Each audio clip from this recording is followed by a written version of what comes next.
We were ignoring you. So I believe the way the leveling up stuff happens is that it's not just like every session, it's like every little mini adventure, I guess, or every kind of break point in an adventure series. Like a milestone or something. Yeah, kind of like milestones. And it's not like every time you fail a check, you get a D4. It's if you fail a check with a skill, you note it. And then when you hit one of those milestones, then you can, increase your chances.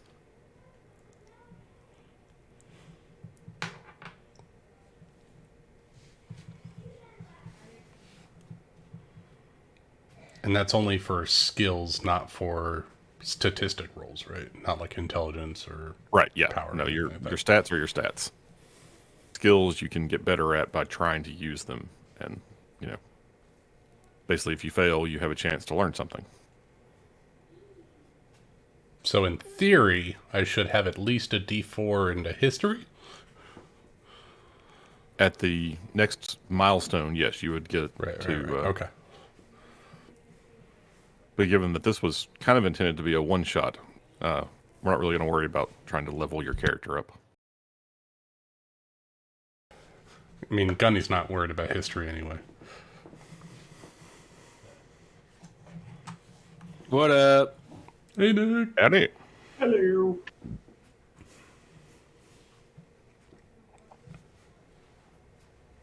Now, I really wish, okay, the rhythm bot. Will it play music? Is that what it does? Yes, and each person will have to adjust its level, but it basically brings another person into the voice channel and it'll play music. As long as it's not copyrighted, otherwise I'll have to mute it. Well, we're not like posting this on YouTube or anything, are we? Yes. No. Okay. Well, not only that, but Twitch is now doing DMCA takedowns on entire channels if they play copyright music. So in other words, the creepy ambiance playlist I found on Spotify, I can't play in the background. Probably, but I can mute it on my channel. If only there were some way for us all to synchronize our playlists together. Separately together. Like all just click and play at the same time. I've really tried to find a roundabout way of getting Sirenscape to work in Discord, but it doesn't work very well. Oh well. I'll just imagine creepy music. I mean, if you turn it down really low, you can sometimes get away with it because you can still hear it, but like the stream doesn't pick it up as much. Yeah, you know what? Who's that company that's doing that? Elgato, I think is what it is, or Stream. Who's the one that does the Stream Deck? Is that Elgato?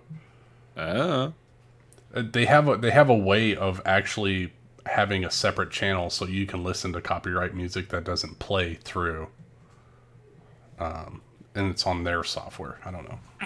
Yeah, because like I know that there's like popular streamers that will like still listen to music, but it doesn't get captured by the VOD, but you can still hear it live. Yeah, it's really weird. That's the copyright loophole. You can play it live, you just can't then have it on your recording of it's the live VOD. performance. Right. So like if you can make it so the music doesn't record on the VOD, it's fine. So what I need is another set of headphones that I plug in to a separate device. No idea. That's some professional streamer shit. I have no idea how to do that. Yeah, I don't have the money and or time or patience to do it. Just get that headset and connect it to your foot keyboard. Yeah, every time I talk, it starts blaring Careless Whispers or something. Hello, darkness, my old friend. If Skid could figure it out. Yeah, I mean, as long as you're under like 8 seconds, I don't think it picks up on the copyright stuff.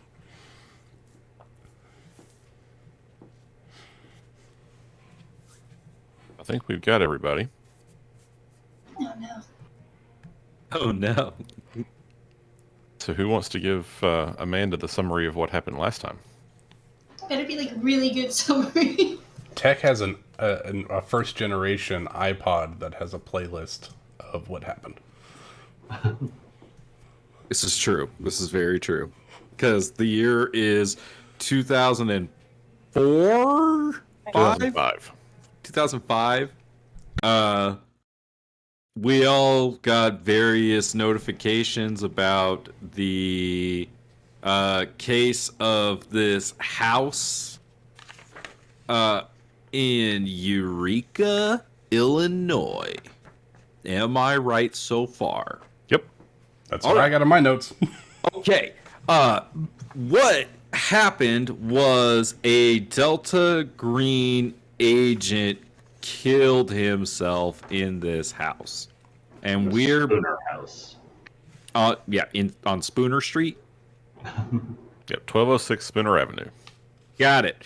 And so the Delta Green agent killed himself, and so we're being sent in to investigate because this is not the first person to kill themselves in this house, nor the second, nor the third, nor the fourth. Going back like, what, 50, 60 years, people have been killing themselves at this estate.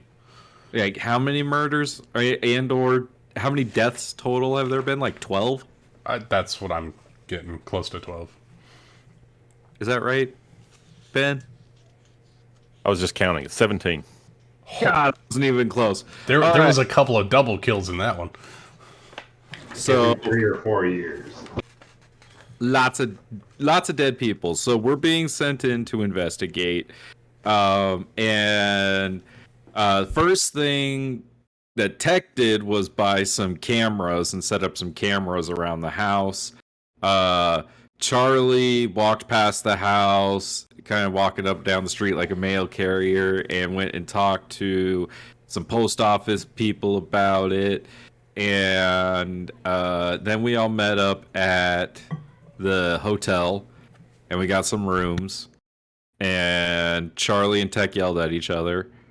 And then we... Is that when we decided to split up and go talk to the contacts, I believe? It Uh, is. So Actually, I think before that, Erica and Tech went to check out the green box. Right, because it was storage night. box. Right, so we broke into the storage place, but Tech wasn't able to find the storage unit to get into it because I failed my criminology check. So we bailed on that plan and went back to the hotel and got some food, right? Yeah, I think we found, Charlie found an empty house that was for sale that was on like the same street, right? And we kind of took that up. We broke in and took it over or something. No, No, we're definitely in a hotel. we're in a bed and breakfast, actually. Oh, Yeah. bed and breakfast. Right. There's Yeah. a free breakfast. Yeah. So, so Tech and Erica kind of weren't able to break into the green boxes, so so then fast forward to the next day. There's nothing. We haven't seen anything on the cameras. Everything seems pretty normal. And who was it? Erica, Tech, and Charlie went to see the antiques dealer that Right. was mentioned in our briefing. And Schmecker and Gunny went to talk to a psychologist? Professor. Right. A parapsychologist. Yarrow. And that was there, and that guy's in Peoria, so that's a little ways away, right? Correct. But the antiques dealer is in Eureka, so we go and talk to her, and she tells us about Summer. Do you remember what she told us? She was telling us how she had previously dealt with some of the items from the original owners. What was it? Right. 'Cause The they all, Wheelers. like, auctioned off and stuff like that. Yeah, but Right. she So you were did. talking about these pieces.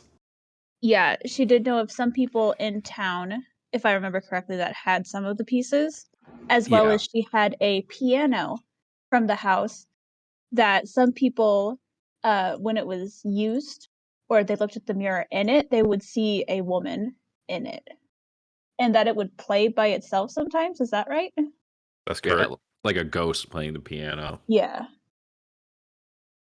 Uh, She said that if she found anybody that was in town that still had items, she would let us know about that. yeah, and she was very eager to help us. Yes. In fact, she hinted at wanting into the house, which we were like, fuck that. That's not Yeah. happening. Seemed very odd.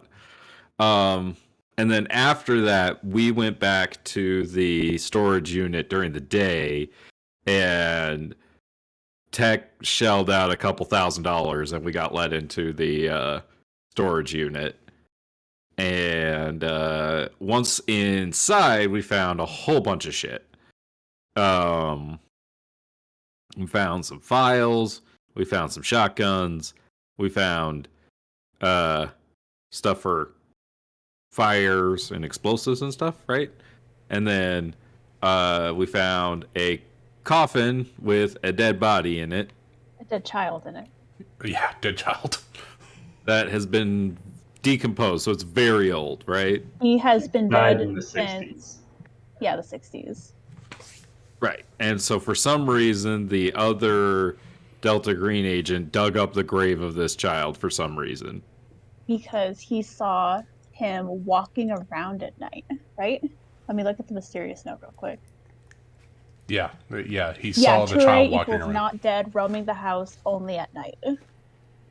So Anton Ture, who was the son, died in the house, and Agent, what was his name? Donnelly? Correct. Yep.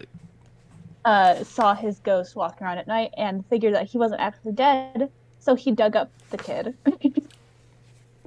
Right. And then Gunny and Schmecker talked to the psychologist, and, well, Ryan and Lucas can fill us in on that one. So we learned about sort of a pattern of prior deaths involved in this house, about a number of suicides, accidents, and just an overall negative energy that seems to be manifesting within the house. We described some of these oddities, and the parapsychologist, Professor Emil Yarrow, believes it could possibly be some sort of like the negative energy of the house causing these uneasy feelings and depression amongst the people that are there. Like the location itself is bad juju, or it could be like a demonic possession, maybe haunting the house, causing pain and misery. Basically, we weren't really positive still, but Yeah, and the Professor- and the thought was that if you're particularly weak-willed or susceptible to paranormal activity, it would take greater hold on you than if you weren't.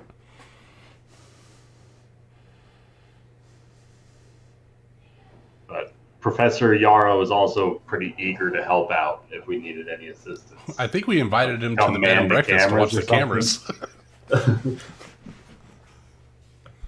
Right. And then we went and checked out the graveyard. I don't remember what happened at the graveyard. I think you only found the grave. I don't think you found anything else. We found the year. I think that's what was important, Yeah, right? 1/12/65 was the year on the grave, and that's how we figured out that the boy had been was dead for 50 years. Yeah, And give I- or take 50 years. Think that's everything. Ended with everyone back at the house, Back at the hotel. back at the bed and breakfast. B&B. And I didn't realize, I thought we had our own place, and Gunny's got like C4 and a large rifle, and he's been cleaning his guns and things. You really shouldn't bring all those things to a B&B. We just have been refusing room service. It's okay. Yeah, we definitely had a placard on the door saying, no thank you. My towels are fine. Definitely do not disturb. And then in the Oh, and we loaded Erica's minivan up with the shotguns and stuff like that. then after the last session ended, there was some more investigation that was conducted via Discord. And Agent Smecker, why don't you tell everybody about the voicemail you got from Elizabeth Tucker? Yeah, I haven't read any of that, so.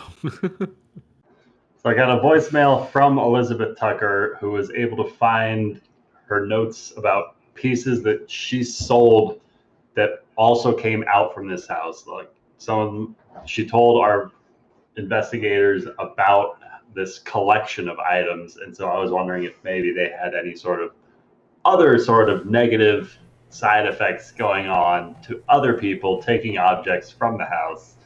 And so she got that list of people, two people, unusual turn of the century end table bought by Emily Harrison, a local resident, in the estate sale in '56, as well as a 1940 American modern armoire owned by Jessica Griffiths, a banker living in Columbia City, a couple of towns over.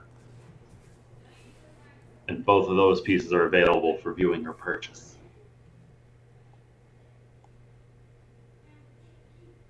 Why should And- we care about the furniture? I'm still confused about Oh, that part. because when you guys went to the antique store, it was said that there was a ghost playing the piano. That was, and the piano was purchased from the Wheeler estate.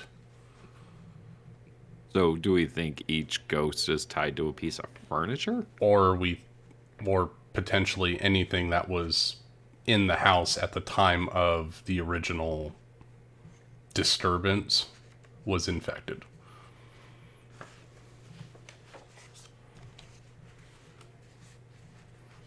And while you were looking into that, you also, as a group, the next morning, went to the county clerk's office and did some investigation there. Charlie Dia, being a very charismatic in his own sort of way, sort of person, was able to chat with a very bored guy working at the counter, and you guys bought him a latte from Starbucks. And he agreed to let you into the records room, and just because he was bored, decided to help you out, just looking for whatever the stuff is you were looking for.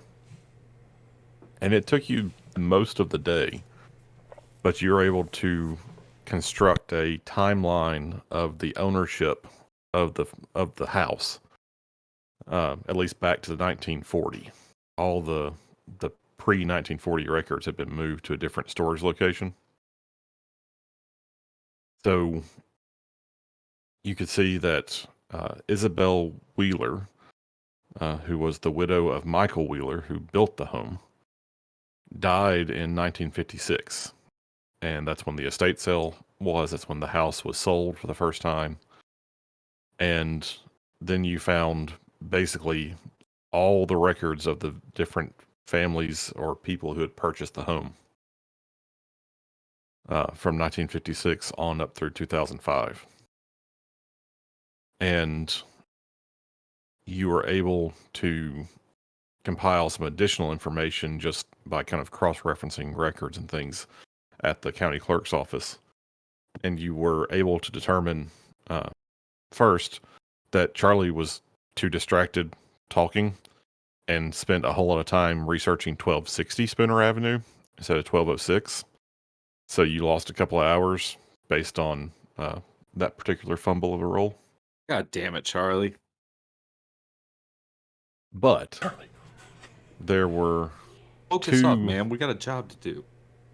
there were two stories that Jim, the clerk, actually the assistant to the clerk there at the office, was able to tell you.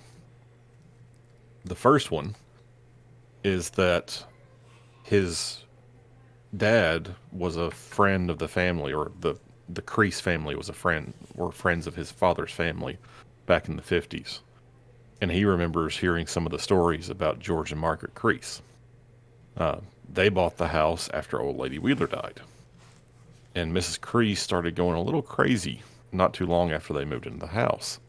And she blew through all kinds of money updating the place and adding a whole bunch of floor-to-ceiling mirrors in the master bedroom. Mr. Crease also started acting a little different. He either found religion or just started spending an awful lot of time at the local church. And then a few years after they moved in 59, he bought a shotgun, went home, killed his wife in front of those mirrors, and then shot himself. He also tried to burn the house down. And everybody just assumes that it was because he was trying to, hide that he murdered his wife. But one of the neighbors who heard the gunshots came in and put the fire out and found everything. Of course, being a small town, people don't talk about it very much, but since Jim grew up around here, he'd heard some of the stories. And then when Jim was little, he was the paper boy for the local newspaper. And Mr. Tycroft, who owned the house, was a lawyer. And he bought the place after he and his wife divorced. And he also didn't do very well once he bought the house and moved in. He dissolved his law firm and became a recluse. And in 93, he ended up shooting himself. And it wasn't long.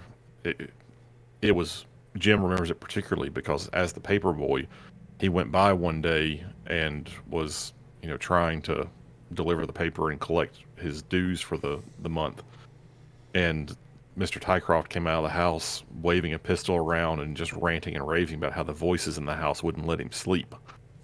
So Jim told his dad called the police, and it was barely a week later when Mr. Tycroft shot himself. And people started talking about how he managed to shoot himself twice in the chest, which seems very odd, but that was the rumors and the stories going around.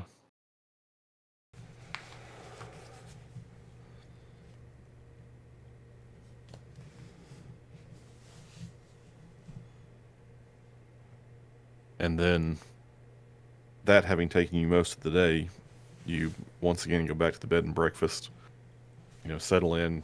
You guys can discuss or, talk about any of the stuff you found out. And then the next day, you start looking into the newspaper articles that are available, both at the library or at the newspaper itself. And the one you find that seems to be of particular interest, because you guys knew that the Toure family had moved there, and you've obviously got a coffin with Anton's body in it. You're able to track down a story from the 65 that describes his death. And his mother, Rebecca, discovered Anton drowned in the master bathroom, and the door was locked from the inside. She actually had to force her way in. And that was when she found that her son had drowned in the toilet bowl. She was inconsolable. And while it didn't say specifically, the article implies very heavily that she was being taken to a mental facility to undergo observation.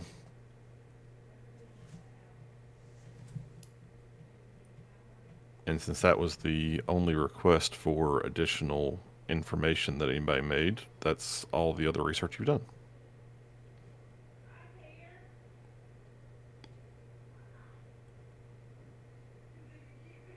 So you guys have had your hands full with all this.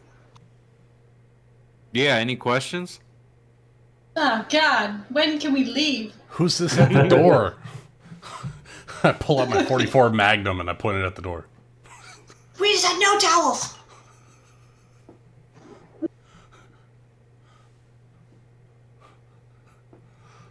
Where would you guys like to go from here?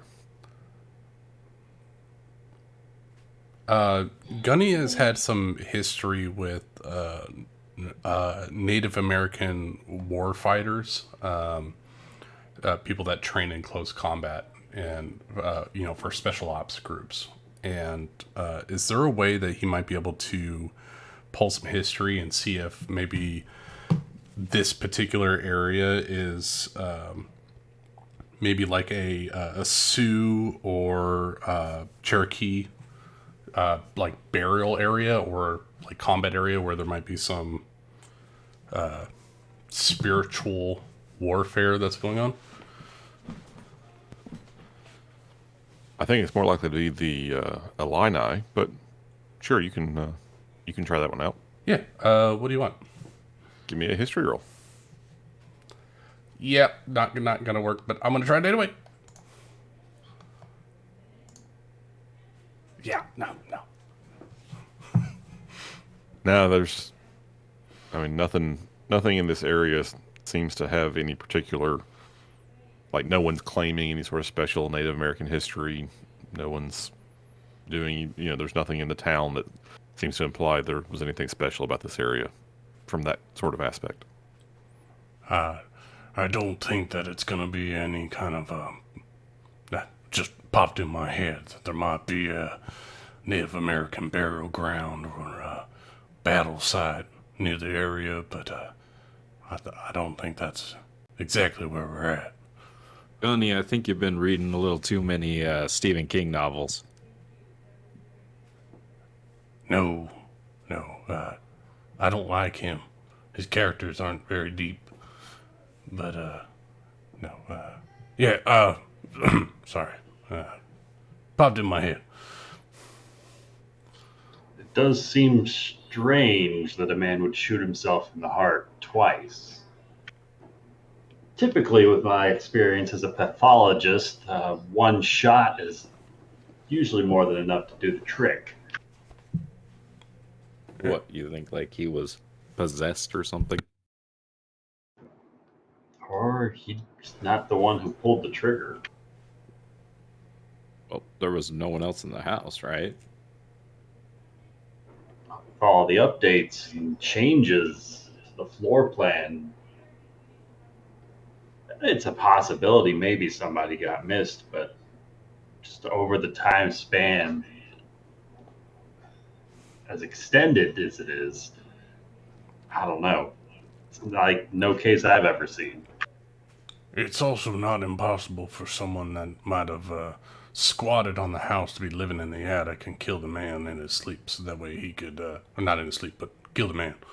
That way he could stay in the residence without fear of being seen. So your theory is that a man has been living in this house for almost 100 years and just killing people? No, on the particular case of the man that was shot twice in the chest. Or he just wanted to really make sure that he himself stayed dead. Yeah, I mean, Gunny, it's not that hard to pull a trigger twice, right? Do they say what type of firearm dealt such a blow? Pistol of some sort. Pistol. If it's a single action revolver, then yes, it might be difficult because you have to cock the hammer and shoot again. Double action, then perhaps. Donnelly did mention seeing someone else in the house. And as you guys are Little boy? discussing this, you hear a knock on your room door. I checked the camera that I set up. The ring doorbell. Donnie, put all that away. And you see a redheaded lady wearing a fedora standing in the hallway. Yo, Schmecker, was somebody else supposed to come? I did call in a couple of favors for some backup. I was hoping to get Miss Shestakova out here as soon as possible. But as I understand it, there was a storm that blew in and delayed her flight. So she's not going to be here till morning at the earliest. No, I think she's here now. Go outside and talk to her before you let her in. Gunny piles up his guns and his fishing pole real quick and puts it in the corner and just kind of stands idly against a doorway or something. Cactus doesn't trust a stranger. He's got his hand on his hip, just kind of idly sitting there, and He doesn't smoke, but he lights up a cigarette just for cover. Just kind of smoking on the corner. Hey, those are mine. We're not gonna get they're gonna charge us more for smoking in their room. This No is 2005. They smoking don't have no smoking in houses. Tech has like this like ashtray next to his computer. I grab like one that's like down to the filter, and I light the filter real quick, and I just sit there smoking the filter. Filter on fire. Go outside and talk to her. All right. He's going to make his way out into the hall, cracking the door open, giving a little wave, saying, glad to see you could make it. Do you mind if we talk out in the hall real quickly? She's gonna do like a look around. There's no one else in the hallway, and yeah, I suppose so.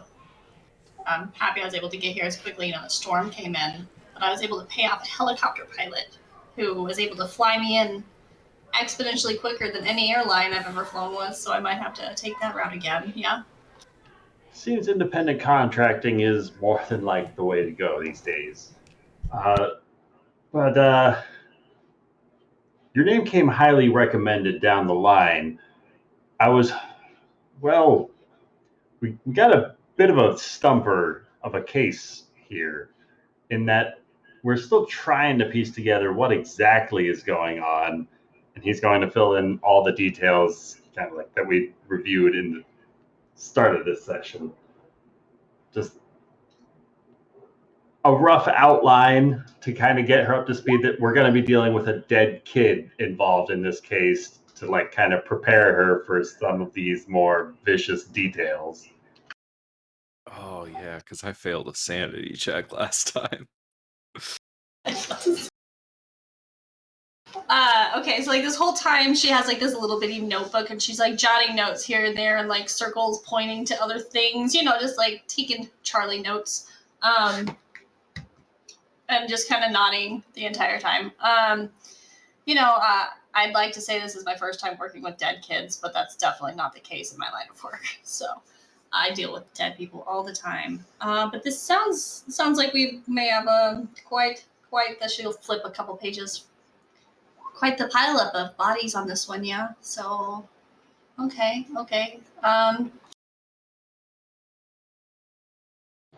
It's got quite a obtuse history about this property. Yeah, it looks like that. I mean, you guys really went down the road with all these things already. Trying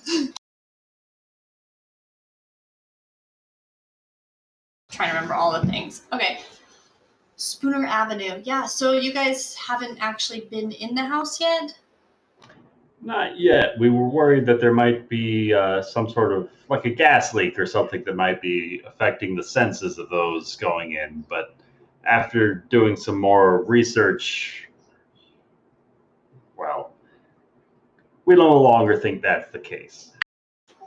Yeah, no, unfortunately, maybe not. But we could always get gas masks if you guys are worried about that kind of thing. We've got all the necessary materials at the ready. Yeah, I thought you mentioned something about Home Depot. Good, always a good place to go. Always. But why don't you come in and introduce yourself to the rest of the crew? I'm sure they'd be happy to have another set of ears to bounce some theories off of. Yeah, I'd love to hear everyone's theories. I've seen some interesting things in my time, but this one seems to be a little bit more on the outskirts of things, little different. Yeah. Oh, and she's gonna put her hand out to you, Jules. By the way, I mean I know we've met, through paperwork, but not face to face. So you can call me Jules. It's I guess I could say it's a pleasure to be here. Well, the rest of the gang knows me as Agent Schmecker, but my friends call me Paul. Okay. Well, nice to meet you. Come on inside. I'm changing my name. Hold on. I'm coming inside.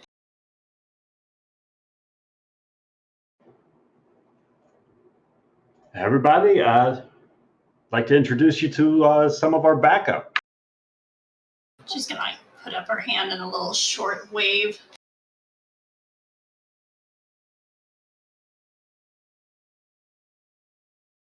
Don't tell him that, DM. Oh no, Tech is like a dark is web like a- hacker. Yeah. I have a 74 in computer science. I went ahead and hit update on that, Ben. I'm sorry, but like I failed a lot of checks, so it was fun.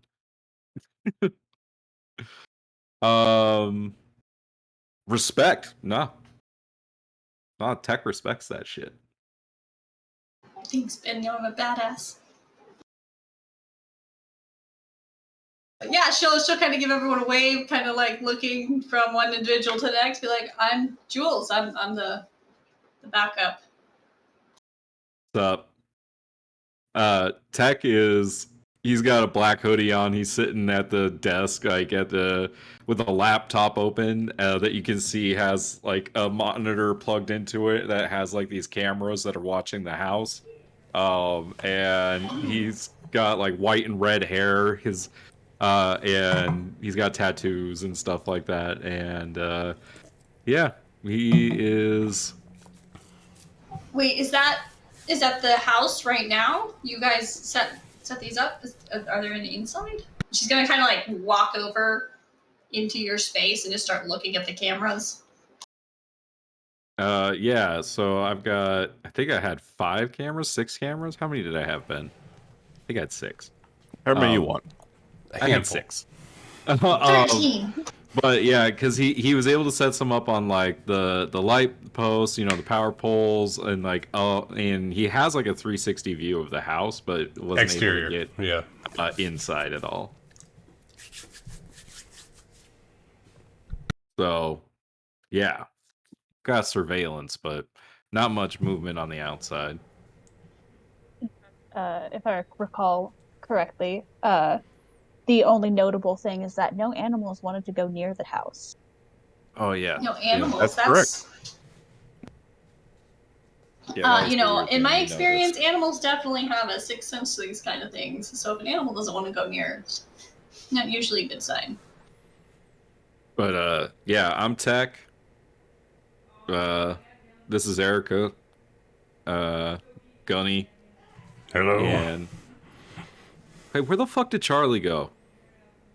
Fuck knows. He said something about going to the post office again because he wanted Just to talk. check his mail. I Check think his you went to mail. go fuck your mother. Idiot. You know what, Gunny? Fuck you. Dia's Dia. He'll do what he wants. He's a fucking puppy. He'll come back. Anyways, Charlie's around here somewhere. I'll keep my eyes open. The handler has spoken. So did Schmecker catch you up?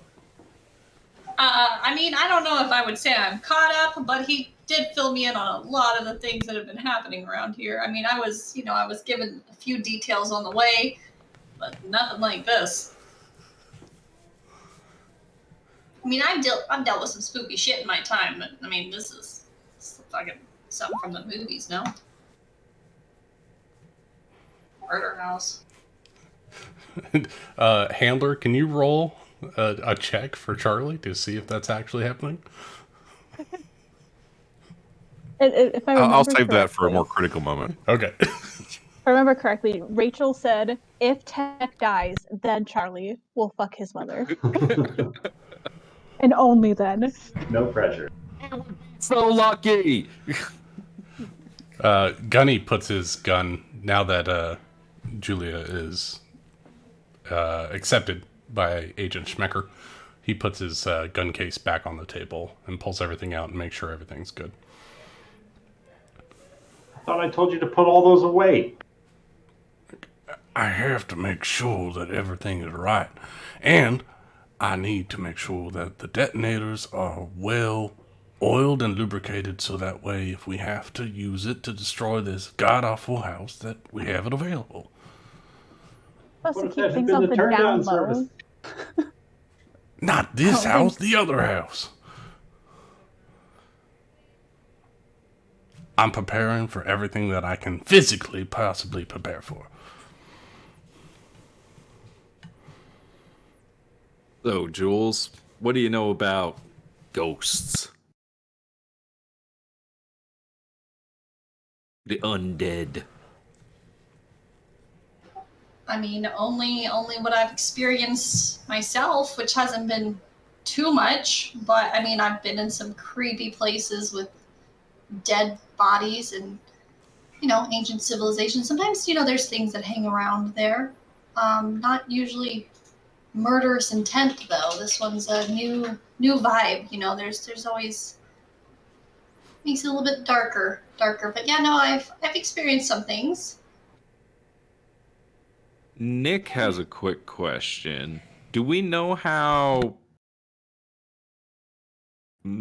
Isabel Wheeler died? Because did she die and then the house was sold? I think she died of old age.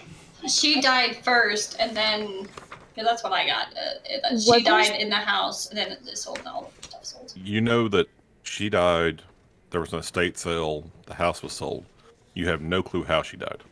We know that she was a minimum of like 60 years old. She could have been older than that. That's true. Doesn't mean she died of natural causes. Well, no, but I mean, lead paint, you know. Is there Asbestos. lead paint in the house? Asbestos. There be a way to Mesothelioma. find out how she died? I don't think that was on I'm record. I think it wrong, was just but that she died. I thought that I thought she was killed by like her caretaker. Was it, or somebody was? I recall that. Am I remembering that wrong? Am I thinking of something else? You may be thinking of something else. She had a caretaker, but you have no clue how she died. That information has not come up. Have we tried to research it and just not come up, just come up and hand it, or have we just not looked into that yet? It was the No. butler. I think this might be the first time anyone asked the question, so... Well, I vote we look into that first. It sounds like a good place to start, if any. Yeah. Household records, county office. I mean, what are we trying to hope to find out? She died via paranormals, and all these other people died via paranormals. We're not going to find any new information with that, are we? Well, it would be the start of it, Gunny. Like, because you have to know where things started in order to take care of them. Because we can't just shoot a ghost. My apologies, but I gotta take this. What? Where are you fucking going? Oh, he's always doing that. Anyways, like I was saying, like you can't just shoot your problem here, right? We're gonna have to put whatever's in that house to rest, right? And so exactly. knowing how it started is important. Yeah, because I mean, like these things, they maybe don't want to be haunting everything, but maybe there's a reason they're sticking around. And we figure out the reason they're sticking around, we can give them what they want, and then they'll leave. Right, You know? and so if the creepy ass furniture started with Mrs. Wheeler, like her dying, or maybe fucking how Mr. Wheeler died, might be important. Did Mr. Wheeler die in the house too? I don't know. I believe that Mr. Wheeler died before Lady Wheeler. Yeah, he died first, but do we know how either of them died? I don't think so. Right? Because like all of the other stuff started happening after that, right? So that event is important. Because I mean, before that, there was no history of anything happening, so that was the very first death. Yeah, of the house. we're getting into the point of history is at a place we haven't looked yet. Well, where do we have to go to find these records? I would know that, being who I am, but Amanda doesn't know Yeah, things. what's your bureaucracy skill? You think that in a town like 40%? this, your best chance of finding that kind of stuff is to find old newspapers. Ooh, well, that'd be the library. Hey, Let's go to the Erica, library. didn't you find some old newspapers before? Yeah, I only looked into that Ture kid though. I felt Where- that was a little bit more important since Donnelly saw the kid fucking walking around in the house. Where'd you find those newspapers at? Can you show us? Or can you show Jules? I mean, yeah, we could head over to the newspaper office and like the library, see if they got anything else. Yeah, that sounds. Let's get this case closed, shall we? The sooner the better. Yeah.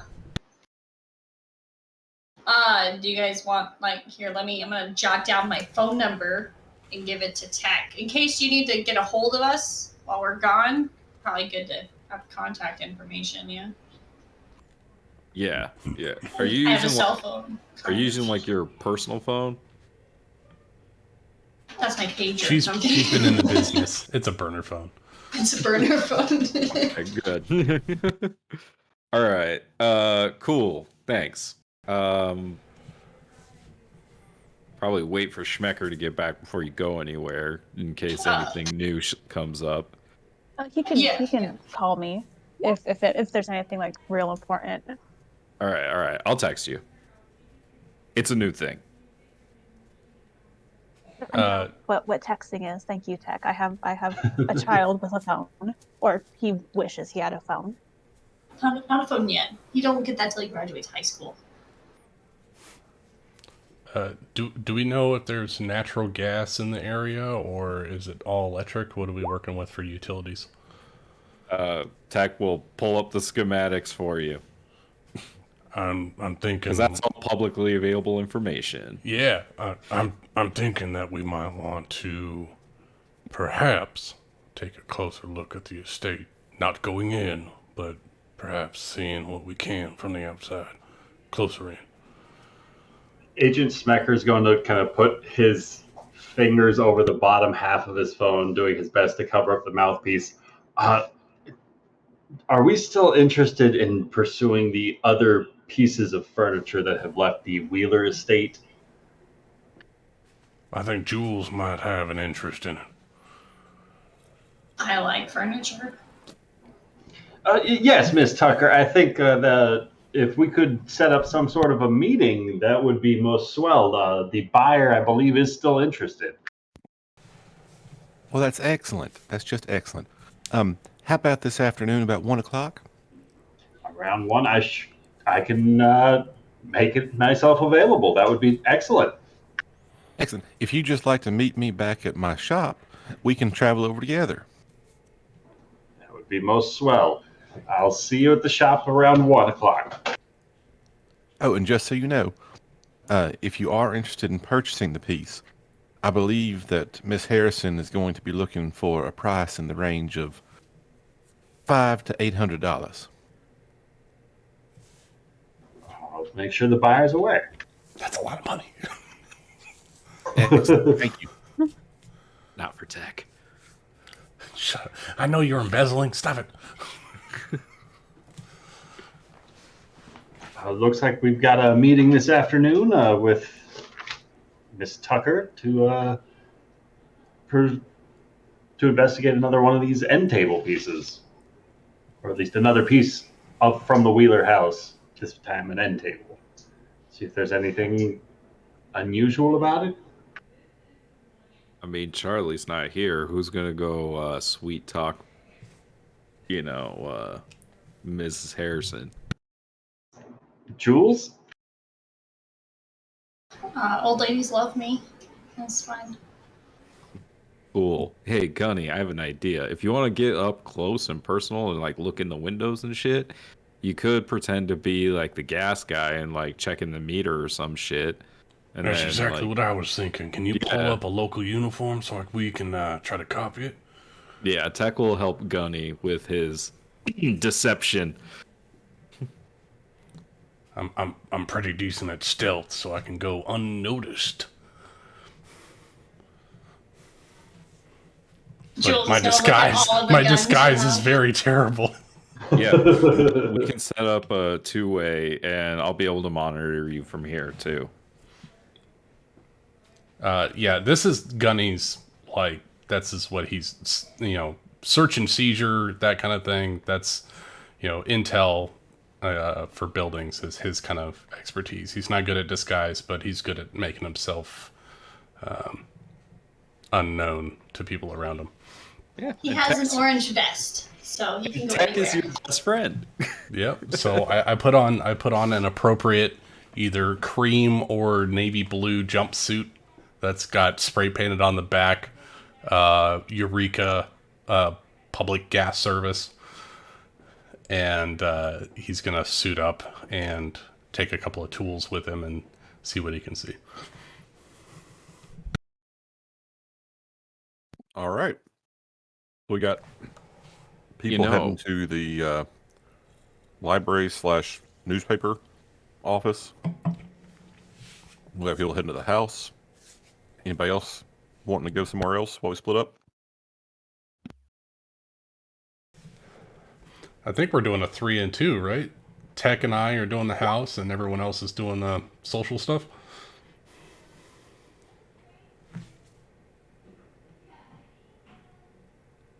I would totally be with Tech for boosting a truck. We'll get a panel van and we'll make it work.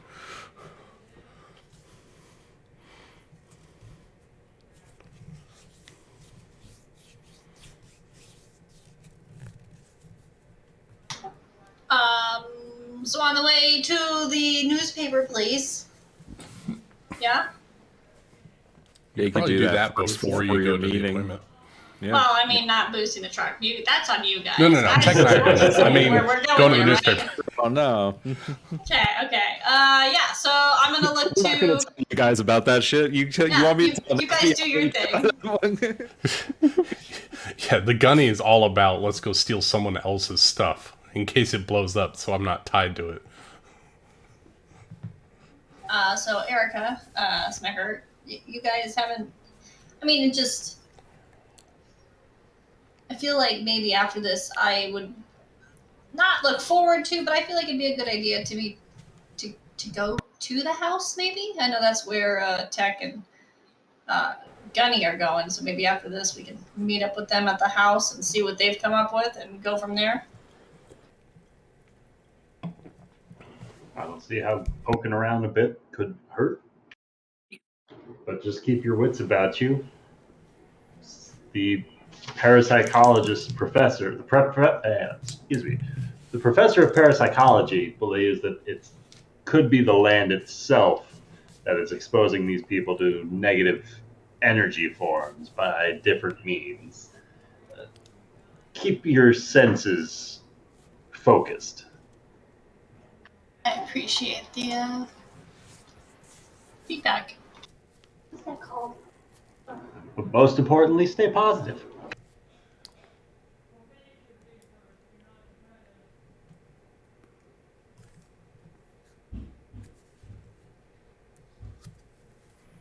All right.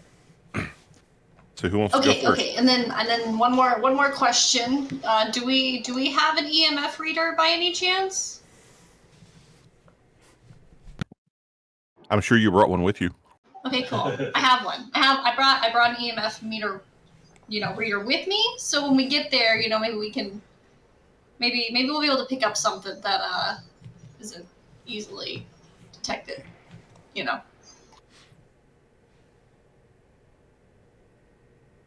Yep, to the newspaper place.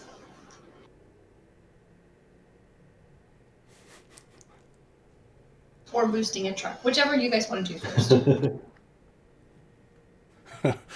Hey, Tech, how good are you breaking into a vehicle and getting it started?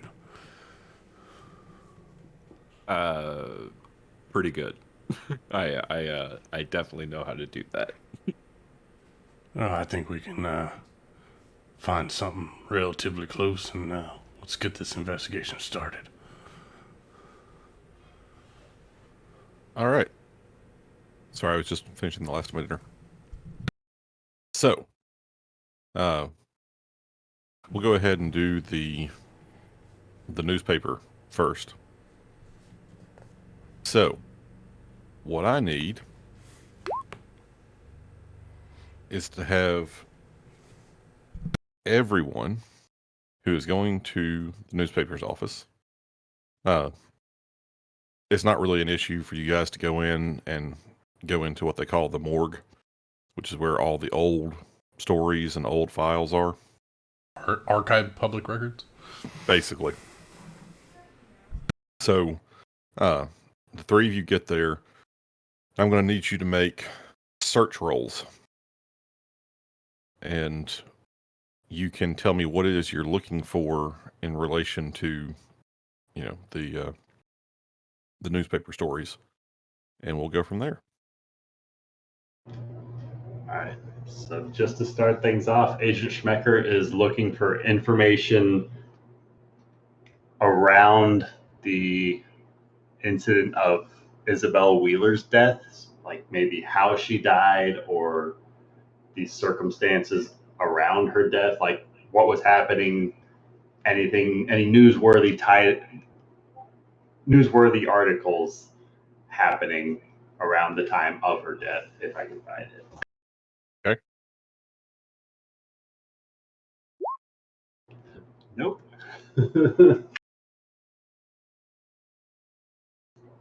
I'll start with the filing cabinet here on the right. Yeah, I guess when I'm going to be looking for kind of the similar thing. Any newsworthy articles around, the time of death, 1956. Do we have a month, or is it just that whole year we have to scan through? You don't have a specific month when she died. Okay, so yeah, just that whole year, and she'll pick out articles that have any like strange happenstances that may have happened, and then if possible, maybe looking at the history of the property, because someone mentioned it could be the land it's on. Like, was this like an ancient burial gravesite thing? I don't know, but I don't know. It's been here for so long, and then for her to live her whole life there, I just feel like there maybe was something around that specific time. So yeah.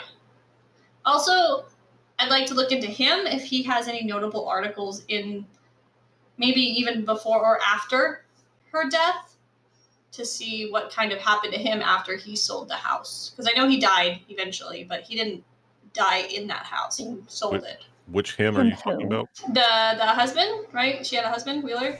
Michael He died Wheeler. before her. He died before her. Yes. Oh. How long before her did he die? You're not sure We yet. do not know. I want to look up his death then. Okay. Give me a search roll.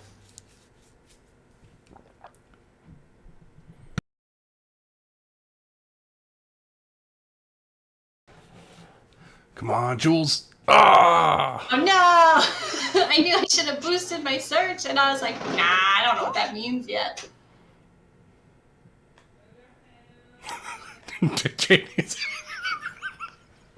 All right. I agree. There's something wrong with that man. Erica? I'm basically searching for the same thing. There's literally nothing else that I wanted to search for. It's just how Isabel Wheeler died, how her husband died. I guess any other, because we know about the Creases and about Louise Tycroft and the Toures with their son. I guess I'd like to look for any other unusual deaths that weren't from natural causes, I guess. Okay. So I'll do that search roll.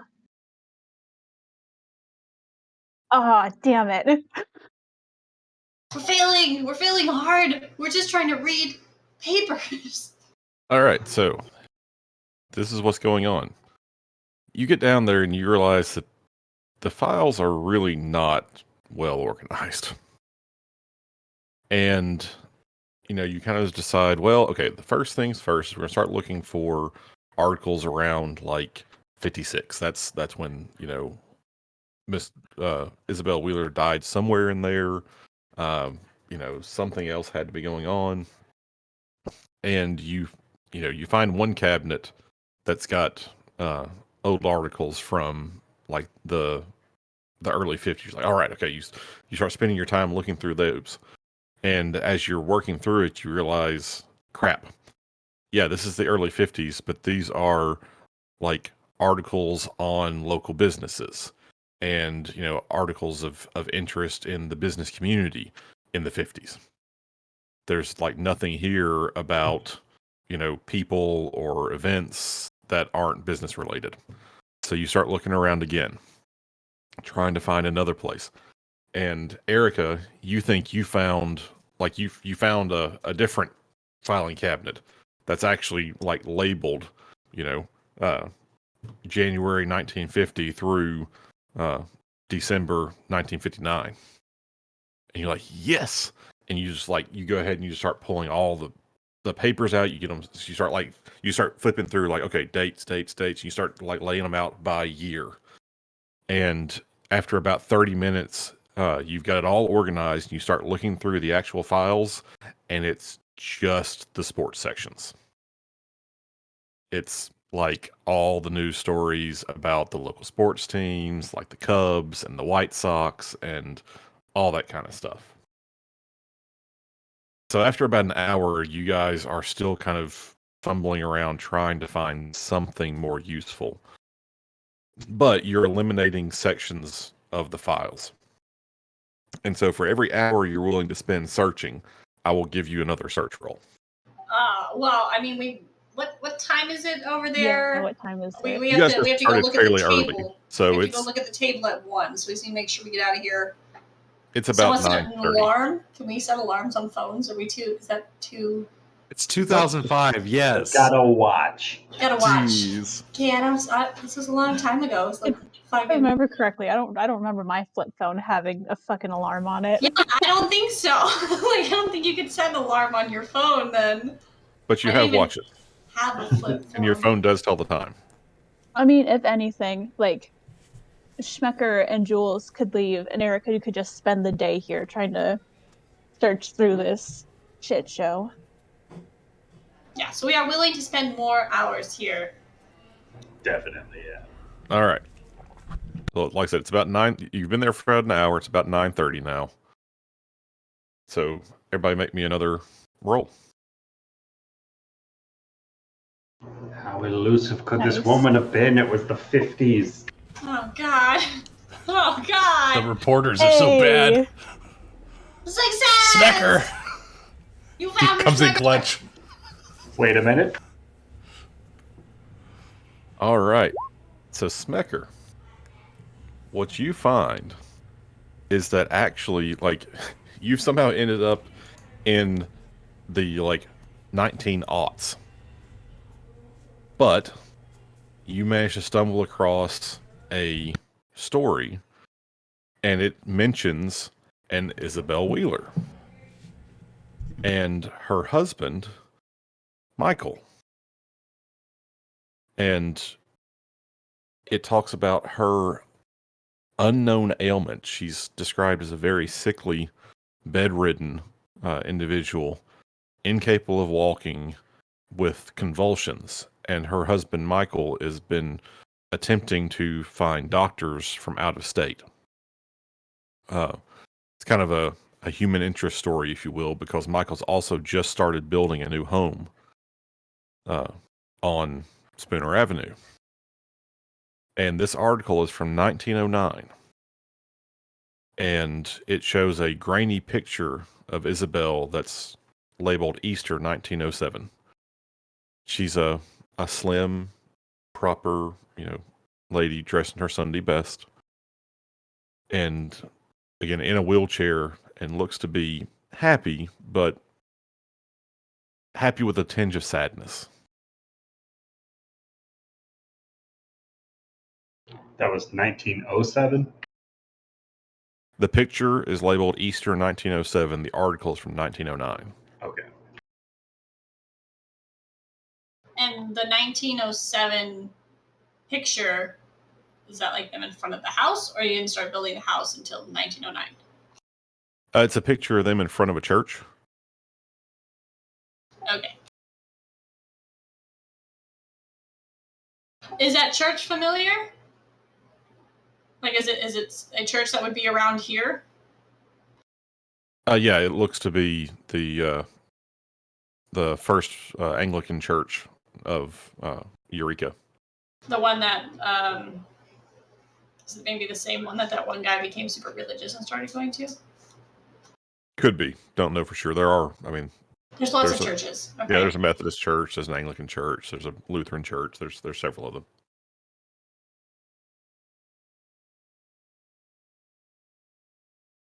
But you have found your first piece of tangible news involving Isabel Wheeler.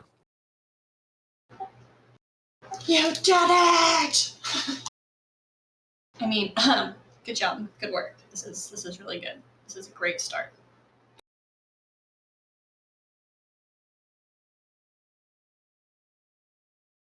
I assume you want to keep. Let's searching? continue. Let's continue. Let's Yes. keep going. All right. Keep giving me the rolls. I'm getting warmer. Damn it, I'm getting closer. So we should start our search in 1909 then. I mean, that would work pretty well if whoever organized this shit knew how to do their job. I found something about a fucking dog show in the sports section. Is that even a sport? I don't think so. I mean, it does take a lot of skill to get those dogs. I'd say I would argue that it is a sport, just because there's a lot of work and care, and I mean, it's not like running around throwing balls at people, but it's a sport. It's a sport. It's a sport for dogs, not for people. People A have to considerable amount of time goes into pampering those animals. So, Erica, you once again get a section of articles on, they're for some reason organized by like animal. It's like articles dealing with animals.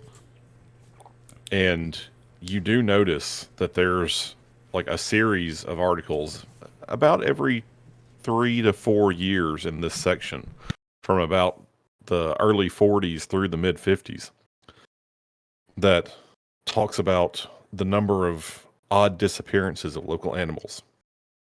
Cats, dogs, pets, a variety of things. And each time there's an article written, there's some new theory about, what's going on. At first, it's blamed on coyotes or maybe even some wolves that are still, surviving in the farmlands around here. Then you've got theory about, foxes that are, both trying to attack the chickens and other, fowl and whatnot at local farms that also, are being blamed for taking on the local pets. And then towards the end of the 50s, they've kind of coalesced on the idea that someone in town is just a, bastard of a sadist and is, stealing and murdering these animals. Definitely weird. And it just ends in the 50s? Yeah, the last one you see seems to be in the last article on it is in August of 55. Weird. Not very notable, but kind of notable. She'll mention it, whatever. I mean, I didn't find anything about the Wheelers. Some pets started disappearing from like the 40s to 55, which we know the year before Isabel Wheeler died, but I don't think there's any like coincidence there. Who knows? All right, so by my count, it's now 11:30. How far away do we have to go to get this table that you talked about? It's in town. It'll take you about 20 minutes to get from where you are to the shop and then to wherever you need to go. It's a small town. Okay. I'll do one more roll. Is that accurate time? And now that you found at least one piece of worthwhile information, I'll give everybody, and you spent long enough now, I'm going to give everybody a plus 20% to their roll. I still failed, but I'm still getting warmer. Yeah. Hey, Dr. that's why Cooper. Erica stays. Okay, I'm going back to that original filing cabinet where I found the last article. I haven't found anything. Paperwork is not my forte. I think I just need to get down in it. I mean, looking through things like this, it's tedious. I'd rather be out there in the field finding things. I mean, that's just. I think the words are starting to blend together. I'm not even making sense of things anymore.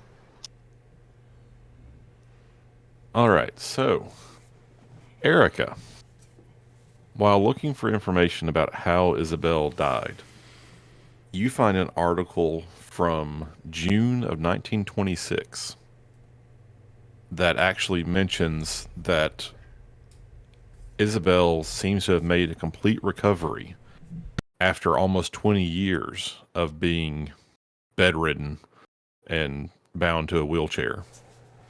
Huh.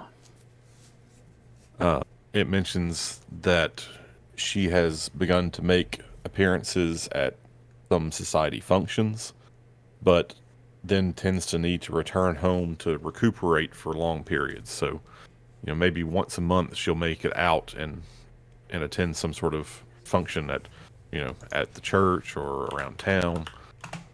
And as you kind of found a run of society articles, and you keep flipping through looking for mentions of Isabel Wheeler, and over the next several months you see a couple more mentions of her being in attendance somewhere or at some gathering, but they kind of peter off and stop by the late 1928 29 time frame. And in one of the articles there is mention of a Adele Di Vitello as her nurse or caretaker. Not really anything else there about her. Just you see that name mentioned in association with Miss Wheeler as her caretaker. And Agent Smecker, what you find is an article from 1956. Let me make sure I find the very specific right date for this one.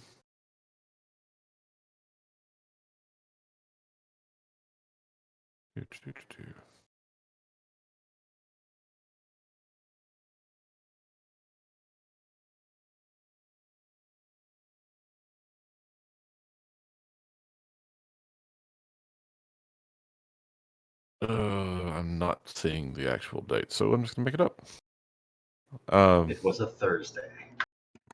Yeah, it was a Thursday, July 15th, 1956, that Isabel Wheeler died. She, at that point, was living alone. She had, at the end of her life, relapsed and had once again become bedridden.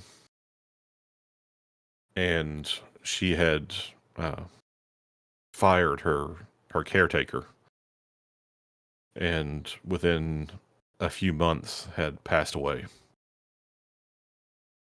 She was found a couple of days after her passing by a neighbor.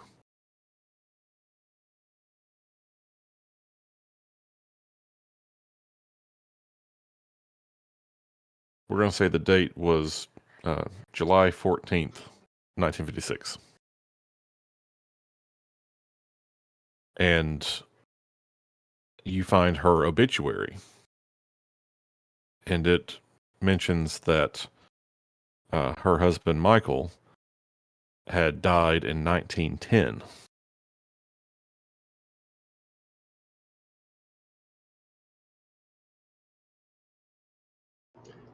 Okay, then That's July the curious. 11th, 1956, because it was a Thursday. It was definitely Thursday. It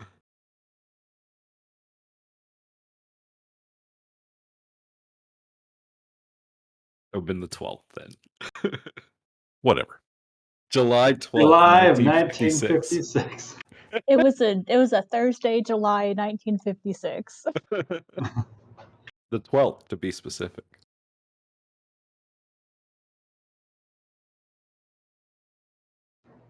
seems that she was still fighting that ailment for some time before making that recovery. I want to know who this caretaker was. I mean, it's absurd that someone can make a complete recovery after 20 years and then the second they go out of their life, they are bedridden again. That seems a little strange, does it not? Is Adele Divitello character? There's no mention? I mean, do we know who she was, where she was from, and anything? It's a new name, I think. Just mentions the name. Nothing about her. Can we go into like more records to see if we can find her name? Where's Tech at? He's the one who can pull up stuff, right? I mean, that's what he's here for. Well, it is 12:30. Oh, we gotta go. You wanna stay here and keep going through things, Cooper? Yeah, Erica? What do you want me to I'll call stick you? around. If you guys can take my van to meet at the go to the The table. antique Thank you shop. very I'll much. just call up Tech when I'm done here. And we'll meet up at the house afterwards. Maybe. Depends on if those two are done there by the time. If not, then yeah, we'll meet up at the house, or maybe we should meet up back at the bed and breakfast. Try not to draw too much attention to too many people just hanging around that house, you know. We'll give you a call when we're finished with Miss Tucker. Find out what the game plan is. All right, I will see y'all when you're done then. Hopefully I find more in this mess. Good luck sorting through all this. Be sure to pick you up some lunch on the way, when we meet back up. Appreciated, thank you. Can't they have Arby's in this town? I love that Tech. It's 2005, probably. I love that Yeah, Tech some and small town. Tech and Gunny are sitting here talking guns and their usefulness.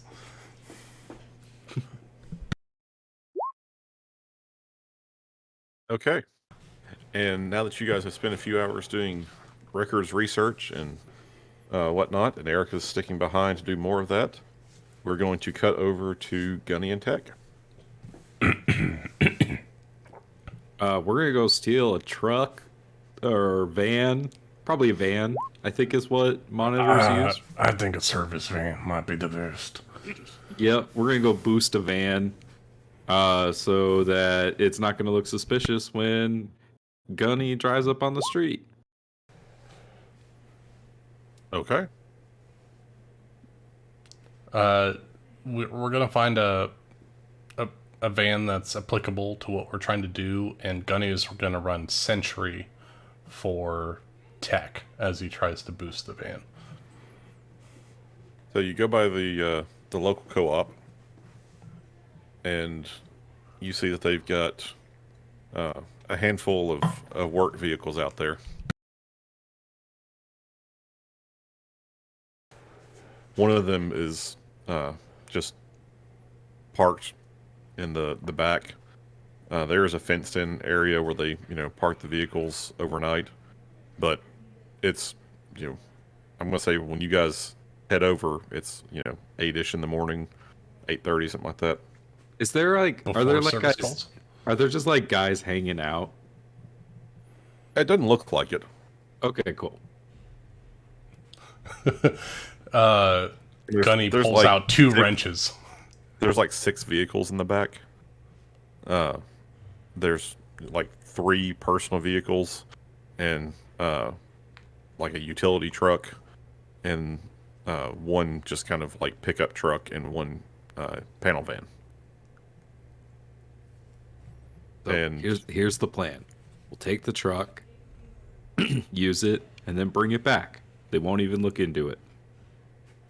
We don't need it for that long. I agree with you, Tech. I can get us in to the truck yard if you can get the van started. since it's a work day, the fenced-in area is unlocked. Like it's To it's the open. van if you can get it started. I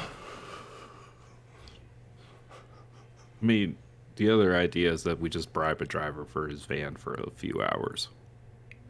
You're the one with the cash flow. I'm retired.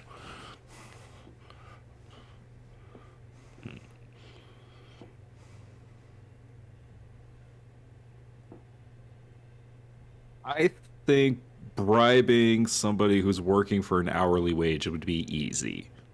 I mean, these are technicians. They make more than hourly wages. All right, then let's steal the truck. That's more cinematic.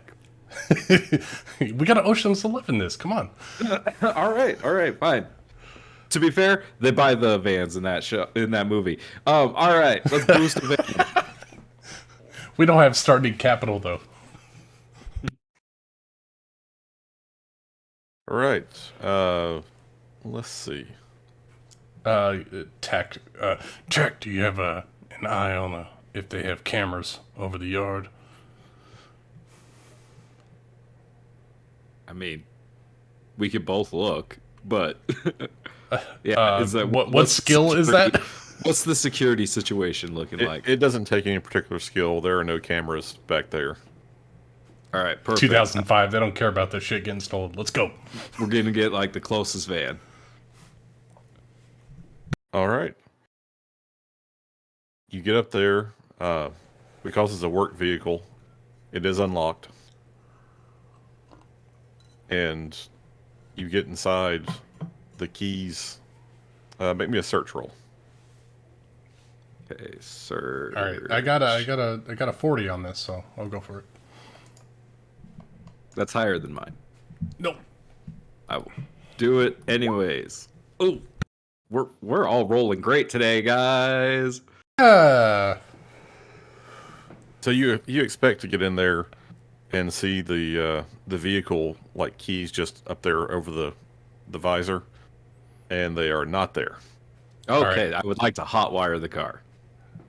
Is there assist in this system? Sure. I have military science land. I have hijacked vehicles in the Middle East. Can I assist him in hotwiring this vehicle? Absolutely. Give me a roll. All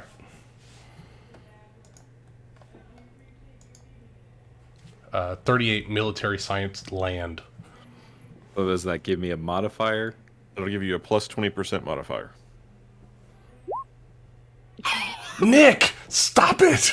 What do you want from me? I don't know. Roll low for once in your life. Oh my gosh, I'm failing horribly. So, as you're like tech, you're used to dealing with, fairly modern cars. This work truck is like 20 years old. Oh god, it's like a Chevy Astro van from the 80s. Yeah, and you're really struggling to figure out how to get this thing going. I will give you both one more chance. One of you can make me a drive roll. Okay, my drive is 50. What's yours? 20. I'll give it to you. All right, I'll go for it. Change your color. Oh my So- god. Ladder truck? Unfortunately, Do we go to the ladder truck? We gotta bail. We gotta bail. We gotta bail. They're coming out. We gotta bail.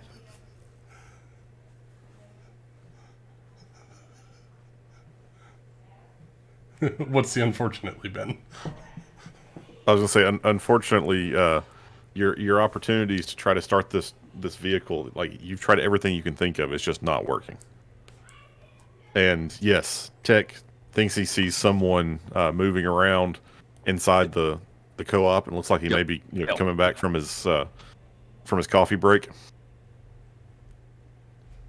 I pull down my trucker's cap. I start running. Put my hood up. All right, I'm gonna make a luck roll. Why are we so Mr. good, Nick? God, I don't Mr. know. Eastwood, I'm a huge fan. My skills are high. I had an 82% chance to get that roll, and I did not get it. You're just too good on the percentile. I guess.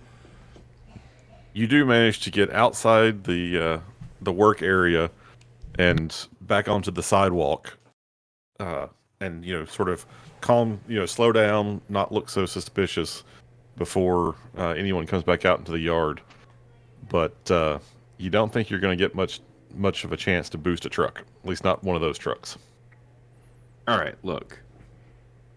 No one's paying attention to that neighborhood. Maybe you just sneak up on the house. I was thinking the exact same thing. Perhaps I could be a house-to-house metering guy, so I can go check the meter, at least get onto the back side of the house. Yeah, like, who's going to be paying attention, right? Yeah, this isn't a service call. This is just a meter check. Anyway, all right. You head over there and do your shit. I'm going to head back to the B&B and monitor the cameras. All right. If I don't come back in 35 minutes, dear God, send a letter back to my wife. Don't go inside the house. Just look in. Just saying. No, remember what fucking Schmecker said, right? Inside is fucking dangerous, all right? I'm not Only going look in. inside. All right, all right. I thought we were bonding over firearms and stuff. Look, Gunny, you have an obsession, okay? I just use this when I have to. Don't you have an obsession of electronics? Yeah, no, I get it. We're into, like, you're really into guns. I get it. All right, I'm gonna go check out the gas meter. All right. Yeah, Gunny's gonna go back. He's gonna throw on a nondescript jumpsuit, so that way he looks at least a little bit like a technician that's gonna go house to house looking for gas meters, and he will go at least 4 houses back and just pull out his piece of shit cell phone and hold it up to a meter and make sure that it's reading right, just to pull up the disguise. And he'll go like 4 houses. Once he gets to the house, he'll go around the back and check the meter.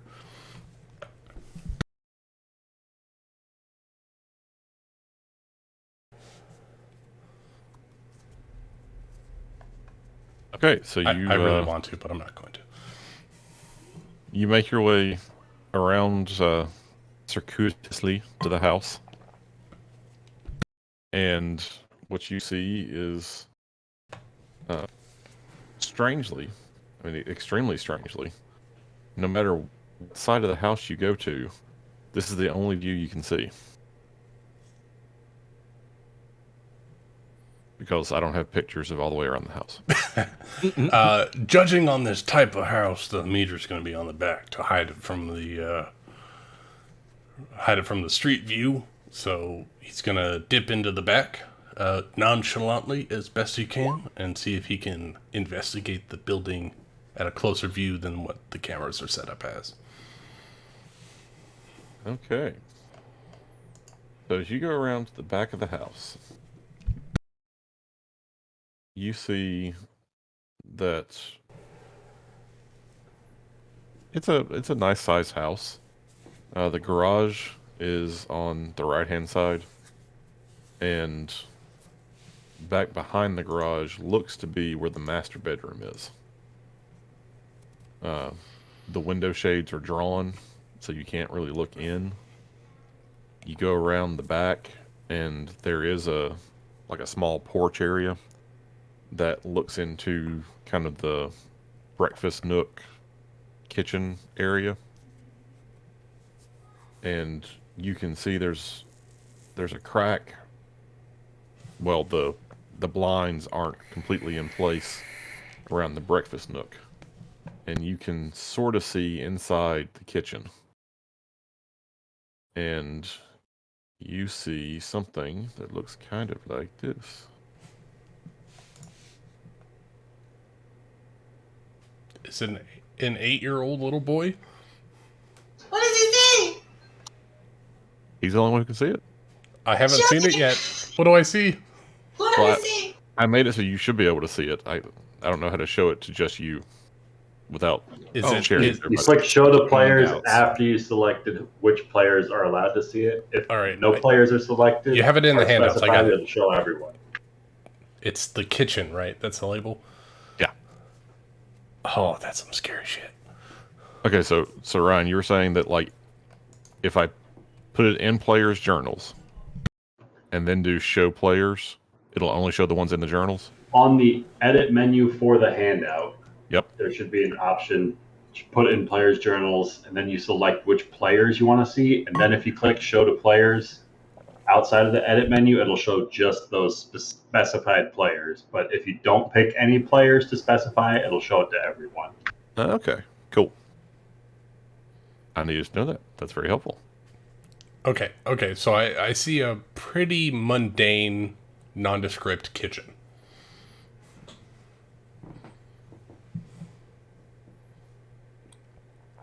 That And- is Do in you see fact the what you kid? see. All right, and you there's a back door, I presume, just off of like the dining room or something like that. There is. All right, is there a way that I can try to jimmy that door open, and then take a piece of tape off of my utility belt that I have as a gas man to try to tape the latch shut and then pull it closed so it looks like it's closed, but we can easily open it later? Sure. All right, I would like to try to do that. And what skill do you think is most appropriate for that?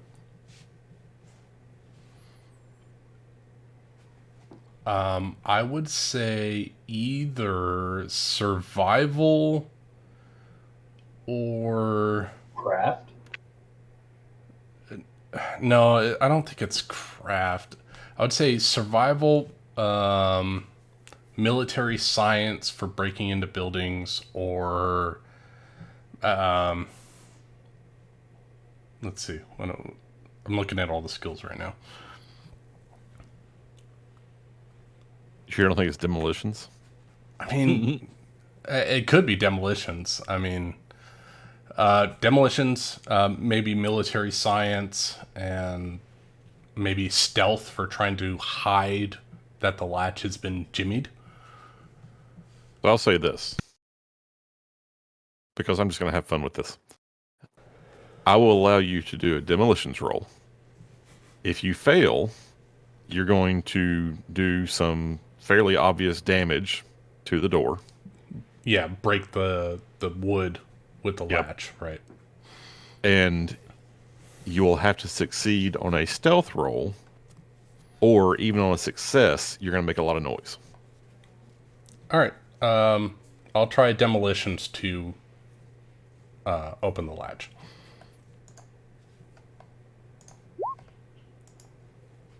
$15 on the demolitions. All right. On the radio, Tech is gonna be like, "Yo, I told you, don't go in the house. What are you doing?" And yeah, you see him like at the back door. I'm not And you going see into him- the house. I'm just giving us an opening that we can get into better. You see that he's taken one of those crescent wrenches he bought, and he has managed to like jam one end of it in the door, like there's just enough of a gap.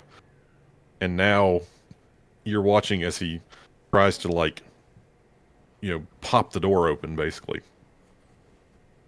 And he has just popped the door open, but now let's see how much noise he made. All right. Stealth roll. Yep.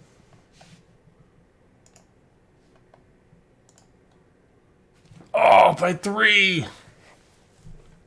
So, Tech, you can't hear it, but you see that the door pops open and one of the panes of glass that's in it shatters. Dude, you broke the fucking glass. And Gunny, you just broke a window pane. It's pretty loud. And you actually can tell that like the door is not obvious that the door is now splintered. But you have splintered part of the door, and that also was fairly loud. All right. Well, I'm made already. I'm gonna take a piece of tape and tape it over the latch, and that should provide enough friction. Since I fucked up already, I'll take a piece of duct tape, slam it over the latch, and then pull the door closed, and that should be enough to friction tight the latch closed. All right. You do just that. I do that, I close the door again, and I continue around the back side of the building towards from the street, the left side, and just continue around the other building. And once I get around, after I've seen what I've seen, I will go to the next house and check the meter, and I'll go at least 5 houses down, checking the meter fictitiously, and I will check my meter and walk back up the street towards my previous vehicle. Before you do that, give me, I guess it would be a search roll. All right. I really hate this system. Yeah, 74. For just a moment, you think, actually, you're fairly sure. You think you hear music playing inside the house. Oh, okay.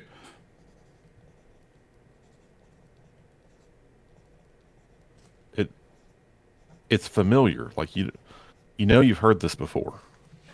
It's being played on a piano. But it's just not coming to you right this second what it is, but you know you've heard it. And then I as I start to hear it, I presume, what kind of comms do you think we have, Tech? Do I have like a throat thing or something else? It's like a two-way radio. Like a Bluetooth headset or something? No Bluetooth. There's no such thing as Right? Bluetooth. No, sorry.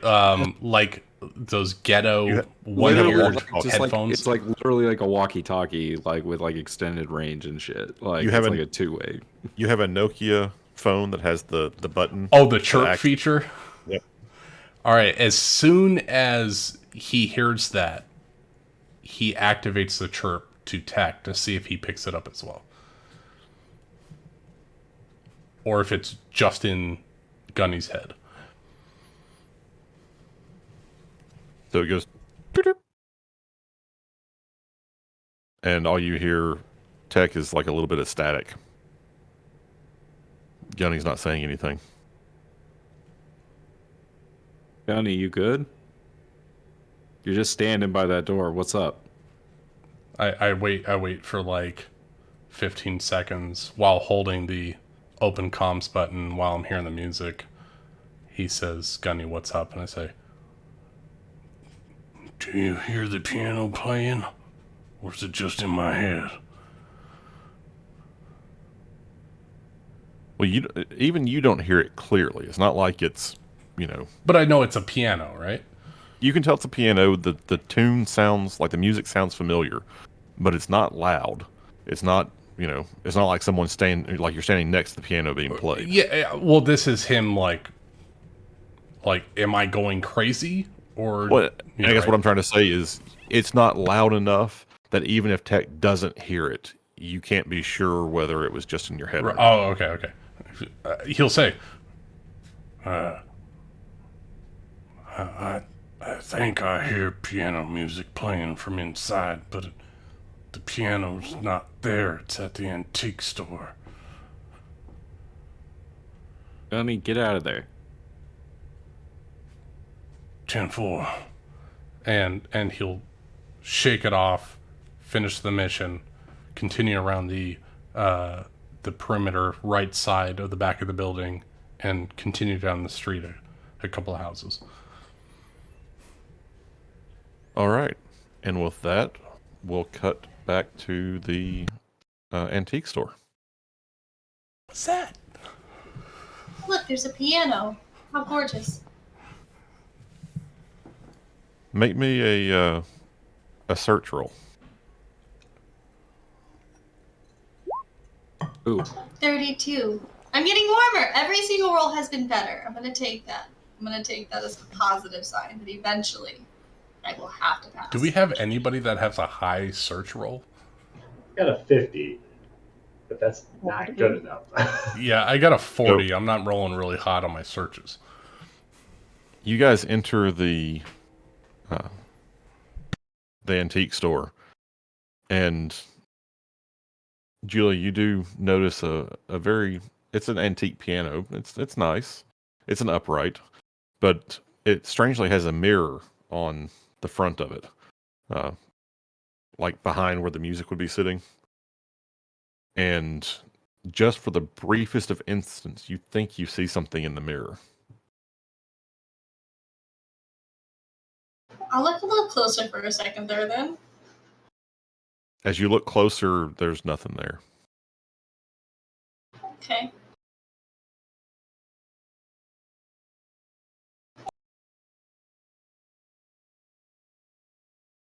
Welcome. Oh, good. So glad you made it.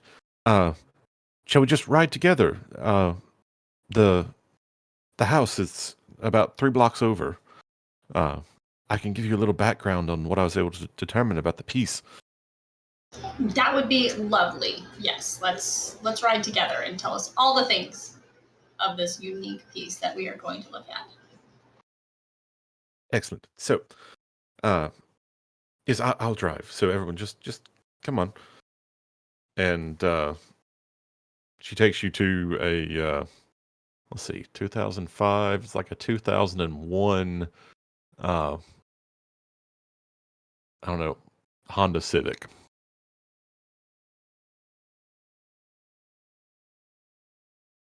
And it's a 4-door, so you're able to all get in somewhat comfortably.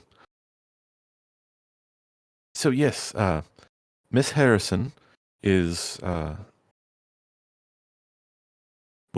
she's a widow now, and she lives here in Eureka. She purchased the end table from the Wheeler estate sale back in '56. It's been in her possession since that time. It is a unique piece. It has some unusual carvings on it. It's stained oak. We believe it was originally manufactured or created in southern Italy. Has some odd Asiatic influences. The table has enamel decorations and complex interweaving designs that seem to be geometrics. And again, for an antique Italian piece, the design is unusual. Sounds incredibly unique. I am intrigued to see it. And as she's describing the piece to you, she's driving, a few blocks over, pulls up from a nice, just a nice home. Nothing really fancy about it. And she gets out, and you go up to the front porch, knock on the door, and an elderly lady comes to answer the door. Oh, hello. Do come in. Miss Harrison, I presume. Yes. Well, it's a Emily pleasure Harrison. to meet you. Oh, it's good to meet you too. And your name? You can call me Paul. Paul. Very nice to meet you, Paul. Are you the one who's interested in the piece? I do admit there's a bit of a personal curiosity that has arisen as the more Miss Tucker seems to be discussing it, the more I find myself intrigued by it. Well, I've always thought it was just such a unique piece. And, I just felt like when the estate sale happened, it just seemed so unusual and different. I felt like I needed to have it. I am ecstatic to see it. Yes, it sounds quite incredible, and we've heard much about the Wheelers' house. What a story there, huh? I bet you have some tales. Oh, well, yes. I mean, the Wheelers were, they were almost royalty in town back in the early years of the century. Why do you say that? Oh, well, Michael was a mason, He was both a mason and a mason, if you know what I mean. And well, he built that home himself. Poor man died at the construction site of the city hall. He a died piece, at the construction of the city hall. yes, back in I think it was 1922, maybe. Uh, yeah, poor man. A piece of masonry from the edifice fell and struck him, killed him stone dead. What a freak accident that must have been. Yeah, I mean, it was just such a horrible day. And poor Isabella, she had no one to take care of her. It was it was very hard on her. I heard that she was able to make a full recovery there for a little while. How does one go about that? I mean, you were familiar with them, yeah? Oh yes, there was a time she had a caretaker come live with her after Michael died. Strange, unpleasant woman. But after some time, it seemed to have made a difference for Isabel. We started seeing her out about town again. But after a few years of that, and I think she must have gotten worse again because we didn't see much of her anymore. Uh, she was always claiming a tiredness and a need to rest. She stopped coming to any of the events around town. Well, as is life, unfortunately. But it sounds like she really lived it up while she could, yeah? Well, I like to think so. I hope she had a pleasant life. I mean, it was unusual, but hopefully pleasant. I mean, she definitely had a gorgeous home.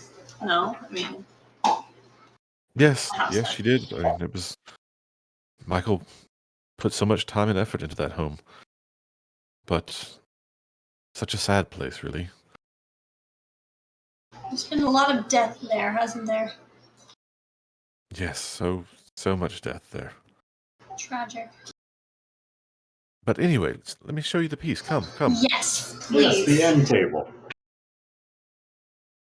And she leads you, through her, through the entryway of her home into the living room, and she has it's a fairly, normal looking end table, uh, except for the enameling and the carvings on it. Uh, it's not particularly large, and you see that again the edges have a lot of intricate enamel and interweaving designs. Um, it's just, intricate, I guess is the best word for it. And on the top, there is like an inlaid tracery. And it looks something like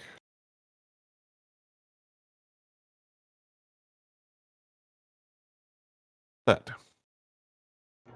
Huh.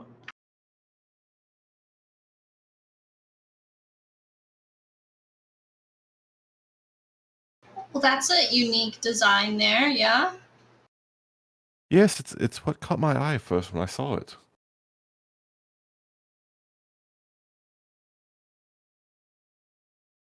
I mean, I know you got it from the Wheelers. Do you have any history on the table or anything? I mean, it's gorgeous. I mean, look at this. Wow. She's gonna open the drawer, checking out the table. Is there a drawer in it? I don't know. She's gonna mess with it, trace her fingers along all the designs and Looking for any damage, gouges, or blood stains anywhere.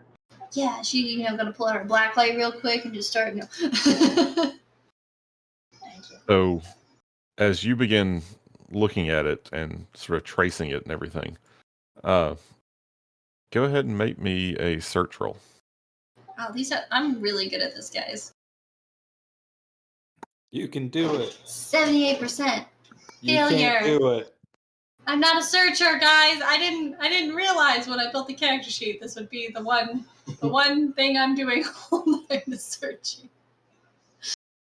Sorry. Well, if there are other skills you think would be appropriate to trying to, you know, get a I don't feel know what for. most of these mean. But I will make the argument that I work in archaeology, anthropology, and ancient things, so symbols and unique features of such an antique item could potentially go towards a different skill. Like Absolutely. archaeology, maybe. Or I don't know. Well, let's see. I would let you roll occult. Occult would be really good. Let's Occult or I would anthropology. rather occult. Damn it! No! Could I try an occult roll on this one? So close. Sure. Nope. I also would allow anthropology. Does that mean I can roll anthropology? Are you allowing? Yeah. Ah! There's one! There's one! I mean, You have a 70? it will be a very long game if no one ever succeeds on any rolls whatsoever. I will take all the rolls you give me. We're real good at failing. We are professional failures. You don't think of any occult significance of any of the designs you're seeing, but one thing that does stick out to you is that the way this design is on the table, you don't think that's what the design is supposed to look like. You know there's a symbol called the Triskelion that looks an awful lot like this, but it's different. And let's see, I'm going to show it just to you, Amanda. Yay!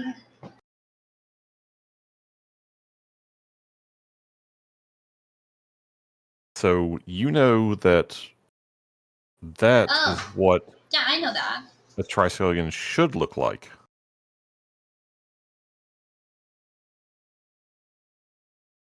And this thing on the table is not that.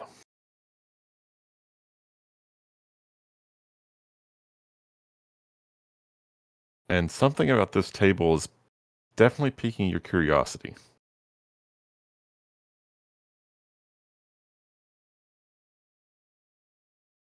I am curious of this table indeed.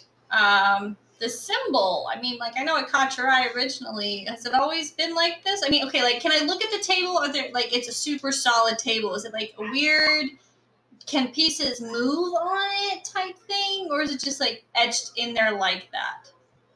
As that thought occurs to you, you're looking at it and, you're taking your time. You're really, you get Smecker to start talking to the lady so you can sort of distract her.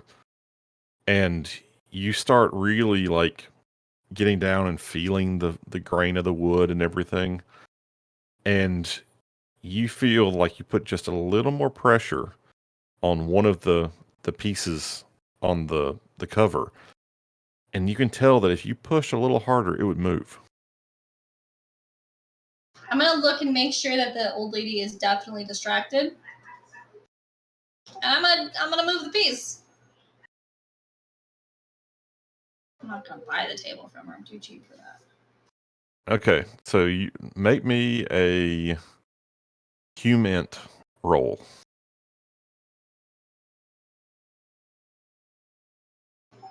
Success! You can tell that the old lady is moderately distracted. Like, she doesn't mind you, looking at the table and really getting a feel for it. But she's definitely paying attention to you. It's not like she's oblivious. Okay, so we're here because this is we're trying to buy the table from her, right? So we're pretending to buy the table from her for sure. Yeah, she thinks you're here to buy the table, whether you are or Okay. aren't. It's up to Okay. you guys. How much is the table? I mean, did I know a price $500 coming to in? $800. Fuck, I got credit cards, luckily. She's gonna so she's just like gonna like after she realizes she can like lightly push on that, she's just gonna kind of like take her fingers off. Like she gonna trace it a couple more times so it's not obvious. She's like, oh, I found a thing, you know.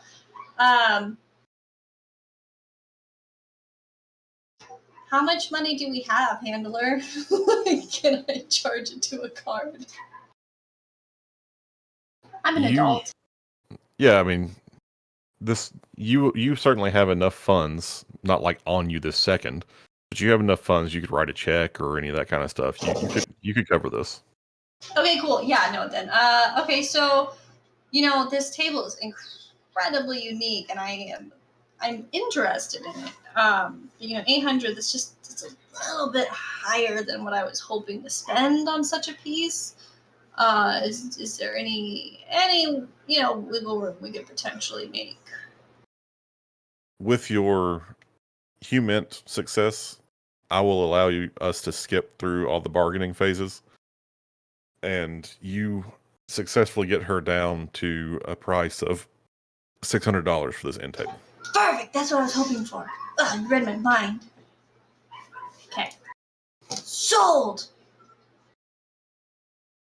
Yeah. No, I would be honored to have this piece in my home. Definitely. When do you think we'll be able to? Can I take it with me today? I can write you a check. I got my book and my she's fine bag. with that. This meeting was arranged with the assumption this table could be sold. This is ours. Okay, I'm writing a check. And I'm buying this table. We are taking it with us. All right.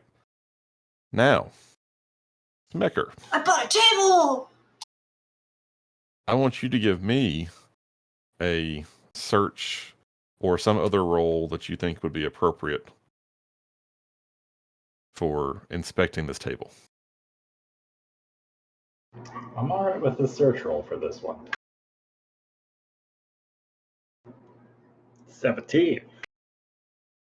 All right, so this is not a particularly large table, so the ladies kind of let you, pick it up and carry it. And as you're getting it, awkwardly positioned in the back of a Honda Civic,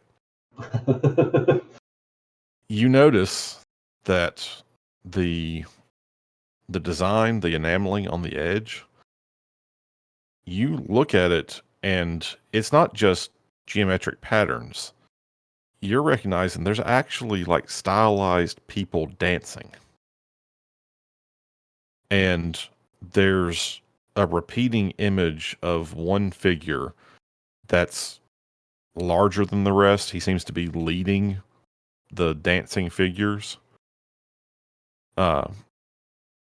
He doesn't like none of them have faces per se. It is somewhat abstracted, but he seems to have a horn coming either from his head or even from his face potentially. Just one horn? Yeah. That's weird.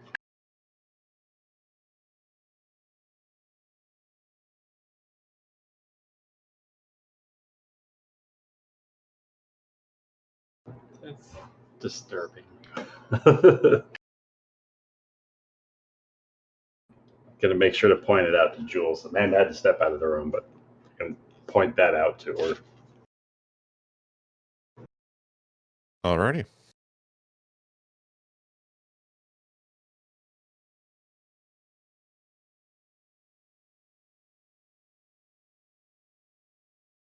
Well, you guys have successfully purchased the table and are heading back to the antique store. Say, Miss Tucker, have you ever seen designs like these sort of patterns? Or this figure here on any of the other pieces? No, I can't say that I have. That was always a very unique piece. say. It's almost like it watches you as you move. That's an interesting way to phrase it, but I guess I can see that. It certainly stands out. It surely does.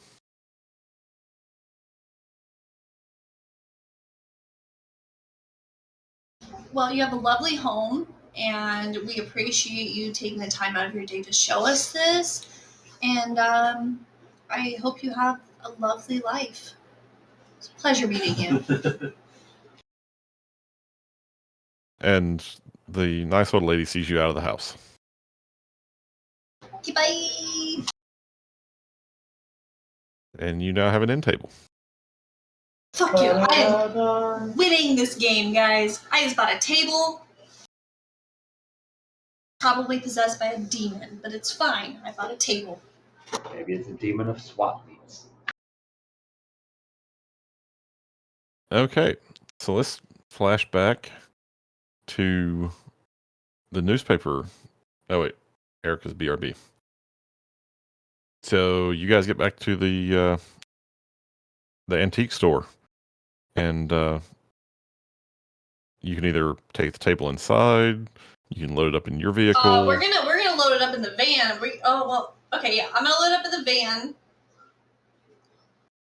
But I am curious about that piano because you guys told me about the pieces that were sold from the house, right? Yeah. Yeah. And so I want to go look at that piano now. I feel like it had something weird about it, and after seeing this and then putting the two and two together, oh yeah, there was a piano. I will ask. Oh my gosh, what's your name? Miss Tucker. Schmecker. Schmaker. Schmecker. The piano. That was the one, right? I think it's that one over there that came out of the Wheeler estate. I would be definitely interested in looking at that as well. Now that I have maybe possibly something to look. I don't know. Maybe they were made by the same person. Great. I'll load the table into the van. Perfect. You don't think Erica will mind? Nah, that's what vans are for. Load that shit up. All right, so you go check out the piano, and you look it over. It's a Baldwin upright piano.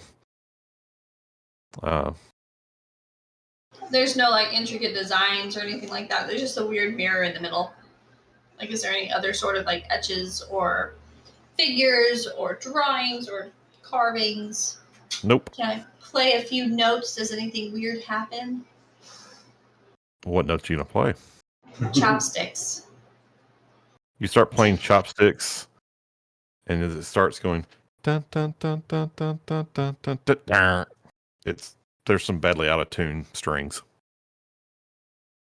Can I look and see where the strings go? Is there something in the piano causing the out of tuneness, or is it just like super out of tune? You just think it probably hasn't been tuned in quite some time. Okay, that's fair. That's fair. So just kind of look at it a little bit longer, stare in the mirror for a second.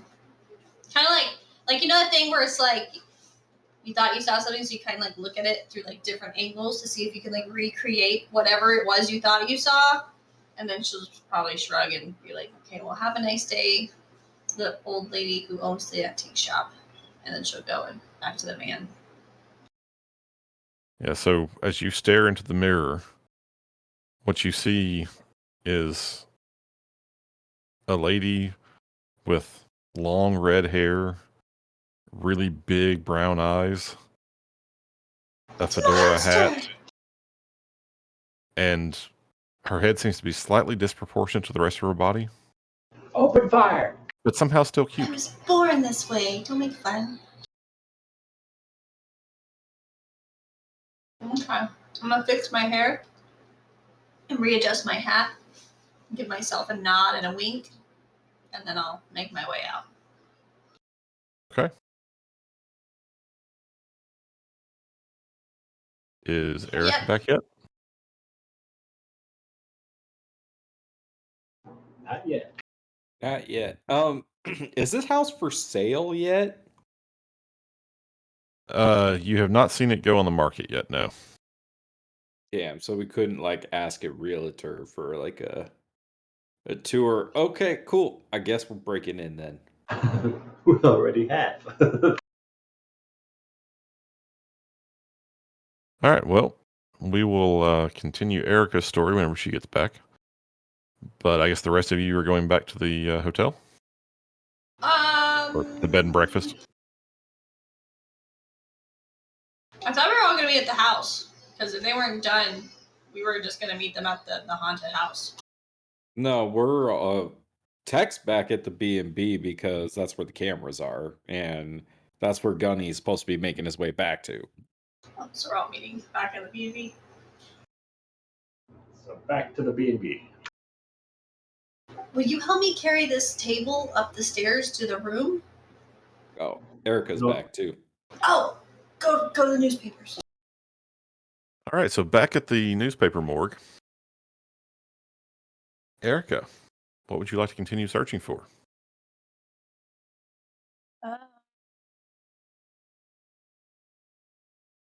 Didn't we find what we were looking for? Like how she died? Is there anything else we need to look for? We know how Isabel died. Well, kind of. We assume she died of natural causes. So we don't know that. There was nothing in No, the because it newspaper doesn't article say. you found that indicated any sort of unusual circumstances. Yeah. So she probably just died of whatever disease she had or illness, whatever. Erica didn't find anything. I mean, Erica doesn't know that we now know how Michael Wheeler died, but should I actually search for that is the question. Why not? Maybe Well- there's something more in the article. So you've found, let's see. I found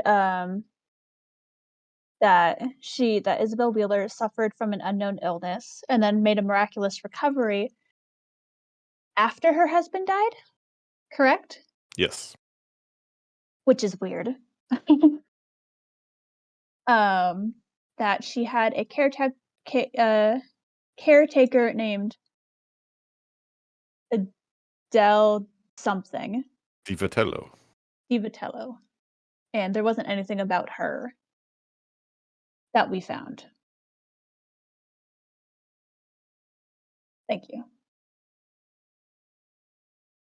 Found some weird animal disappearances, but I think that's not really I think that's just like a coincidence. I don't know. Do you guys have anything that you want me to search for? Oh, out of character? Give me something. I don't know. Because I think Is that's there a it. mace? Are there other Masons, He doesn't Freemasons know in about town? that though. I She don't doesn't know. She Smecker doesn't know that. could make a call over to Erica mentioning a death involved at the construction of town hall. That maybe that she's mistaken, but Miss Harrison just told us that she recalls Michael dying in 1922. But I could have sworn the obituary we found earlier this morning mentioned him dying in 1910.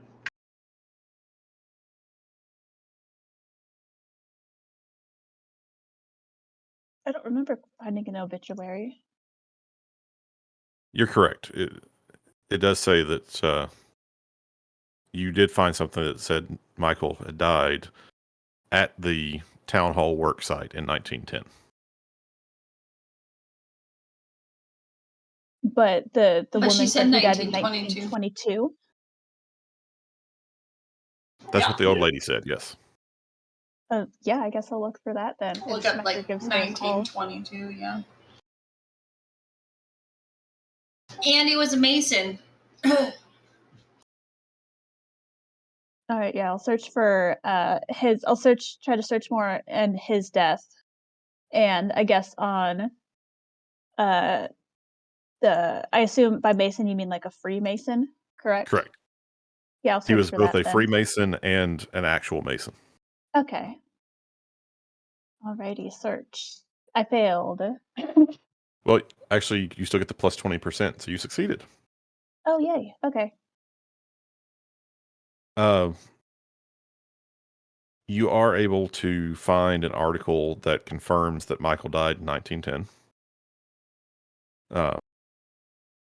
You still want to kind of look around though for why was this lady saying 1920 something? What was going on? I mean, granted, that's been nearly 80 years. She herself is only 70 something, so it would have been before she was alive. But she clearly has either heard stories or something. And so you start looking for like early mid 1920s, any mention of the Wheelers, the home, anything like that. And you stumble across an article that mentions Adele Di Vitello. And you see that you find an article from 1926, May 1926, that is somewhat luridly describing the firing of Adele Di Vitello for improper behavior at the Eureka Sanitarium. It was claimed, and she was fired for practicing witchcraft, and was reported by several other workers to have slaughtered a cat and drank its blood. No photograph of any kind was included, but the article goes out of its way to, sort of make it very clear that this is a woman of low moral standards and a blatant heathen. So she got fired in 1926, and it was in 1927 when Isabel Wheeler made her miraculous recovery. Right? Is that right? 1926 was when Isabel made a complete recovery. Was in 1926 as well. Same year, but it was in June that Isabel made her complete recovery, and it was in May that Adele got fired.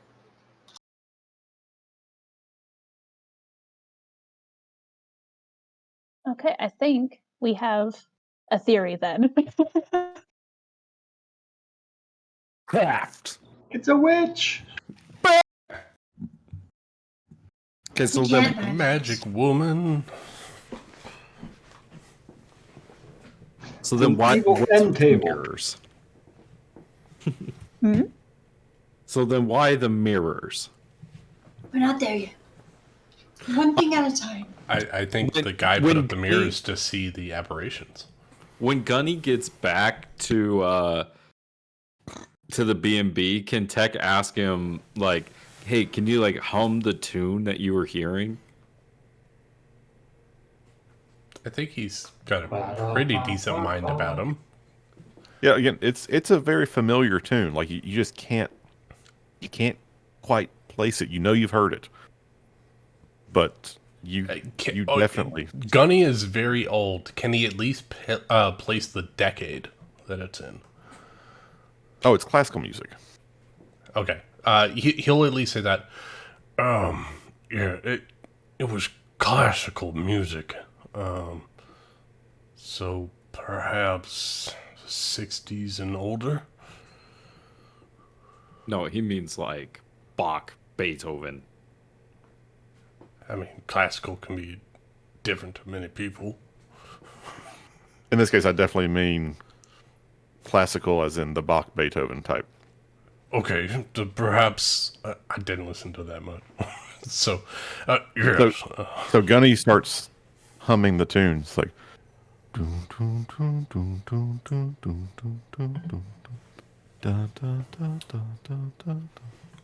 So, Tech, And- every horror movie that has a classical theme, it's that tune.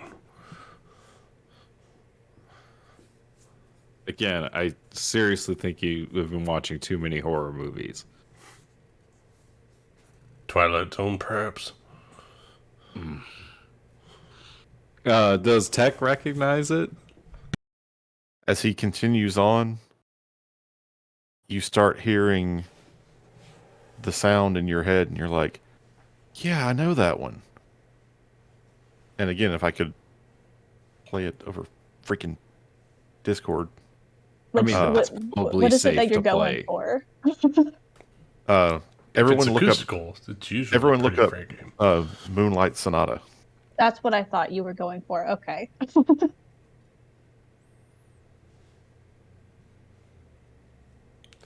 Gunny doesn't recognize the tune, so I will not play it. Yeah, this is definitely free, Oh yeah, it is. royalty free. Tech will like look it up and play it for Gunny. Yeah, that's what I heard when I broke the envelope of the building.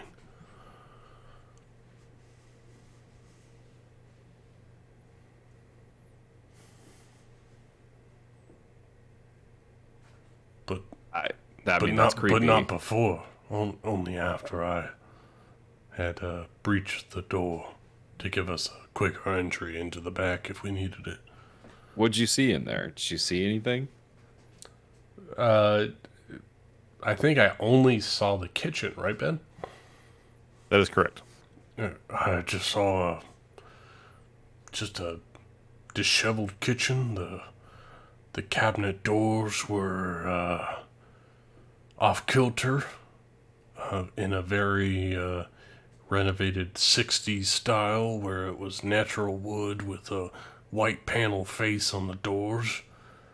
A couple of things on the counters. Like, I saw something that might be a blue plastic device. I don't know, could have been a dishwashing rack or something of that nature, but it looked like it had, well, based on our research, had been recently used, but nothing else of note.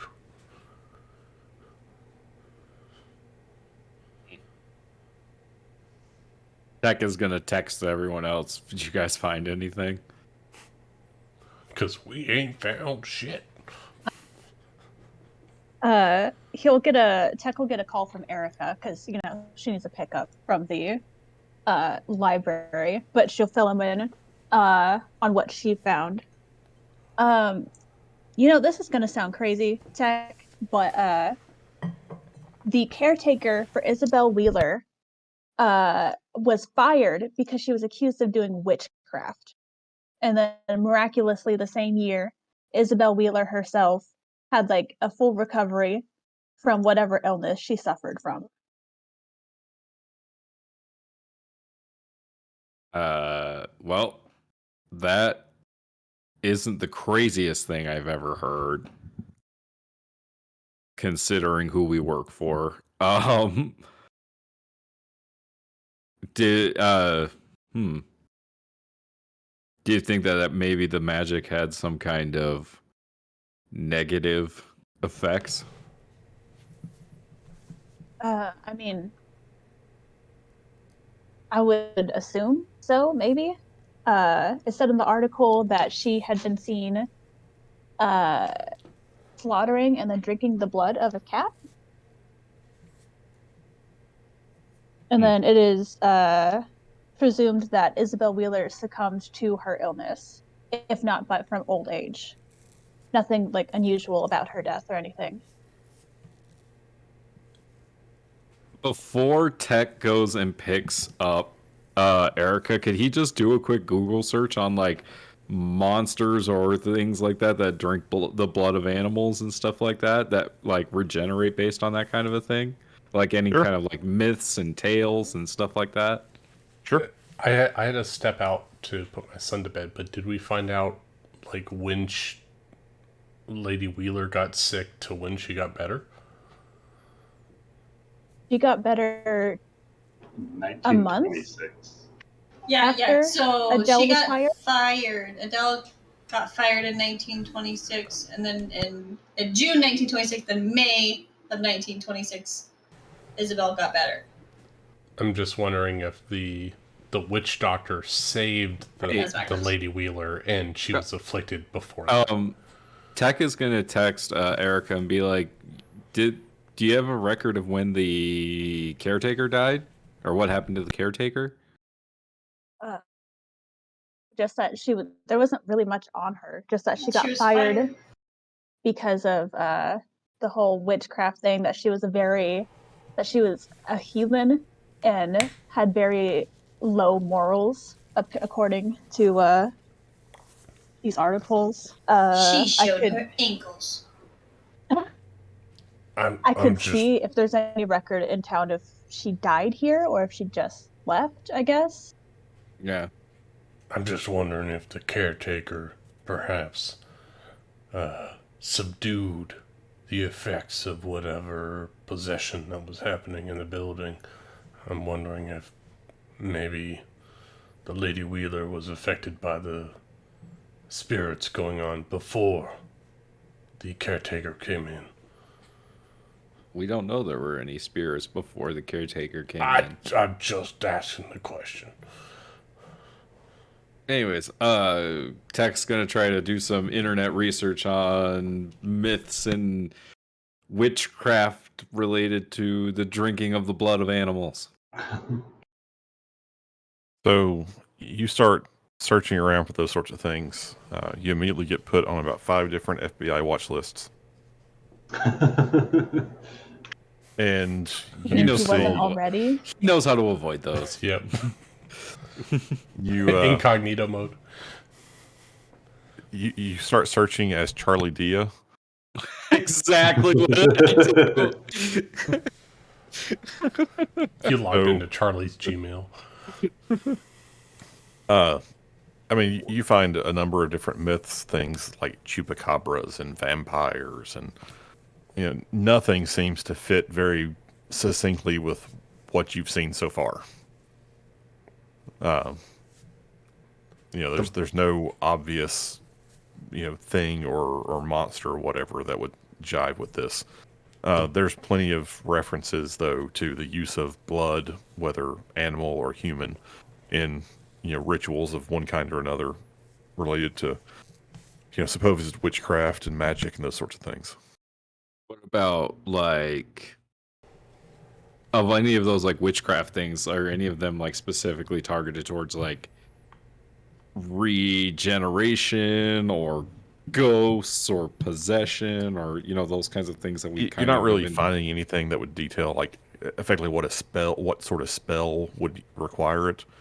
It's more just general sorts of blood is seen as a source of power, and so whatever type of spell or magic someone might want to cast, the use of blood to do it would be both powerful and dark. Okay. Gunny, you hang out. I'm gonna go pick up Erica, and Tech's gonna hop on his motorcycle and go pick up Erica. Gunny, that's fine. Gunny thinks about he did some service in the Middle East and all other continents around that area, and he thinks about ancient Egypt and their worship of cats, and the cats being the protectors of the dead and keeping spirits at bay. And he tries to think about if a correlation to the blood of a cat might be might help in keeping spirits at bay.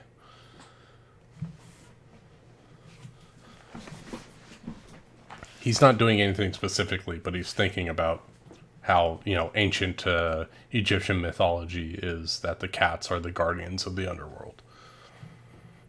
Sure.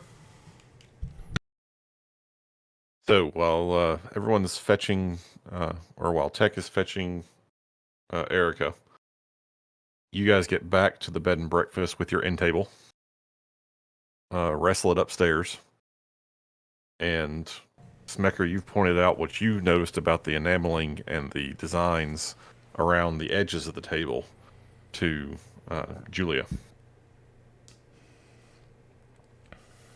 And Julia, you now have your brand new piece of furniture. Look at my furniture. Okay, yeah, I'm gonna fucking click this button, Ben.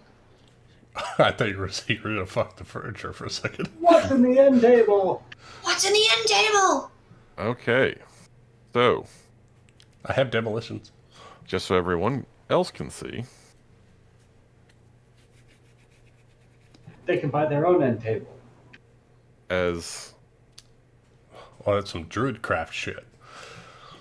Julia slides the pieces of wood that make up the top of the table, she aligns the carvings and the grooving in such a way that the triskelion is formed, and you hear a latch release, and a small door flops down underneath the table. What's in the door? What's in the door?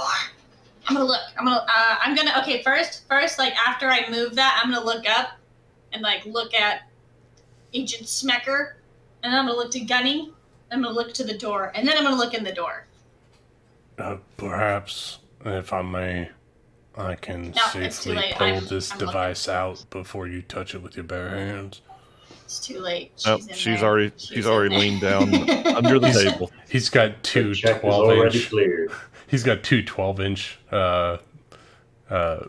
ratchets, or not ratchets, Wrenches. wrenches. You have one of those T-Rex mouth claw things. I've got a reacher. So Nobody cares about safety in here. Friggin' Tag opened up a coffin with no respiratory protection. So as you look underneath the table, you see that the door was very well hidden. Like the latching mechanism was on the inside. Like the finish was very smooth. So there's a reason that this probably hasn't been seen in who knows how many years. But you look, and there are some leather ropes that are like tied together to almost form like a netting. And sitting atop those ropes, you see 3 items. The first thing you see is a bowl. It is a bronze bowl, and you can see that on the base of it, it also has the triskelion symbol. I assume you actually go and undo the ropes. Oh yes, she's in it. She's get everything out she can. Yeah. So you undo the ropes. Carefully. You pull the bowl, or you support the bowl and bring it down, and you see that the inside of the bowl seems to be clotted with dirt. It's still quite dirty. And also resting in the bowl, you can see just the handle of it. There's a bronze knife. Fairly small but quite sharp. That was resting in the bowl. And there's also a book, a leather-bound book. Is that a hook or a book? Book. Book. A book, a bowl, and a knife. Yep. This is the witch book. This is the knife they used to murder creatures with, and this is the bowl that they poured the blood in to drink. Don't lick that bowl. Not like the bowl. Does anyone have a black light? Can we see if there's blood? Like that's black light thing, right? Who's a black light? Unfortunately, our tech person has left the building. His stuff is still here. Look through it. I would assume that like Schmecker would have a black light because you're a he's an forensic FBI pathologist, agent. or even For bodily fluids, I feel for like sure. I might even Erica have one. and her shit would have something because she's a chemist. Someone has a black light in here. I mean, we've got an agent, a chemist, and got an two anthropologist. forensic One of scientists. them has to have a black light. Have a black light down. So who has the black light? Schmecker would probably have one inside of the small evidence collection kit.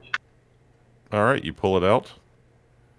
You shine it on the bowl, and you're able to determine that this is whatever it is. It's really old, and the things that would shine in black light have long since degraded. And But you're convinced it's blood. I'm convinced it's blood. It's at least 50 years old that this was used. That makes sense. Can you make out what's in the book? Yeah, I'm gonna go over to the book and I'm gonna like kind of inspect the outside of it first and look at it and then see, like, sometimes old books, kind of deteriorate. So she's gonna be as gentle as she can to like try and open it with it being intact. And like, is there any sort of symbols on the book or words or anything before she opens it? There is nothing on the cover. There's no like title on the spine. It looks like this is probably a journal of some kind. And as you open it up, you see that it is full of handwritten notes. And you start looking at it, and the first part is written in fairly neat script. And you can tell that it's Isabella Wheeler's diary. Isabel Wheeler's diary? Score! And I mean, looks like it could have possibly been a diary. as you quickly, you're not going to take the time to read through it all right this second. You start flipping through, and there are some odd sketches that are in there. There are also, you get towards the back of the book, and there's about 3 pages that are written not in English, but in Italian. I didn't pick Italian. I did pick Latin, which is the base language of Italian. And I speak Spanish, which is I close to speak Italian. Spanish. Yeah. Wait, where'd you guys put languages? Huh? Foreign languages and other skills. I gotta pick 2. I think everyone else got to pick 1. I put Spanish and Arabic. I chose to pick one. I think it's very, very smooth that Julia didn't put Russian on there, hiding her true background very thoroughly.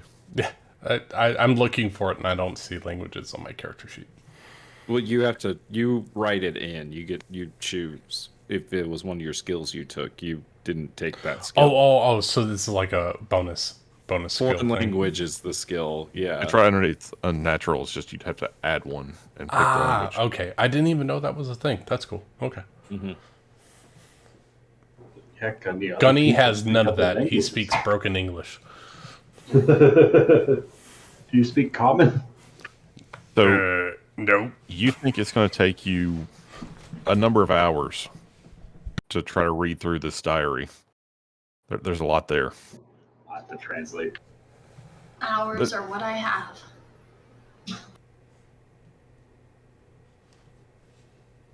Yeah, she's gonna like fucking like just curl into this book now, figure it out. She's got a new puzzle in front of her. She has history. There's 3 pages specifically is what she's gonna. Yeah, she'll start with that, and then like when she needs a break, she'll go and read some pages of the diary, and then she'll go back to translating, and then because it's like exhausting to fucking do that for hours and hours without a break. Well, Oh fuck! there's only real quick. ahead. Schmecker, we forgot to get lunch for everyone. I think we need to order a pizza. They should deliver. Yeah, I promised Erica we'd have lunch for her when she got back. I forgot. I got excited about buying this table. You guys got a number for Domino's Pizza? Yes, there's definitely a Domino's. It's called Domino's Pizza back in the day. Not just Domino's. Although in 2005, you really want to get Papa John's. Yeah. He's got a point. At the height of their discount. Well, then Papa John's, that's fine. Sorry, city girl here. My bad. Yeah, we went to Subway and got some $5 footlongs. And they were both $5 and a foot long. Not 10.5 inches. Come on, give me the other 1.5. Gunny will relate what he discovered with Tech about the music and what he saw inside the premises when he did his investigation.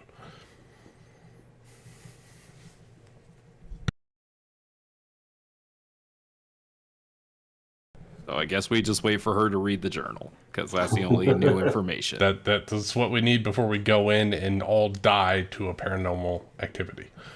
Let's die from fun and ghosts. Maybe we won't die. I mean, there's witchy things happening. Maybe they're good witchy things. Oh no. Unless they can be Wait, solved oh, no. by a silver bullet. I don't know what else we can do. Ben did say you might want to make new characters that you don't mind dying when we started this. So True. Oh, you got that info? Oh, I didn't get that info. Gunny's living. I believe I don't know, I'm pretty invested in Jules insane. now. so I made Okay. sure to make a character that had a family. So we're going to take about a 10-minute break. Everyone, stretch your legs, get something to drink. Oh God. Do we need trauma cookies? Wouldn't hurt, Oh no! because in an attempt to actually make sure that this doesn't go 3 sessions, when we get back, Amanda's going to tell everyone what she found out in the journal, and then you're going to the house. I'm so ready to go to this We're damn going to the house. house! So on a brighter note, my son, who is learning to read, saw the subtitles on the Black Widow movie, and he read to my wife something along the lines of da da da da da this bitch da da da da. And we're Nice. like, oh my god, that's a bad word. You're not supposed to say that. You're watching it in front of him, like. Well, but we didn't think that he could read subtitles that quick. He also heard the word, right? No, they were speaking in Russian, and it was subtitled bitch. Oh, and he read it got in it. the subtitles. And we were very shocked and surprised that he could read subtitles. But the fact that he said it out loud, my wife was like, she slapped him kind of nonchalantly on the shoulder. It's like, you're not supposed to say that. But I've definitely heard Dad say it plenty. No, my mom, definitely.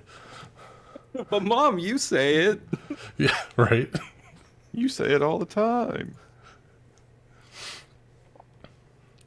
I just thought it was funny. Now we have to be really careful because Kid can read subtitles. Yeah.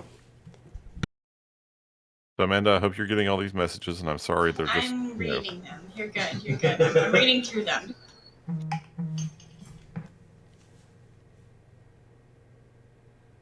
Yeah, this game really doesn't give you much information. They're just kind of like, here's some breadcrumbs. Nothing solid. It really doesn't help that we're all rolling very well on our percentile dice. It's just like, it gives you so much superfluous information. It's just like, I mean, we would get It's more no wonder solid this is information taking if we so rolled long. better. Well, I think it's It's also. really just sucker save kind of situation. yeah. I think they also try to make. I mean, I think realistically, they try to make these things a lot of potentially useful information that you need either other information to make useful, or that is just there to kind of like screw with you. Because if you're doing a real investigation, you never know what's really important until it's all over. A lot Yeah, of red and who herrings. knows, like, if any of this information is actually, and like, say, like, if shit like this was real, like demons It is and real stuff, summer. It is. It's real to an extent, in my opinion. I'm not going to go into that, but like, nothing is really going to prepare you for being possessed by a demon. Research isn't going to help you. And we are just humans. This isn't a fantasy world where we can actually deal with these kind of things. I mean, I've got a gun and some C4. That's what I'm dealing with right now. I'm just I think from a gaming perspective, it is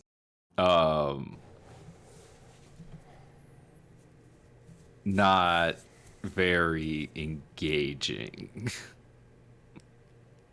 Because it's just kind of like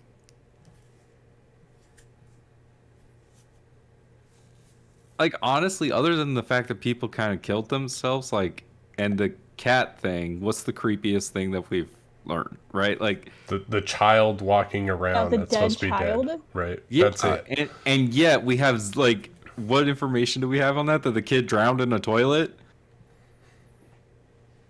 Yeah, that's it. That's it. That's like we don't know anything else about that. Well, because there's not anything else to know until we get into the house. Yeah. Someone needs to get possessed, and we need to coax the answer out of the possessed person. That's what we need. All right. Well, while Amanda's reading, I'm going to go get something to drink, and I'll be back in a few.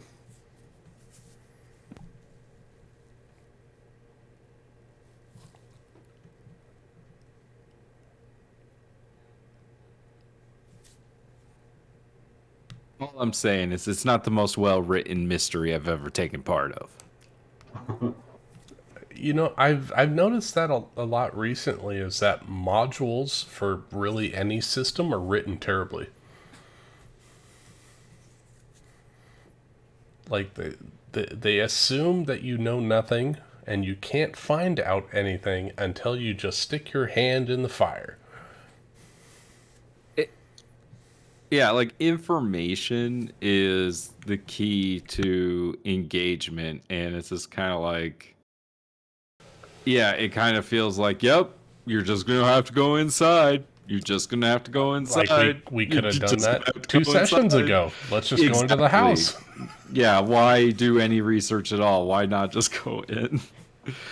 But we don't know. I mean, I'm sure the research is going to help us once we get inside, you know, in talking to what's ever in there and things like that. But Unless someone has figured out in the vast amount of knowledge we've gained on how to quell this possession, this demonic influence, we're going to go in there and probably burn the house down or all die. yeah, it is kind of interesting, right? Like, do we have like access to like Delta Green files on things that could have happened in the past that are similar, or you know, Technically, like, only Schmecker is supposed to be working on this. yeah. He recruited us after he was told not to get anyone else involved. Right, and I think even like a part of Delta Green is like you don't talk about the other cases and stuff like Right. that. So it's like Yep. it's set up to fail. You know what I mean? Like it's set up so that you don't know anything. It's a system to kill characters until you finish the mission. Is it? Yes. Oh. That's the way I'm feeling anyway. I don't know specifically if that's how it's designed, but it Well, very I much mean, feels like you don't have the tools to deal with the paranormal at all, and you're supposed to go in there with guns and your wit and expect to walk out from supernatural experiences. It doesn't seem We're like like- it's a system that allows characters to live. We're like the guinea pigs that's supposed to find out what happens, and then more experienced people come in and take care of it. When Yeah, we the quarantine inevitably die. comes through, cordons off the whole block, and then nukes the damn house after it's done. Yeah, we're the scouting party. Yeah, we come in there and see, is it in an isolated situation, or is it spreading? And if it's isolated, they just get rid of it. Like game example, like Phasmophobia. You know, the whole point of the game is you don't know what the fuck you're looking for. You just have to figure out what kind of ghost is in there and get out before anyone dies. So another team can come in and get rid of the It ghost. at least gives you clues to what the ghost is. Right? Yeah, while you're in the house. You have Okay, to look for Yeah, them we got to get in the house, get infected, and figure out what the answer is, and then report back to the bureau before and then everyone hope that dies. we all live to let somebody know. Yeah. So nobody else has to be sent to die. We're not meant to solve the problems. We're just meant to figure them out. analyze, assess, and then send what we find Tell back you to what, whoever actually takes care of this shit. the gunny is ready to adapt and overcome this situation by blowing the shit out of this house. We can't solve everything with blowing up houses or burning them down. It's worked I before. don't know if that's gonna What is work. your guys' solution in Misthaven? It might as well apply here. It worked on the Because last we're mission that the fixing party went on. Misthaven. Misthaven is a damn Did it, city, though? let's be real. I think so.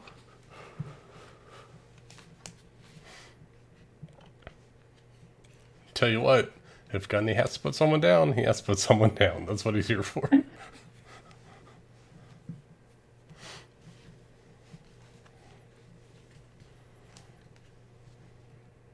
What are we doing Amarillo Skies next week or Misthaven? Amarillo. Yeah, we got to get Tom in here, right? Mm-hmm. Halloween session. I organized With all that- of my notes today for it. So proud of myself. Took a lot. There was a lot of sticky notes that got thrown away today. Did you pass on your notes? I threw them in the trash. Well, I meant to Tom. He watched all the That sessions. would- He can take his That own would notes. be metagaming. That would be metagaming. Because Fox knows things that nobody else knows. This is true. I have all the secrets of the cards. All right, Julia. You ready to share what you've discovered?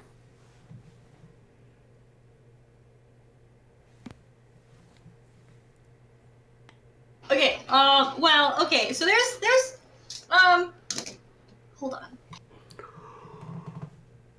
Okay, I'm just trying to like sort through all these things to see what's good to say and what's not good to say, like the best way to start this. Okay, so my translation might be a little bit shaky here. It's, Italian's not my forte. There's some words that maybe say one thing but could possibly mean another because, language barriers. But I'm doing my best here in the time allotted. So the gist of it is what I'm getting which is a lot of what Erica found out already, was she was hired. Okay, so let's see. She was hired to resew the drapes in all the rooms. But her and Isabel really hit it off. And, because, as you mentioned, she was fired, so she was, thought to be, this really bad person, downer, so, the fact that they really hit it off was unique. Let's see. And then, there was the animals. Let's see, this is a diary. Eventually, Di Vitello, the lady, Adele, she had some men show up with her. She was basically bringing her own family to live with Isabel and them. There was one of the men, Antonio, which she claimed to be her son. And then, apparently there were a few scuffles that have happened, and it made the town people realize that, maybe these people weren't people to mess with, and kind of, keep your distance from these people. Let's see. Ben, if I'm talking out of diary. Nope, you're doing fine. Okay, let me know, because I'm about to say something, so you're not to stop. So one of the things that's mentioned in this diary was this Matthew Harrigan. He's the son of a wealthy local politician. He died of a mysterious disease, ironically, right after an incident with the Antonio Di Vitello. There was a scuffle that happened, and there was a few of them. Let's see, there was 3 or 4 involved. And each person that was involved in the scuffle with Antonio suffered from these weird rashes, and they were bleeding, and they were convulsing. But the only one who died was this Harrigan fellow, and he's the one who hit Antonio. And after that, the townspeople kind of stayed away from him, because they were like, oh, there's some weird shady shit happening there. So basically it was, there's definitely witchcraft is what they've they've come to notice. Let's see.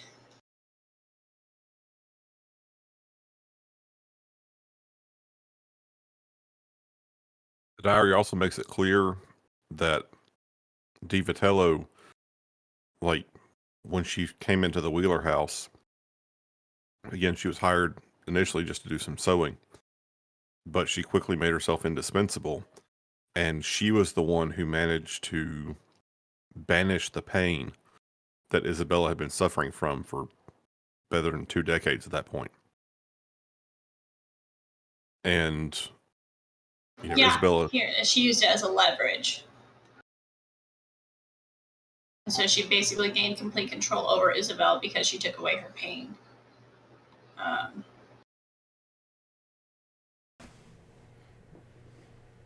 but Isabel began to discover there was a price for everything.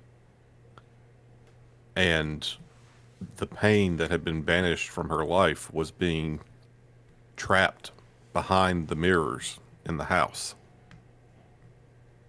And she kept seeing herself like inside the mirrors.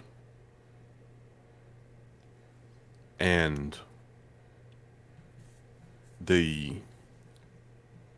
this magic that DiVitello was using continued to just kind of take a toll on her. And then starting in the early 1940s, the DiVitello, Adele, started doing these rituals every new moon for 15 years as she slowly was trying to consecrate the house to this entity that she worshipped, known as the Dark Man. And in the summer of 1955, the Dark Man himself appeared. Let me guess. One horn? Doesn't actually say. The Isabella, at this point in the diary, her writing is very erratic. And you can tell that she's not necessarily entirely there, but she talks about having been offered and really told to sign her name inside the book that the Dark Man had. And she refused. She refused to do it. And the next day, DiVitello was gone. Everyone else that was with her was gone. And Isabella's pain started coming back.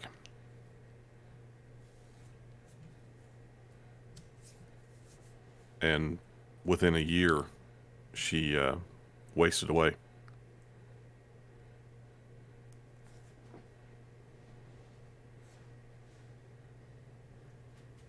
Sounds to me that we've got a bona fide son of a bitch in the dark that's possessing this house, and we need to light him up.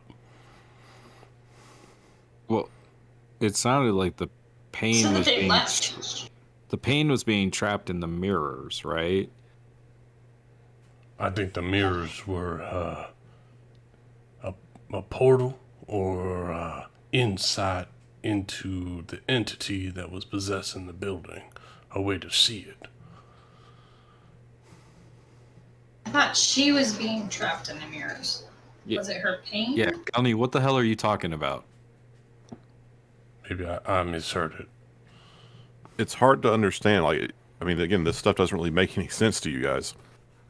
It's almost like insane ravings, but what Julia's able to try to sort of figure out is that Isabel believes that she kept seeing like a different version of herself in the mirrors, and that it didn't start until Adele had sort of banished her pain. So she came to believe that somehow Adele had put her pain on the other side of the mirror.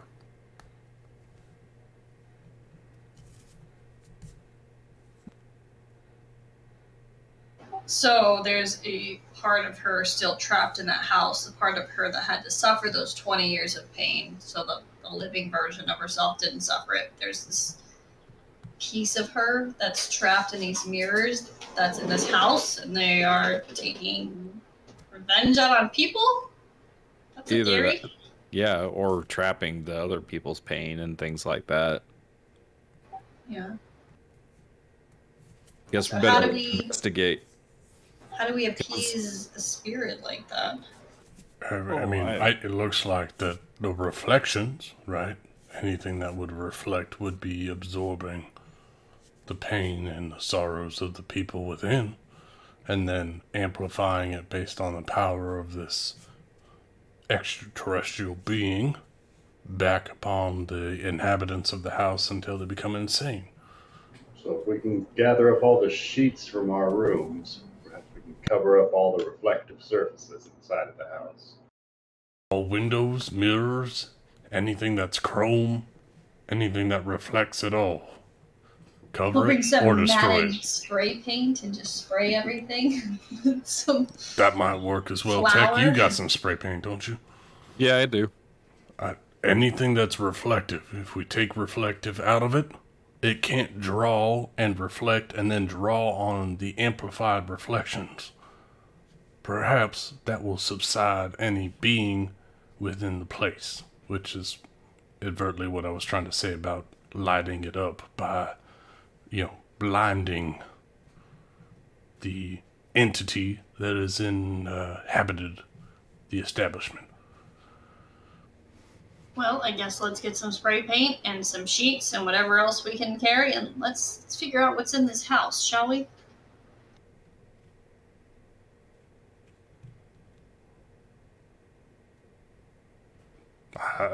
That's the best thing that I come up with. Anybody got anything else better?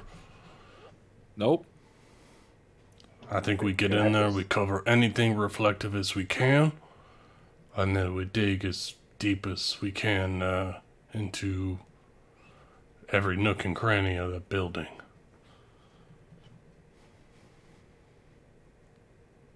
There's a way in Let's the go. back. Maybe the I bed have and the door breakfast. open. Maybe the The bed and door was breakfast just will be open? willing to lend us some stuff. Some. Smacker, it's open now. Let's not question the ways of what I do. If you He entered broke the the window. residence already, Yeah, I cracked the door a smidge so that way we could get in easier from behind, so that way nobody was seeing what we could do. He was not quiet about it. I was not quiet about it at all.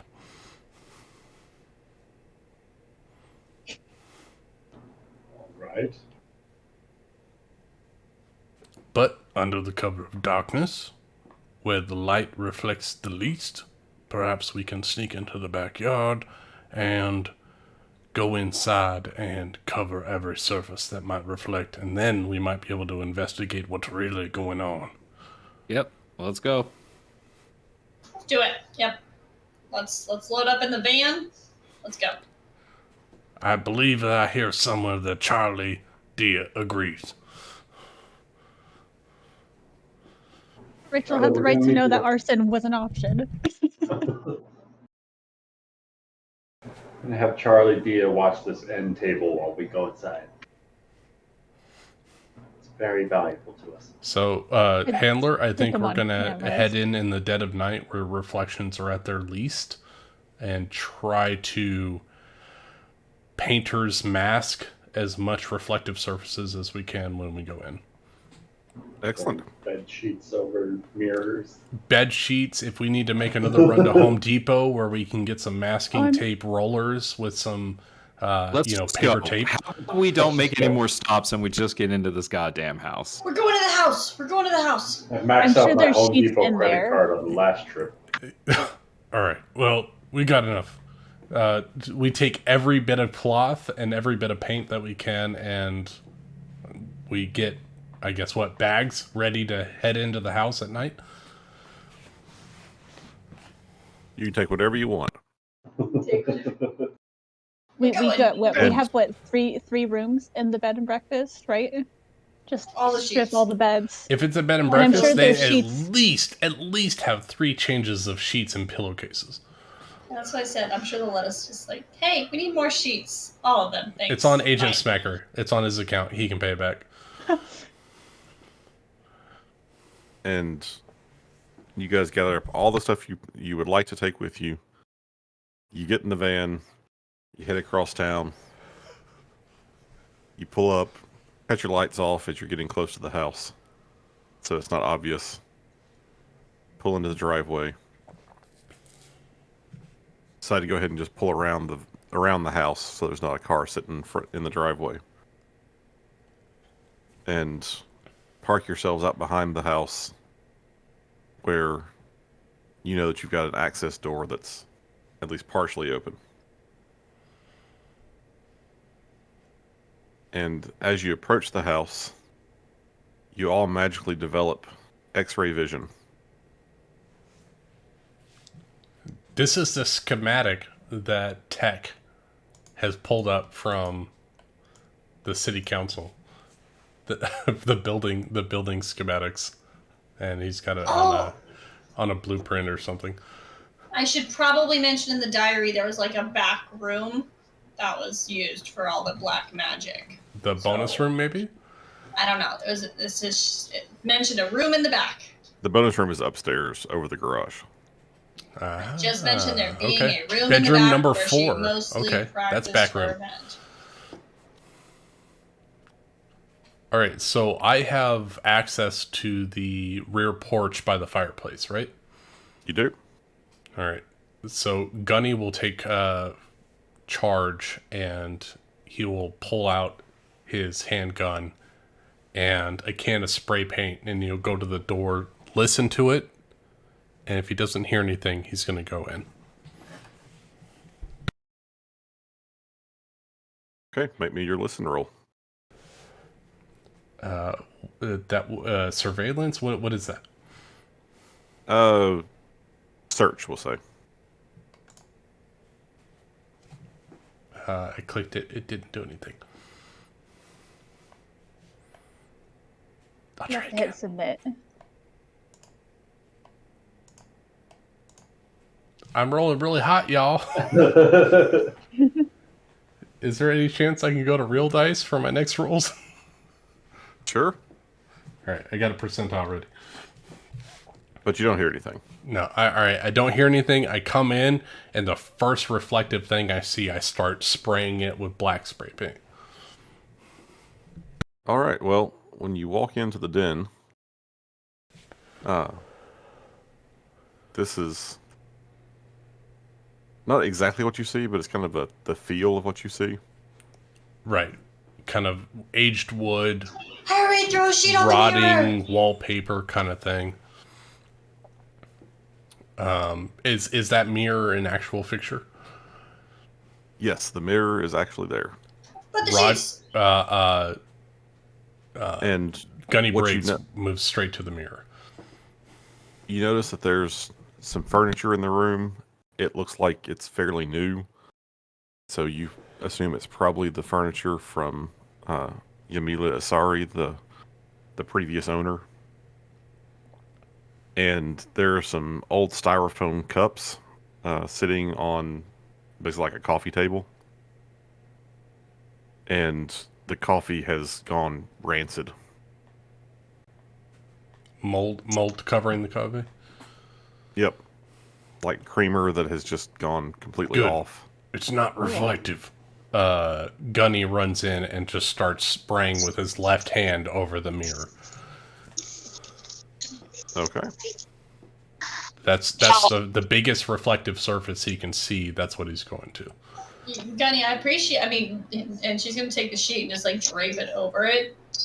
Make it a little. I mean, Do you tie have a up step there. ladder to get to the top of that You can mirror? throw sheets. I mean, sheets throw easily. Just throw I'm it, covering don't break everything I something. can. Cover something else, No, damn but it. you're wasting paint on something that we can easily put a sheet on. That's what I'm saying. So then I guess we're all in the den.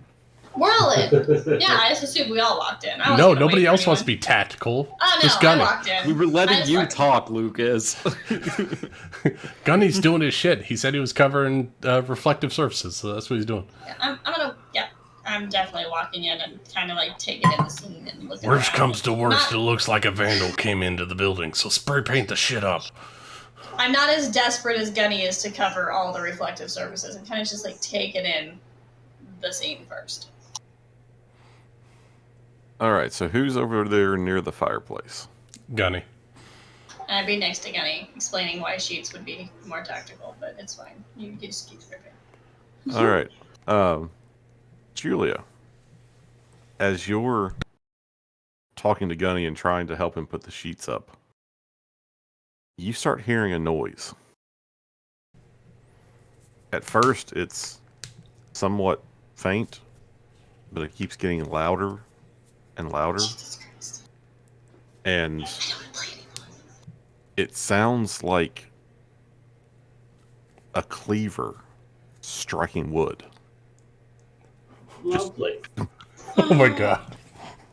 Chunk, Do you guys hear that? chunk. Do you guys hear that? Is this only Julie? Do you guys hear that? It's getting louder. Yeah, you don't hear anything, Gunny.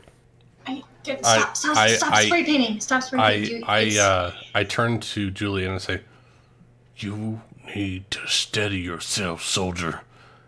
There are shit that is going on in this building, and you are predisposed to what's going on. Steady your mind."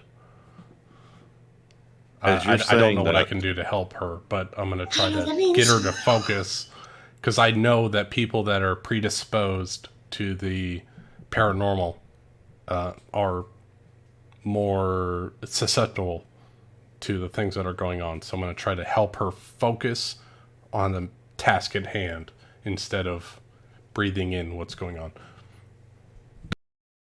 Well, as you're doing that, Julia continues to look around the room, and she looks down at the hearth, like the mantelpiece, where you're standing next to it, and you're trying to hang this sheet.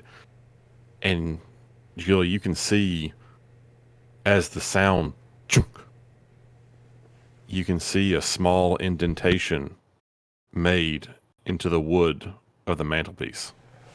You see that, right? You see that? It wasn't. Does Gunny see it? Does Gunny see the chunks taking out of the mantelpiece?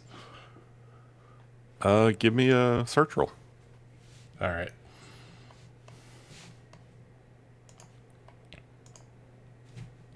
Nope.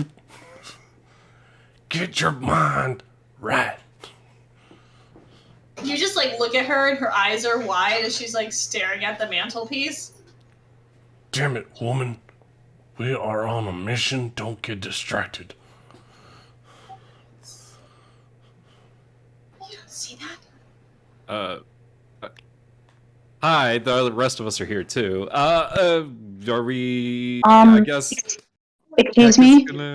Where the fuck did you come from, Charlie? God. Yeah. Wait. hold on. Postal man just breaks into this place with She was in the Kool-Aid? fireplace. God. I'm kind of crunked right now, y'all. So, like, I just want y'all to be I just want y'all to be arsonists right now. So y'all are doing great. I miss you. Charlie's Sorry. watching the cameras. Charlie. Charlie just comes over the columns from the Airbnb and be like, "You guys are doing good. Just burn the building down." Tech's gonna start looking for the back room that Julia described. I'm sorry. All right, just tell me which room you want to go towards. I guess bedroom number 3 or 4. I'll go to bedroom number 4. That would Okay. be a back room. That's what I would assume would be a back room. So as you walk through the den, make your way to bedroom number 4. And what you see is just a plain bedroom. It's empty. There was a rug there, you think. It's got some wood tack strips, which once held it in place. But the room's effectively empty.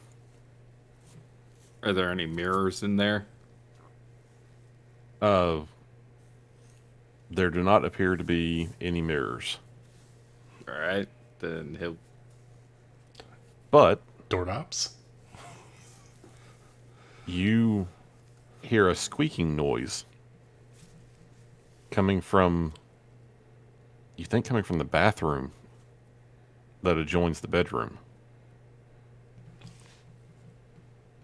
It sounds like someone, like, you know how if you kind of drag your finger across a mirror, it will squeak.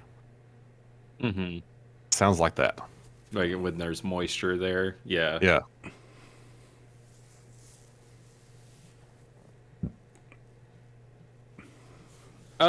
Fuck it. Tech's gonna open the door to the bathroom. So you open the door to the bathroom, and again, it's fairly empty.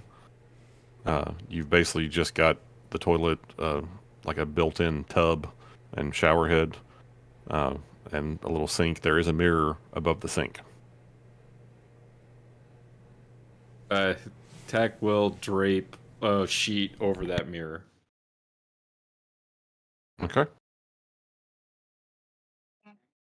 As you drape the sheet over the mirror, basically nothing else happens.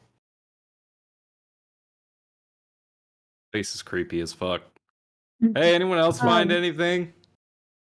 Schmecker's. I- Go ahead. Go ahead. Anton Tura, he drowned in the master bathroom, correct? That is correct. Yes. I want to find that. Okay. You start looking around for the master bathroom. Well, master bedroom and bathroom. You start making your way over in that general direction. Well, I guess, which way do you start going? Because, I mean, again, you don't actually know the layout of the house.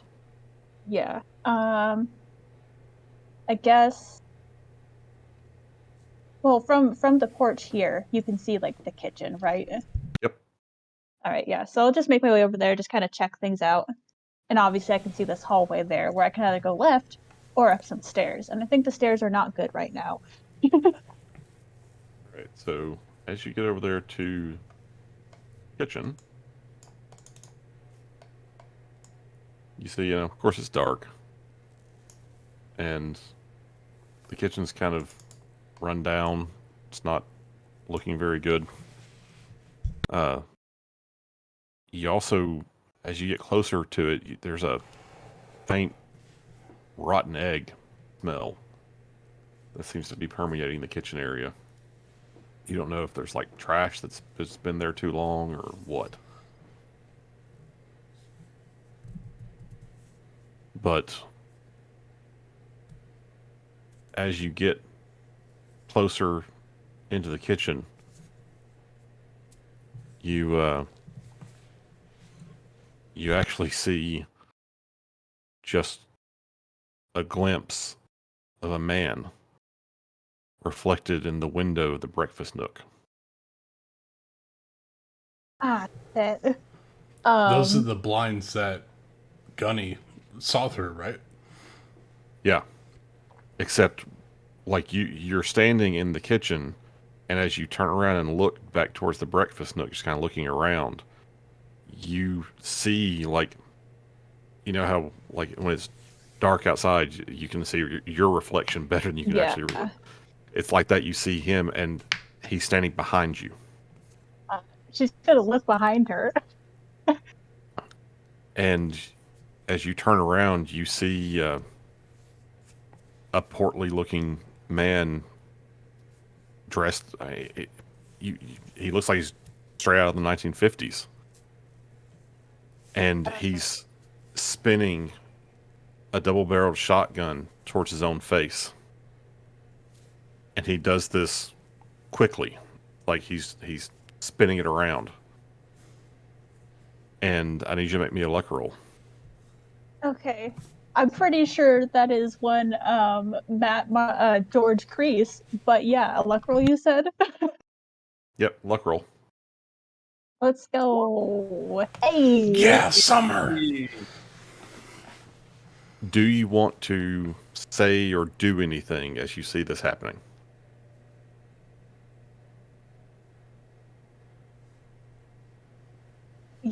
Yes. What does the good doctor say? I don't know if you guys will be able to see this, but The gunny is there's- highly alert. He might be able to ascertain what you're doing. there's like a figure with a shotgun. I'm pretty sure what was his name? The dude that shot his wife, fucking George Crease. George Crease. No, you literally have like 2 seconds to react. Okay, then it's something like jumbled like, oh god, man, shotgun. Can the gunny dash across the room and No. slam the blinds down shut? Nope. You hear Erica Oh yell, god, man, and turn around oh and god, see. man, shotgun. You turn around, you don't see anything. Erica, you hear this man shout, "Leave me alone!" And he pulls the trigger and his head disintegrates. The gunny reaches out, and then whatever happens. So I need Erica to make me a sanity roll. Yup. Oof. Oh, rough. Erica. That's so bad. That's like almost the best bed.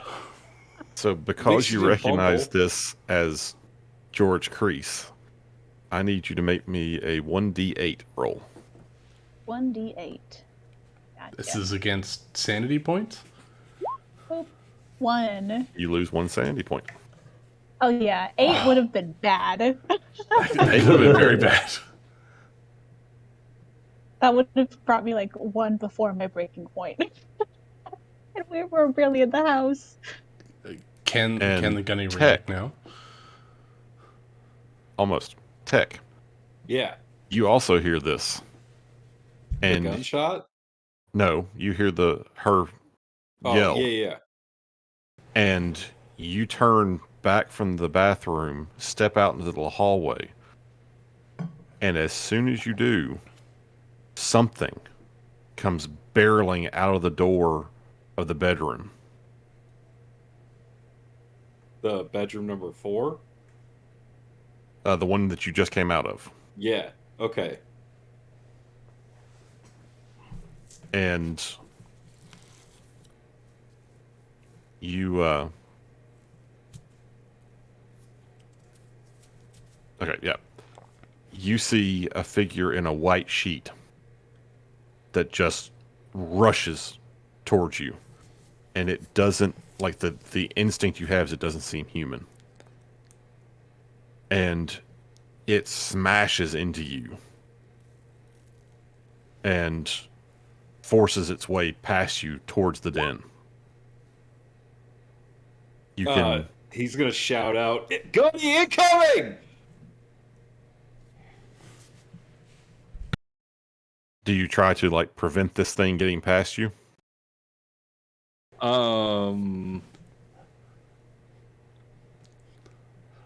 That doesn't seem like Does he tech. see like a foot or feet or anything like that? All you see is the sheet.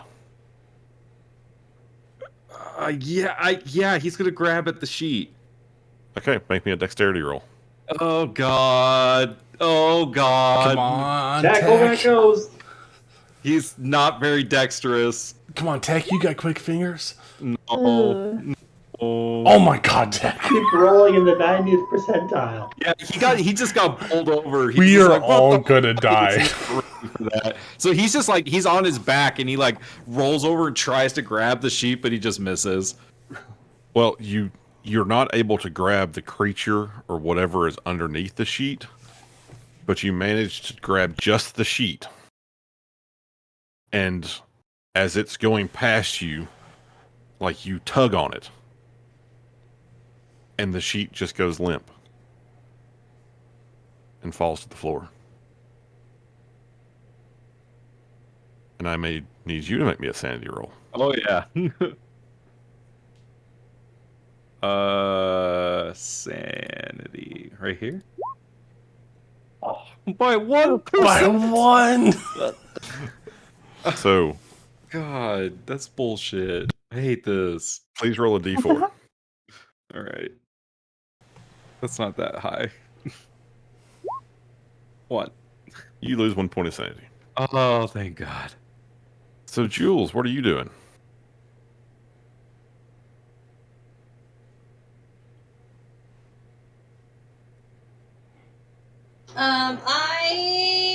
Is this thing on the mantle still happening? Yep. And you seem to be sort of fascinated by it. I am fascinated by this thing happening on the mantle. But I will hear, Erica, and I'll like glance that way, and then at the same time I'll hear freaking Tech scream in the other direction, and she'll look over there and she's gonna look back at the mantle. She's a little freaked out taking her eyes off of it for fear, but she's also gonna like kind of take a couple steps back from it. Like she's a little too close for comfort, having something sort of being chopped like right in front of her face. Okay. As you start Backing to step away, back, not turning away, backing away. Like as the you eyes start are to still back on. away from it, you hear one more thunk and see the mark on the mantelpiece. And when you're expecting the next one to strike, it doesn't. And you wait for another couple of beats, and you don't hear any more. Smecker. So Schmecker was moving across the den to try and keep an eye on the most exit points from the room, and that put him on this side where he's got an ear towards the master bedroom and stairs in case he hears somebody moving around that way while Tech was checking out the other side of the house when all this shenanigans started happening all throughout the house. And he is not liking it one bit, but I feel like there's nothing he can really do for any of these situations.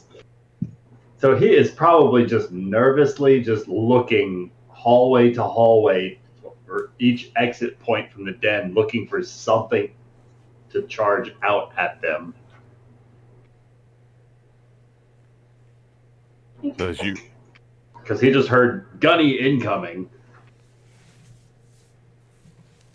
And as you're looking around, trying to keep an eye on everything, like everything's sort of calmed down for just a second. You can still hear Erica like almost hyperventilating just there in the kitchen.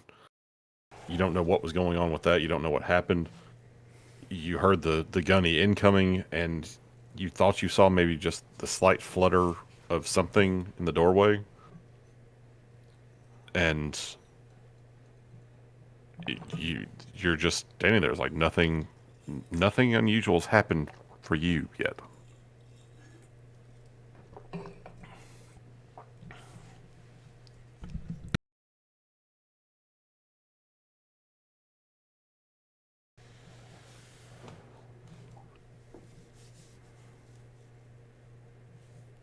But at this particular moment, his goal is to try and get eyes on everyone to make sure everyone's still all right and not just scared shitless.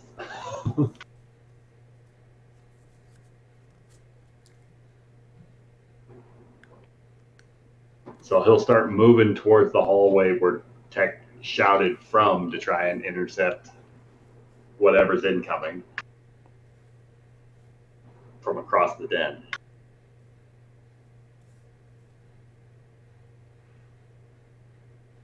As you go across the den, still nothing.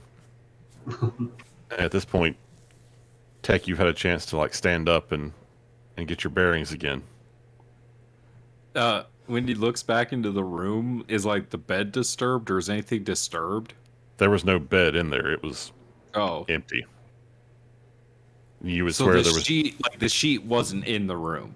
Yeah, you would swear there was no sheet in the room before. And the sheet that I put on the mirror is still there.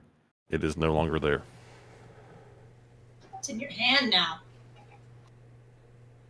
Something He's gonna fucking go busts cover out up of the mirror. He's gonna go cover up the mirror again. Okay. And then he's gonna look out the bathroom at Schmecker. This time, as you go to cover up the mirror,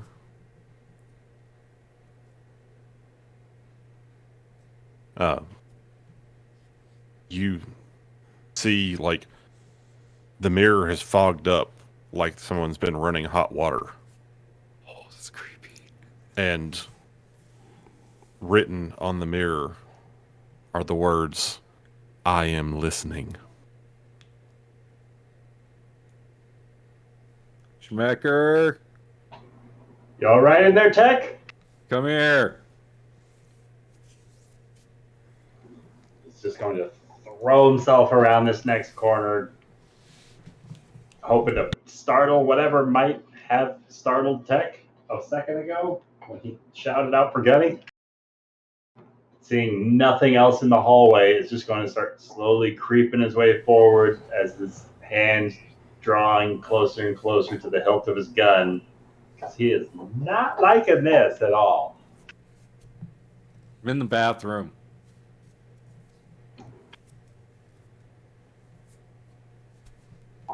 What did you see? Does Schmecker see what Tech sees? As you get in there, you do see that the mirror is slightly fogged and has the words, "I am listening," written in it. Tech's gonna look over at Schmecker and be like, please tell me you see it too. What did you say? Well, I see this mirror right now that says I'm listening. Do you see that? Yeah, the one you're pointing at? Mm-hmm. Yeah. Okay. Tech's gonna take the sheet and cover the mirror. Okay. About 5 whatever seconds ago, I walked in here, covered up this mirror. I walked out and something attacked me, and I grabbed the sheet, and it's the sheet that I put over the mirror. And then I came back to put this up, and I saw that. Well, are you injured? I can check you out, maybe patch you up. I think I'm all right. It just knocked me over. We got to find the back room, I think. Maybe we should pair off. Nobody go at this on their own. Good idea.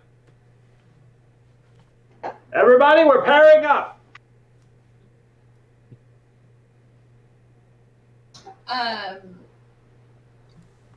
Jules is gonna take out her EMF reader, like the thingamajigger. She gonna take that out now. I feel like it's a decent time to put this bad boy to use. Sure.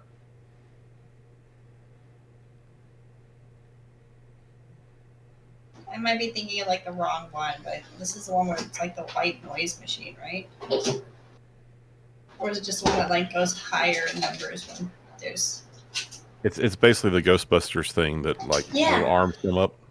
Yeah, you Okay, totally yeah. have one of those. Yeah, that. She's gonna use that, and she's gonna start. She's gonna start over by the mantelpiece, see if she gets any readings over there, and then she's gonna walk over to where Erica is in the kitchen.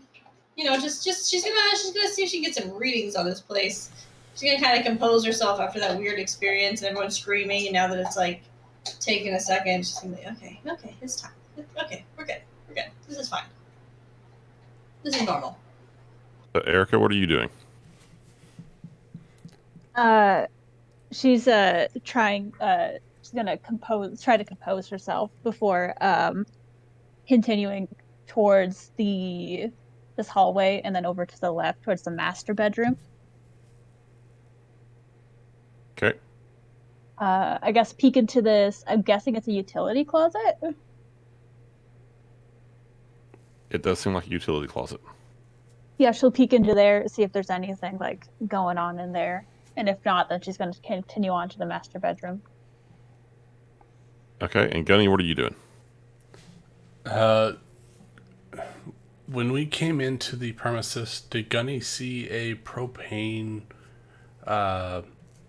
grill or anything of that nature when we came in? No. Damn. All right.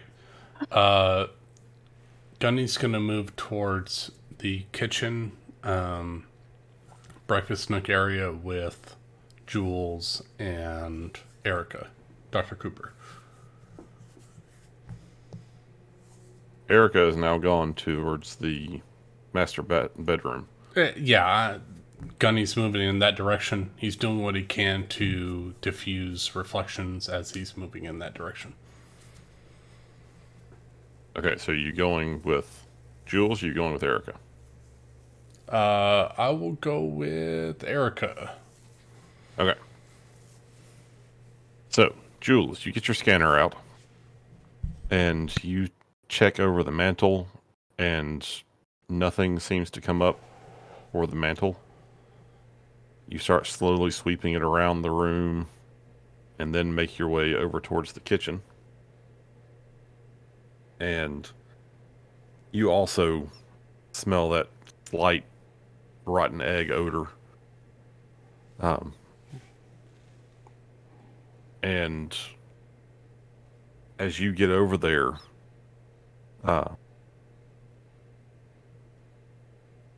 something happens, and we'll come back to you. So, Erica and Gunny, you both start making your way over towards the master bedroom. And as you stop and check the little closet, and it looks like just a linen closet. It's got, some sheets, towels, that kind of stuff. Nothing particularly fancy. And Nab those sheets because we know that the master bedroom has all those mirrors in it, right? Yep. that's correct. And as you open up the door to the master bedroom, you see that all along the left-hand wall is floor-to-ceiling mirrors. The entire wall. And it gives a weird sense because that's the first thing you notice is that wall is entirely covered. And you see some windows on the far wall, but then you notice that the wall in between that also has mirrors. Like, just about every surface, every part of this room is mirrored in some way, shape, or form. And it's very disorienting.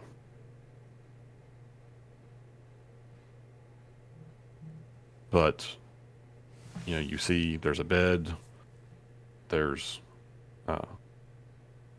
some somewhat period furniture, but nothing really unusual is, obviously in appearance. I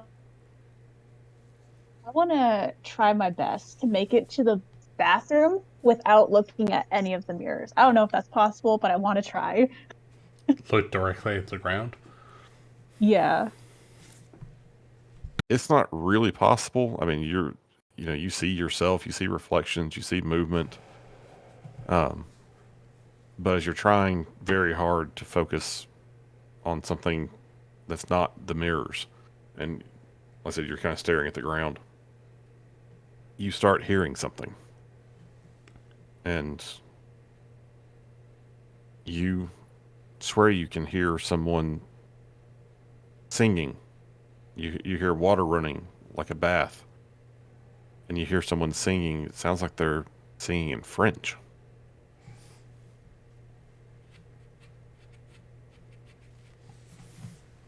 Erica does not know French, so it's just a song to her.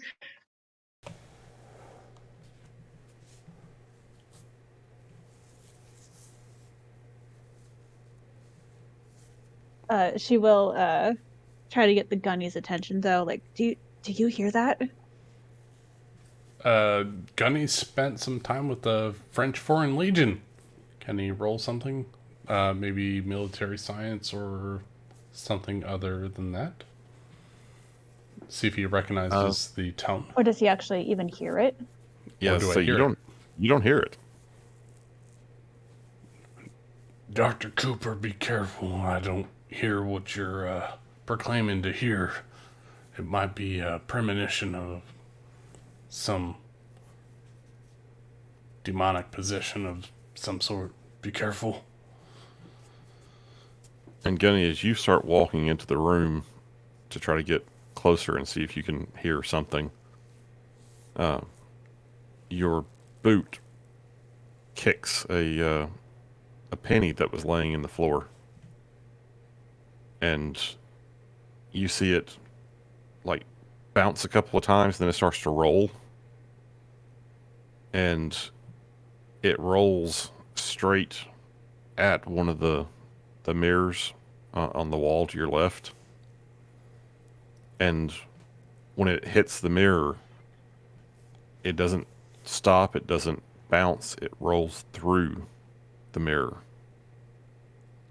and falls to the ground in the middle of the floor on the other side of the mirror. Like beyond the mirror, in the reflection. In the reflection.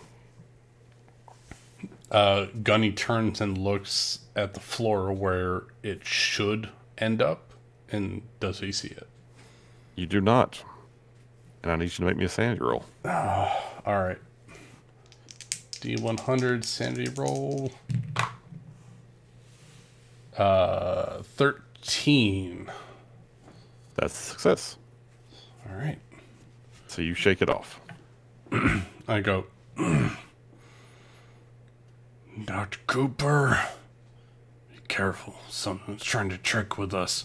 And I pull out my Vietnam Zippo lighter and I take this spray paint can and I spray the mirror that showed the reflection of this penny and try to cover the mirror floor to ceiling with soot from the fireball that I'm casting on this thing. Make sure you don't light the room on fire. I'm just trying to get the mirror for the most part. Anything that's in direct like eye line. So, 2 feet up from the floor and 2 feet down. Something that's in direct eye line. Okay, you start blackening the mirrors as best you can. Erica, you still hear the woman singing in French. And I pinpoint where it's coming from. Does it sound like it's coming from the bathroom? Yeah, it's definitely coming from the bathroom. Okay, let's go to the bathroom. Gunny will try to move in that death. direction while keeping his eye on the blackened mirror. Other mirrors are in its periphery, but he's backing up, trying to move his way towards the bathroom.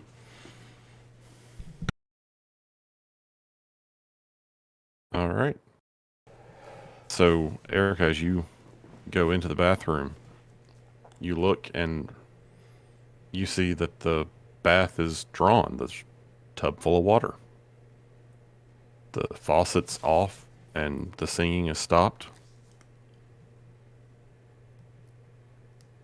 Is there anything in the tub? It's just water? All you see is a tub full of water.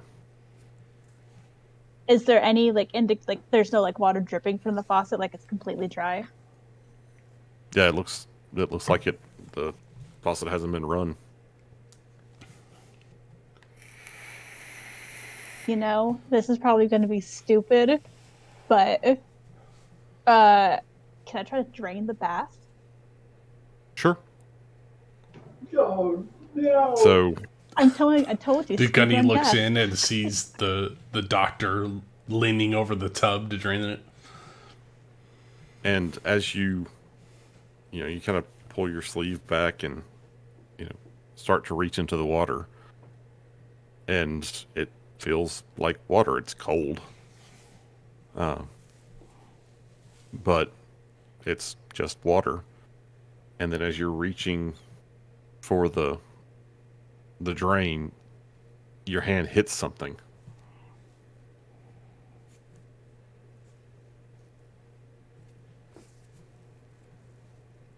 It hit something? Yeah, it feels like there's something in the water, and so far all you know is that your hand has hit something that's in the water. You don't see And anything. And it doesn't feel like a drain stopper, or I'm No, not. you haven't reached the drain stopper yet. Leg in the tub. I'm gonna try to like just kind of move it out of the way. I'm not pulling anything out of the water. So Just kind of try to brush it away. Just gonna ignore it. as you try to, like you've touched it and kind of jerk back from it a little bit, and you try to just shift it out of the way. And with the back of your hand, as you're trying to kind of push it away, you feel what, I mean, you only know just because you would understand the sensation. It feels like you're pushing the side of a small foot. Oh, God. I have Fuck it, I'll pull it out of the water. I have moved a small foot before. It's not pleasant. But you're able to shift to the side, and you reach down and grab the drain and pull the plug, and the water begins to drain out. Is it like, does anything like show up as the water drains, or like is Nothing empty? becomes visible, but as the water drains, you can tell that it's draining around something. Oh, you see water currents draining? Oh my god. Okay, I guess the thing that I touched in the water, I'll pull it out. As Or you, try to. Yeah, as you reach for it, like the water currents, as it's starting to drain, you're starting to see somewhat of a vague outline of a small child.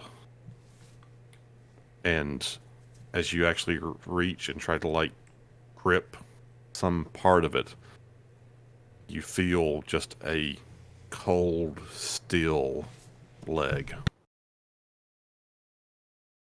And I need you to make me a sanity roll. Yup.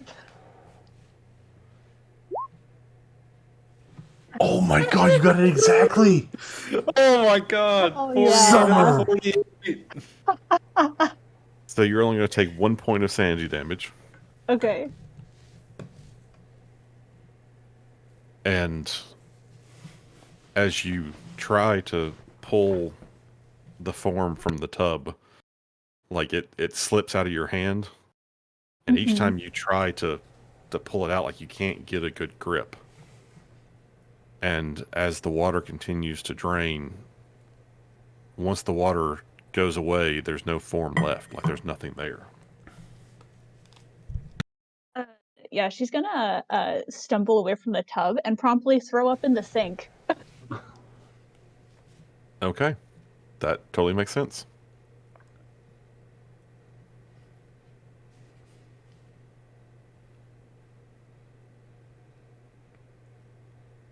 Okay, As Tech. she's. Oh, go ahead. So, Tech and Smecker. Gotta start clearing out the next couple of bedrooms. Yeah, you take one, I'll take the other. Going down to bedroom 2. I'll take 3. Alright, so as Smecker steps into bedroom 2, you can tell that this was once a child's room, and it looks like it's about in the middle of being redecorated. Half the room's wallpaper has been removed, and there's a blue sea filled with cartoon ships underneath the wallpaper. There's no furniture left in the room. It's just a stepladder and some old paint buckets, and the paint in them is completely congealed.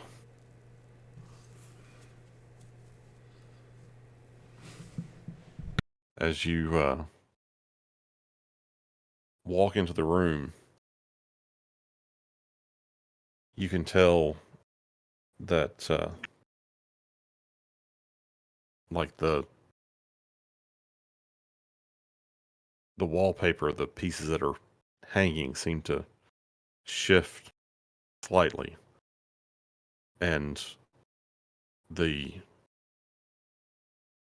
paint and the painting behind where the ships are seem like they're starting to sort of bob on the ocean.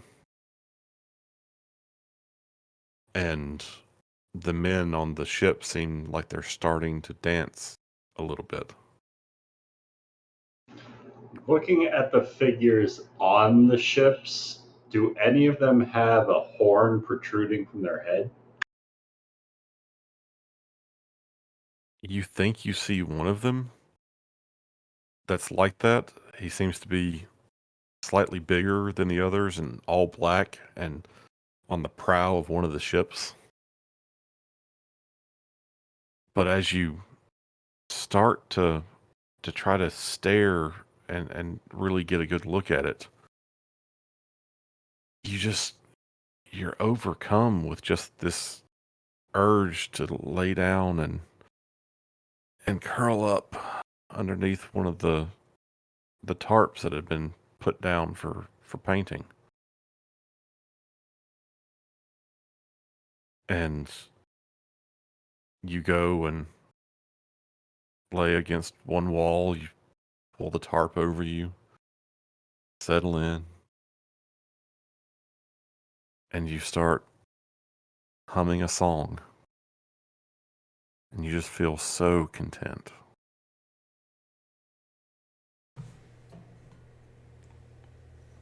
And Tech, you walk into a small bedroom that is empty except for an old ratty lime green rug.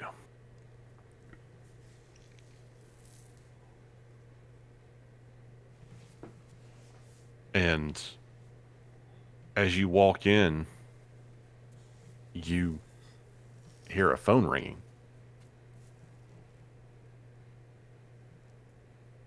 Does he see a phone? There's no phone obvious anywhere, but the rug is kind of bunched up in a couple of places.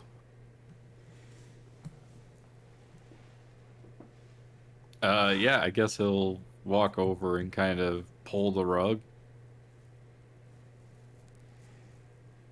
So as you pull the rug back, you do see an old rotary telephone. And the wire from the phone continues to run underneath the rug. And the phone's ringing.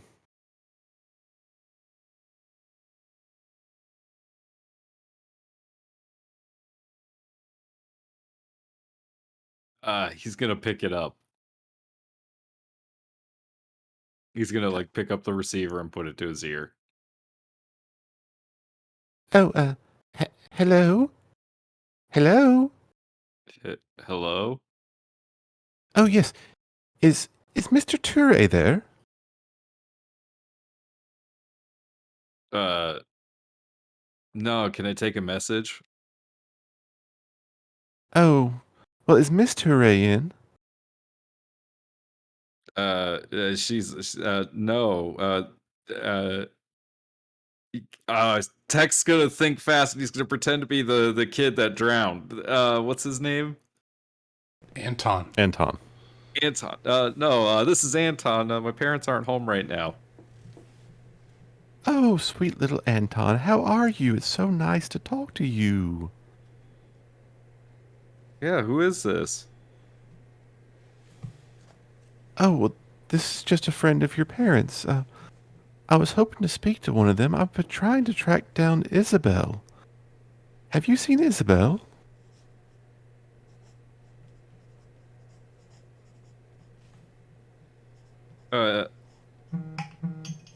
No, I haven't seen Isabel in a while. Oh, well, I know she's there. I'll just wait. Could you look for her? Where would I find her? I'm sure she's there somewhere. I'm sure she's there somewhere. I'm sure she's there somewhere. I'm sure she's there somewhere. And the voice just keeps getting higher and higher until it just becomes this electrical shriek. Tech's gonna slam the phone down. And I need you to make me a sanity check. Yeah. That was You get a sanity check. You get a sanity check. Everybody gets sanity checks. Gunny's doing good. success. Oh, excellent. No sanity damage for you. Woo, shoot.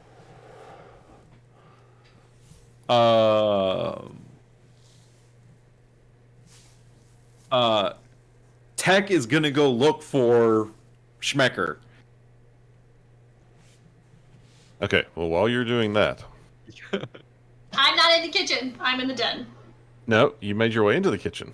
No, Yeah, I didn't. That's where I left you. believe it was. That We is will come back indeed to what you the said. kitchen. That's what I said. I don't want to be in the kitchen anymore.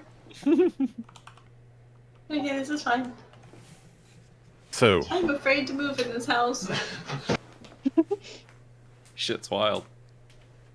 you walk into the kitchen. Man, that was really good.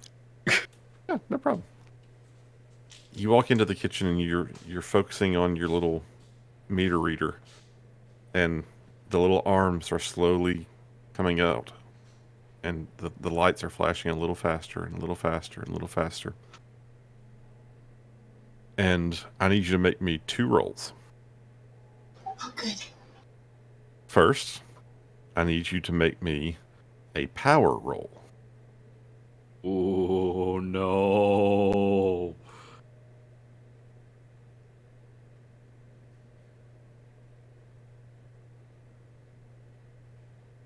I succeed.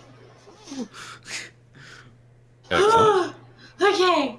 Okay, we're good. We're doing this is good. And now I need you to make me a luck roll. Okay, that's good. I succeed again. Excellent. Okay, good.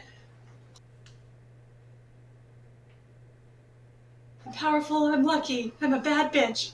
I'm in the kitchen. Bitch.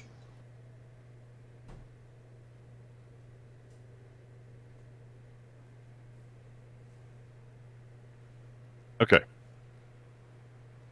So what you start to feel this overwhelming sense of just discomfort, and like all around you you start hearing things rattling in the cabinets, and like it sounds like animals are like trying to scratch their way out from inside the cabinets, and this wave of stench just washes over you, and you're able to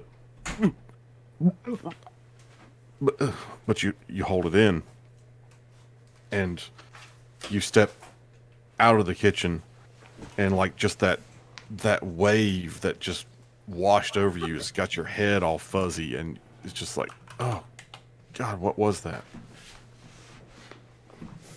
But you don't end up vomiting, and you don't end up vomiting uncontrollably for the next 20 minutes.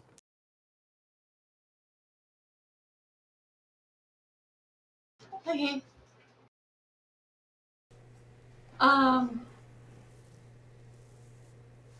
Do I hear anyone else around? Like, are they making any sounds or anything? Any of the other party members? Because I know we said we were going to pair off, and then now I'm alone. But you did. 4 people paired off, and you were the I'm leftover. alone. Yeah, that's fine. That's fine. I'm just wondering, realizing, looking at this thing that just happened, she's going to look up and be like, where is everyone?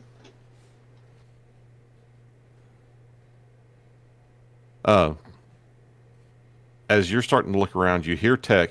He's just like slammed the phone down, and you also remember that you have the journal. You have Isabel's journal, and there was something towards the end of the journal that made like there was something in there that was in Italian. You had a hard time translating it, but you think it might be something that would help, like, clear the house, like force, the unwanted things out. And while you're still slightly disoriented, you go sit at the small table in the breakfast nook and start flipping through the book trying to find that again.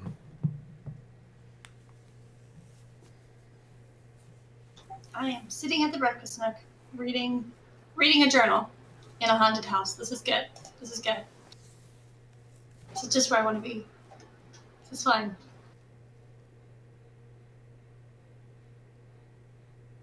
Okay, back to the master bedroom.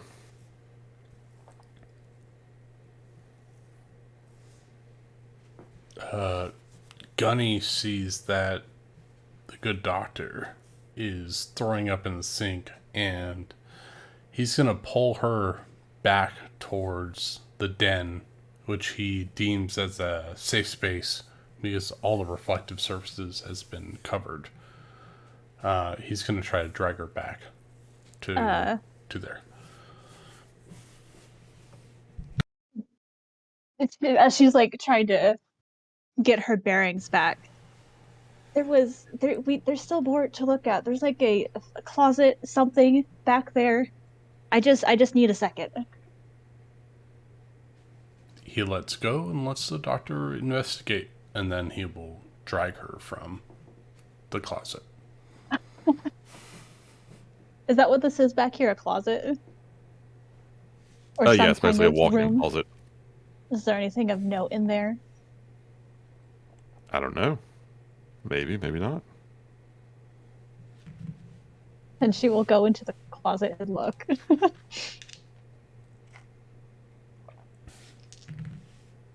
So as you go back into the walk-in closet, you see that it's actually fairly full at the moment. There's a lot of clothing in there. But the walk-in closet also has like a full-length mirror. Of course it does. Here it kind of makes sense, of course, you're Yeah. changing clothes and all that. And as you look, you see that there's a small boy on the far side of the mirror crying. And he's reaching for you. And he's just sobbing. He's trying to reach out to you. She's going to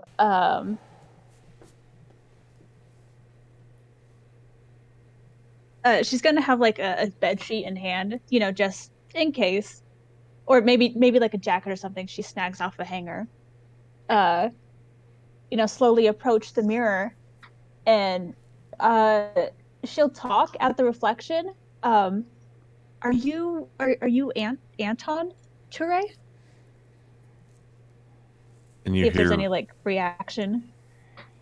you hear very faintly, Yes. My name's Anton. Please help me. Can you come to me? Can you come towards the mirror? he's basically like at the edge of the mirror. Like he's as close as he can get. Oh, you Like made it sound holding a hand up to the far reflection. side of the mirror. Yeah, basically.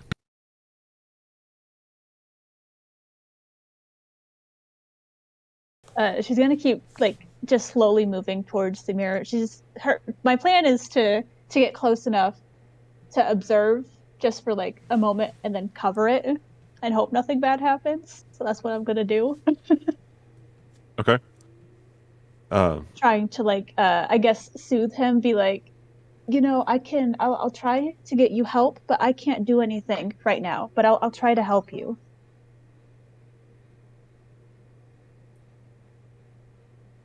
So, as you get close, Hang on a second.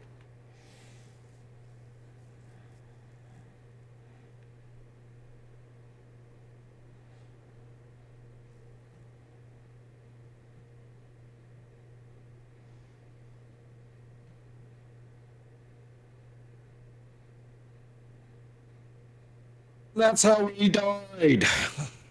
Sorry. The So- end. You get up close enough to the mirror to observe, and then you're getting ready to try to throw a blanket or a sheet over it. And as you get within arm's reach, close enough to actually put the thing on it, you see Anton again, still crying, sort of reaching for you.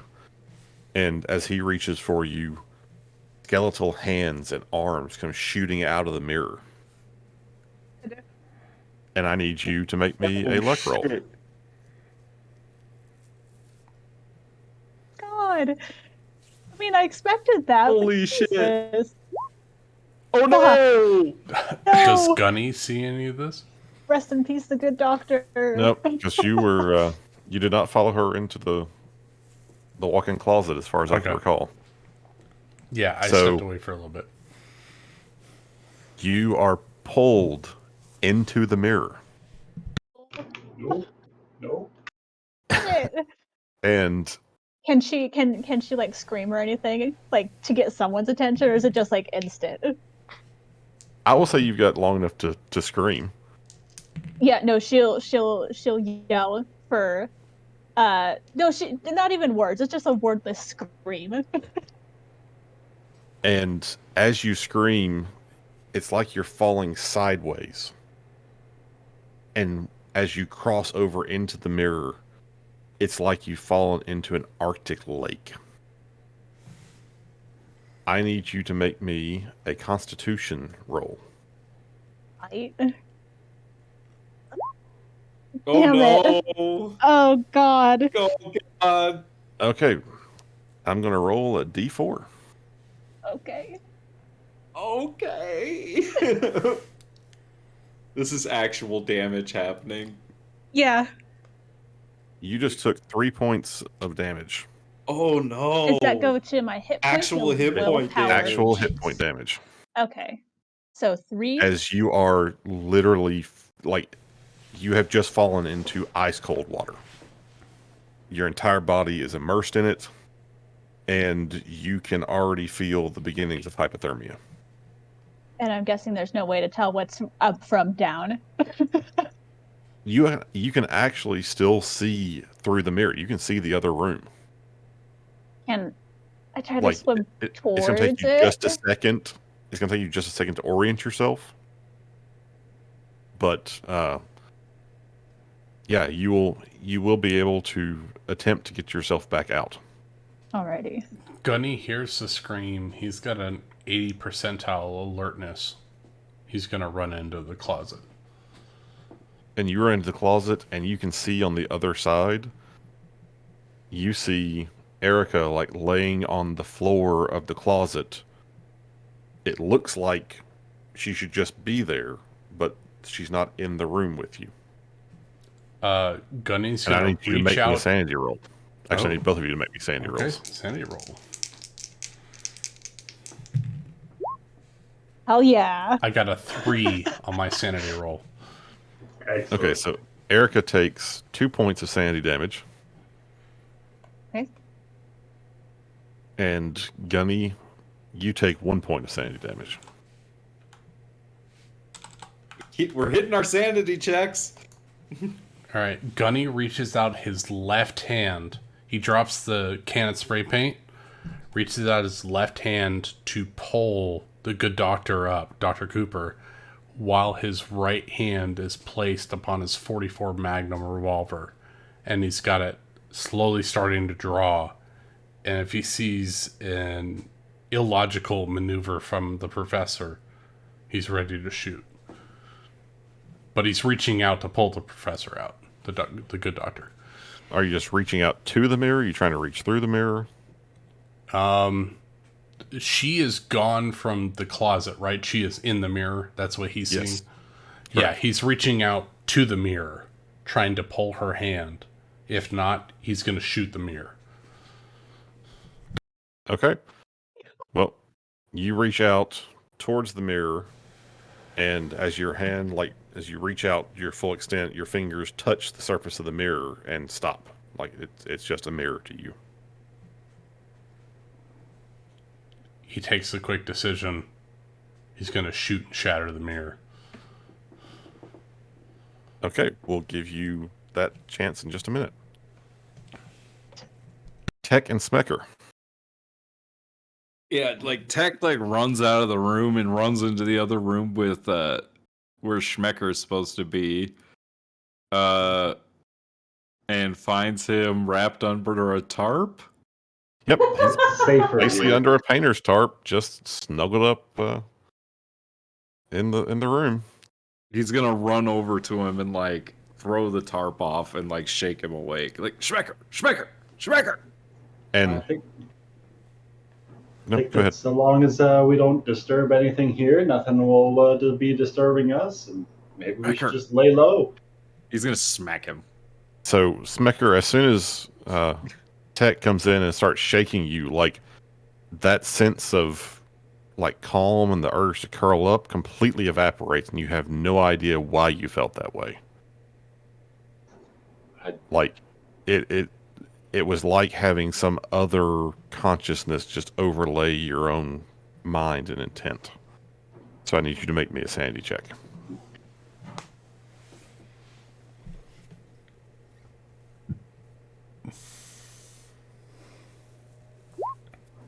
Success. Nice, Smecker. So you're able to shake it off as just yet another weird thing going on in this damn house. Apologies, I don't know what came over me, but I saw that the one horned figure, and he was on the ship over there. Okay, look. Whatever's possessing this place is looking for Isabel because they were summoned here to take away, like, Isabel's pain. They're looking for Isabel. Isabel. She's been dead for a long time. Yeah. Come on, we gotta go find everyone else. Need to warn him.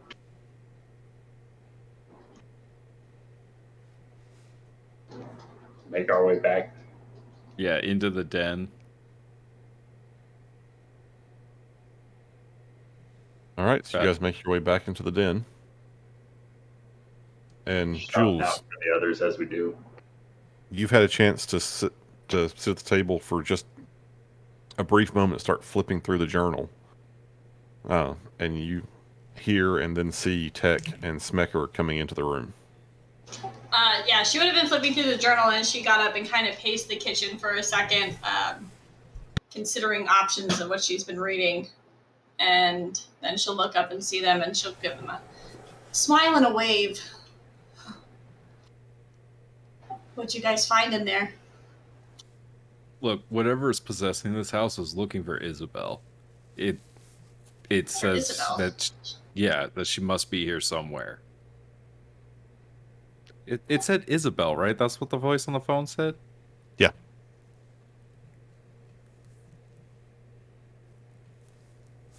Why do you think they're looking for Isabel? Because it kept saying she must be there somewhere.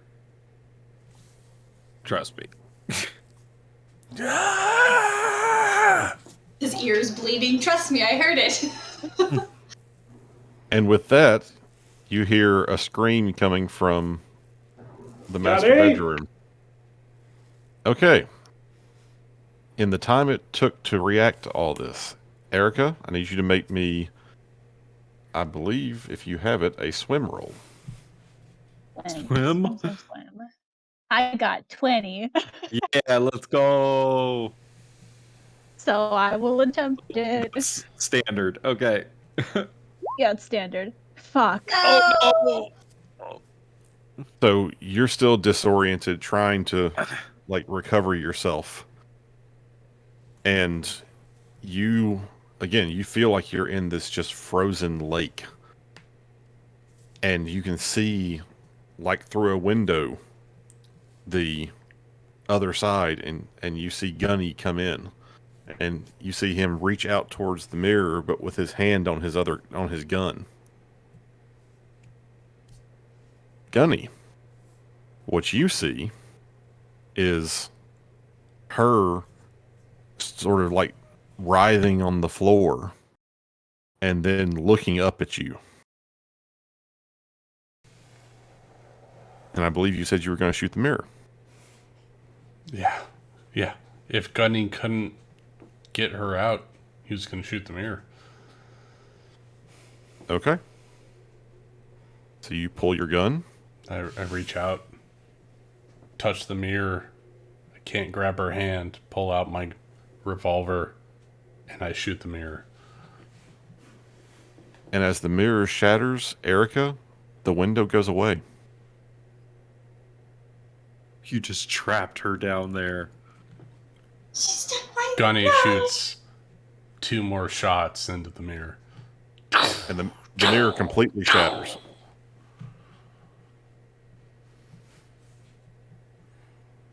The mirror is just pieces on the floor now. And Erica, you're trapped. You're trapped, Yeah.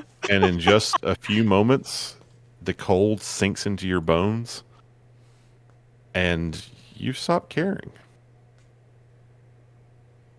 It doesn't bother you anymore. I don't like that. Don't embrace the cold. No. Don't go towards the light. No. After, this door for everyone. after the Gunny shoots the mirror in the closet, he runs into the bathroom and takes the butt of his revolver and smashes the bathroom mirror. He's kind of wild at this point. He's just smashing anything that's reflective with his gun. He's slamming the faucets. He's slamming anything that's reflective to him. All right, and you guys hear gunshots and then Smashing. smashing stuff. And What is going on? Yeah, And I Erica? think we're all going to be making our way that way. Yes. I believe you're going to be done for the evening. Yeah, I believe so. But right as the cold and the darkness starts to just sink in and you let go, you hear a voice that says, "Welcome. I've been looking forward to meeting you."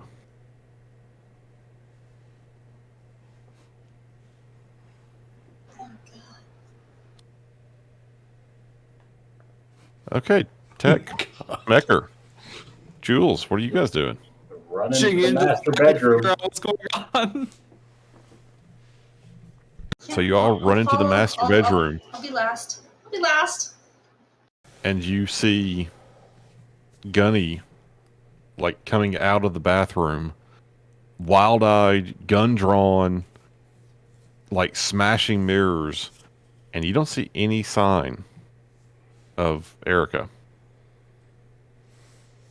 Where's Erica? Gunny, what'd you do? Johnny, where's Miss Cooper? The little boy took her. I couldn't let it take me. No reflections. Nothing. Get a hold of yourself, soldier. He sits Get there it for a together, second. man. Tell us what happened. Where is Erica? Yeah, Shit. Tech's gonna rush Took her to where? like the bathroom and like start looking. She was in the mirror. In the closet. I tried to get her, but the little boy took her. I couldn't save her, so I had to save myself. I'm gonna. So I don't know who's closer to me, Tech or Smecker. But Probably she's gonna. Tech. Okay, she's gonna kind of put her hand on Tech's shoulder, and she's like, I think he might be possessed. I mean, this isn't normal behavior, no? I mean, he might have PTSD. It could be normal behavior. I mean, do you know how many murders have happened in this house from other people killing people? Do you think he pushed her? I mean, we gotta. I don't know. Does Gunny hear Wait, this? I mean, have you why? found anything in that damn book that's gonna help us figure out what to do? What do we do about it? What do we do about him? She's gonna point at Crazy Eyes over there wielding a gun, breathing heavy. Yeah, Gunny, give me your gun. Handler, is there a role for this? That's your decision. Gunny is not below his sanity points. He did what he had to do to survive, so he turns his gun over and hands it out to whoever wants to grab it. The mirror took her. I tried to get her out. And he's holding out the butt of his gun to whoever wants it. I am still Gunnery Sergeant John Briggs. And he's holding out his Yeah, pistol Tech will to take whoever the wants gun it. from him. So, we didn't get into all this in the diary, but the one thing, there was that one section in Italian that you were translating. And as much as you believe in it, you think it's a spell that is supposed to be used to banish whatever is contaminating this house. So when Tech asks, is there anything that in the journal that would help do this, that's the one thing you can think of. Yeah. I just wanted to make sure that the gun was taken care of. So there's one thing I think we might be able to do. It's it might not be the. Spit it out, Jules.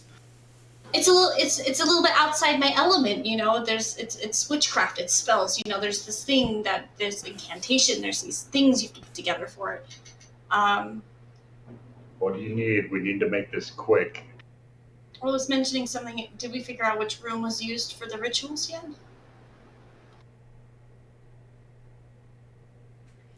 Gunny didn't see I couldn't do it retroactively, but I don't think Gunny saw anything in the bathroom or the bedroom or the closet that signified any kind of ritualistic things, right? Just the room entirely covered in mirrors. Tech, did you want to accompany me upstairs? There might be something in that room up there. Something upstairs, possibly. And Smecker, you can keep an eye on him and make sure. Maybe get him out of the mirror room. I don't know. Yeah, let's go check one last room, I guess. I would like to remind you that no one has actually gone to see if Eric is in there yet. Only Gunny. Only Gunny saw it. Gunny, why don't you show me where you last saw Miss Cooper? Gunny straightens up and takes a deep breath, and he walks Agent Smecker into the closet to the broken mirror. What all do we need for this spell? It's still a little bit complicated to translate. She's gonna start walking up the steps as she's talking. So I just feel like this could be the magic room. and as you're going up the stairs and talking to him, it's like you basically say that from what you could translate, from what you could understand, the knife and the bowl that you found with the journal are key ritual components. And the other thing that you have to have is blood. And it sounds like it's primarily like you could have a lot of animal blood, like 2 or 3 dogs, or a lot of rabbits. I mean, something like that. Or, and this is the creepy part, a human sacrifice.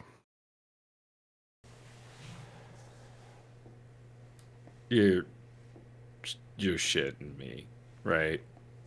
Like I said, my translation might be a little weak, but that's what I'm picking up. I'm just hoping maybe there's something in this house that would be some other option,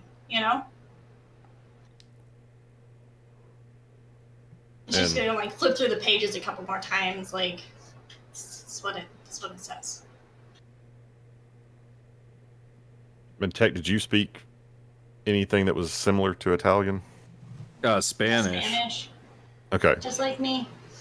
So as you guys go upstairs, like she can hand you the book and you know like point out the pages and you can try to make your own. I mean, Tech has a BlackBerry. Can he literally start trying to like Google piece Translate. by piece fucking translate this?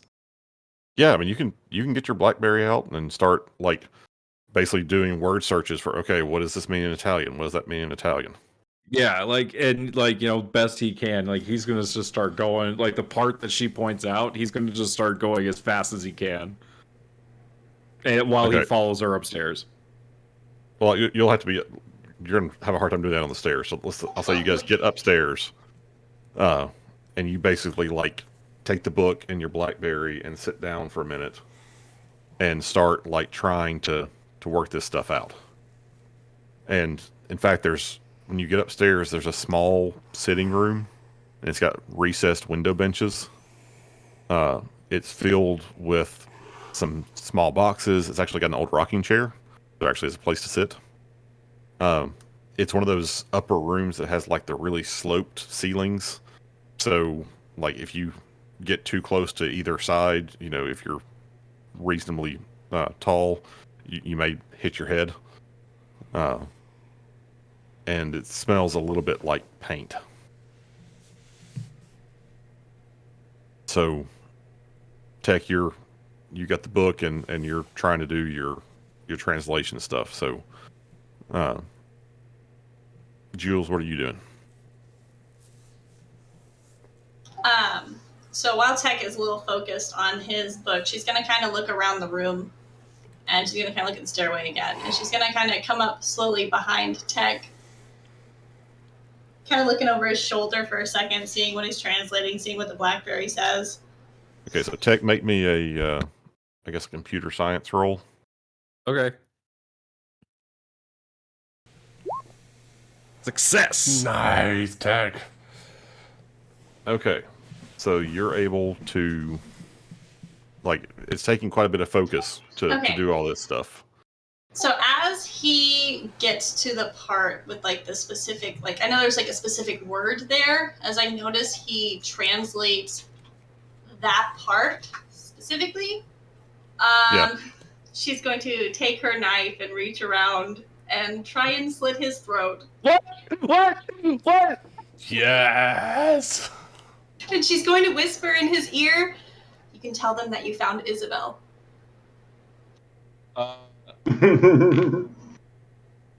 Okay. And Okay. yeah. How do I oppose this? I don't know. Well, we're going to have a little bit of a roll off here.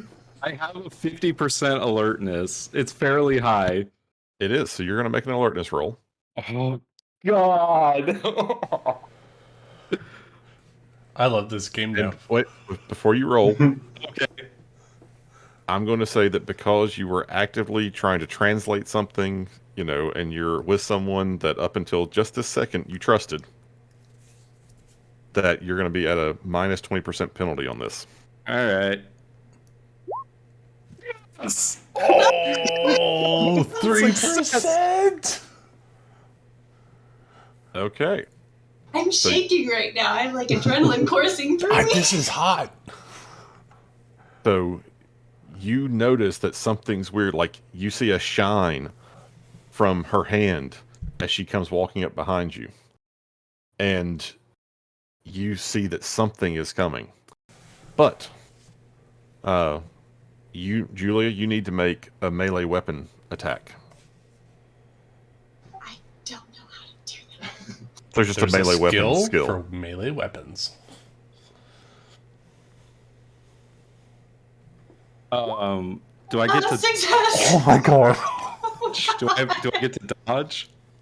No, she was going to get an automatic crit if you hadn't noticed it. Okay.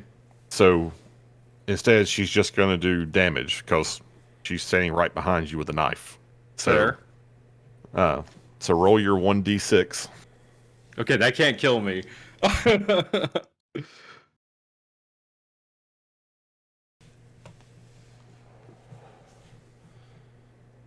So, Jules, you need to roll your 1d6. Oh my god. Jules!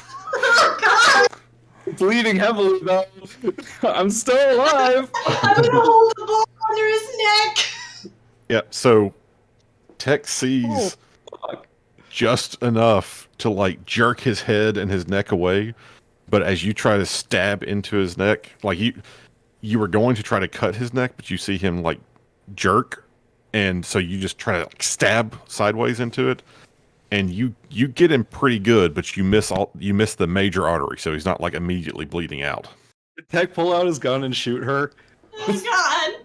I'm so sorry. Do the two of us downstairs hear a yelp of pain from Tech? I'm going to assume you probably hear something. I got an alert of 80%. Yeah, I mean, Tech's probably not screaming out in pain, but there's like he There's definitely a scuffle. Signs of a struggle. I mean, like, yeah, but the next thing he does is pull out his gun and shoot her. Yep. So we will now go into basically combat rounds. Never done this before. This is cool. Let's do this. Each of you roll. Each of you roll a dexterity roll.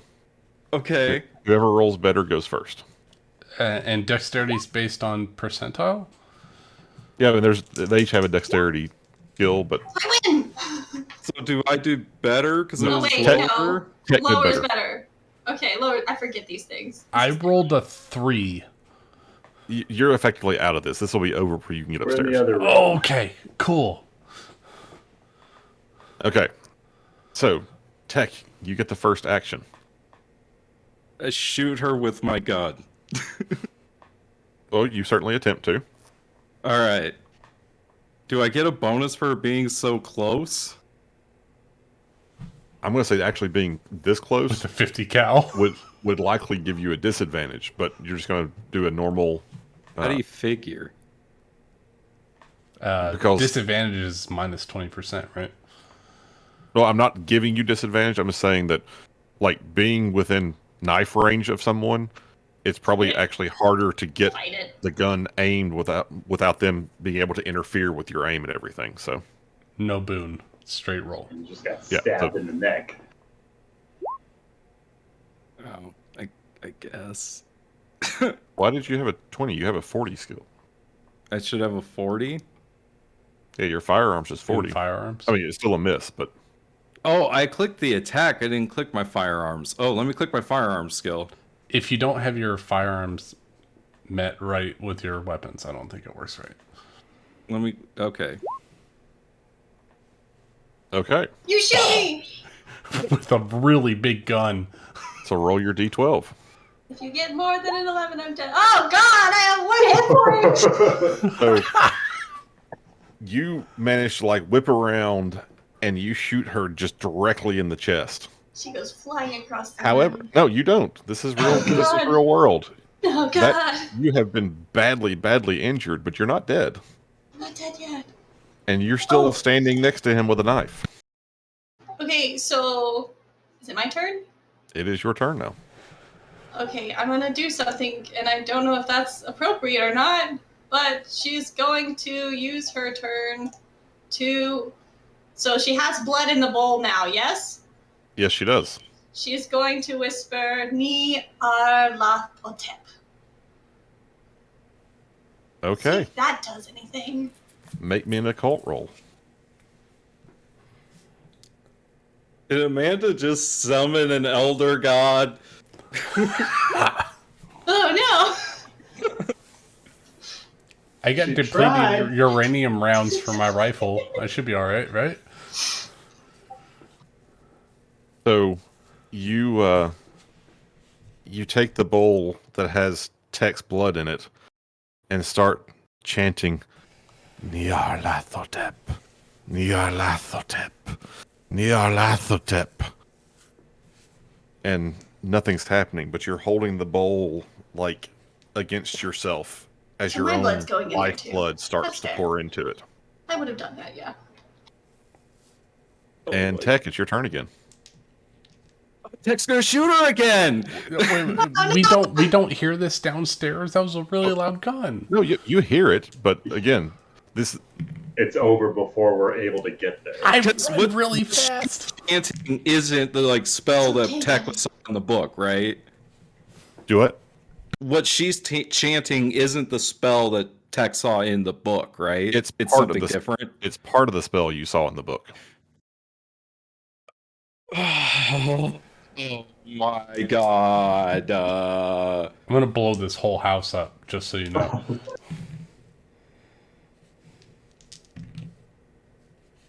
But Tech, I believe you're about to shoot her again. Tech is street. He is gonna shoot her. Like, I think Tech, if he learned anything, it's how to survive. So he would shoot her, I think. Well, she's not making any attempt to. Yeah, so she just started. She took the bolt because, like, Tech I don't think that no one ever talked about a knife. If she would have asked Tech, that would have been something different. She straight up just jabbed you in the neck. So anyway, you shoot her. I did tell you I'm Isabel now. Yeah, Tech shoots her. I'm gonna shoot her. You shoot her, and Do you hit me though? oh, yeah, you're not attempting to like to try to That's dodge it or true. anything. That's You're just true. standing I'm there dead. chanting. You're chanting Nyarlathotep, Nyarlathotep, and Tech, again being very street, is just like fuck you, bam, bam, and the second bullet goes right through your chest again, and you fall backwards. The bowl that is now starting to overflow with blood. Like, somehow you manage to hold it so that as you fall, it doesn't spill. And it lands on your chest. And the last words you say are, Nyarlathotep. Tech, you hear Gunny and Smecker running up the stairs.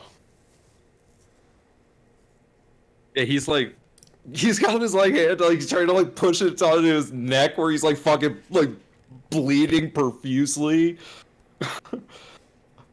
She tried to fucking kill me. She What the said she fuck was happened? I don't know if she's possessed or something, but she tried to kill me with that knife. She looks pretty dead to me. drinking blood to that bowl and chanting Nyarlathotep. Are you saying those words? And while Tech, looking as at the you bowl? say the word, Gunny has his rifle out, by the way. that's fine. As Tech says the word, now that there's been a human sacrifice, and the blood in the bowl starts to swirl, and a black mist starts to come up from it. You did this! Ha! Fucking Mario. That's Luigi. Thank you. And all you see, Wow, it's black and white. Sorry.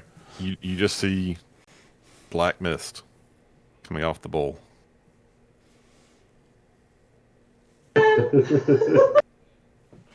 Gunny's gonna say, "If you want resolution, speak now.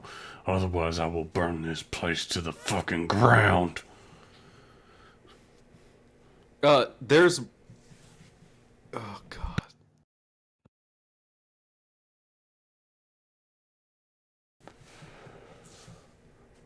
Gunny I'm wants an gonna answer from ask the you to shadow. Put that revolver down.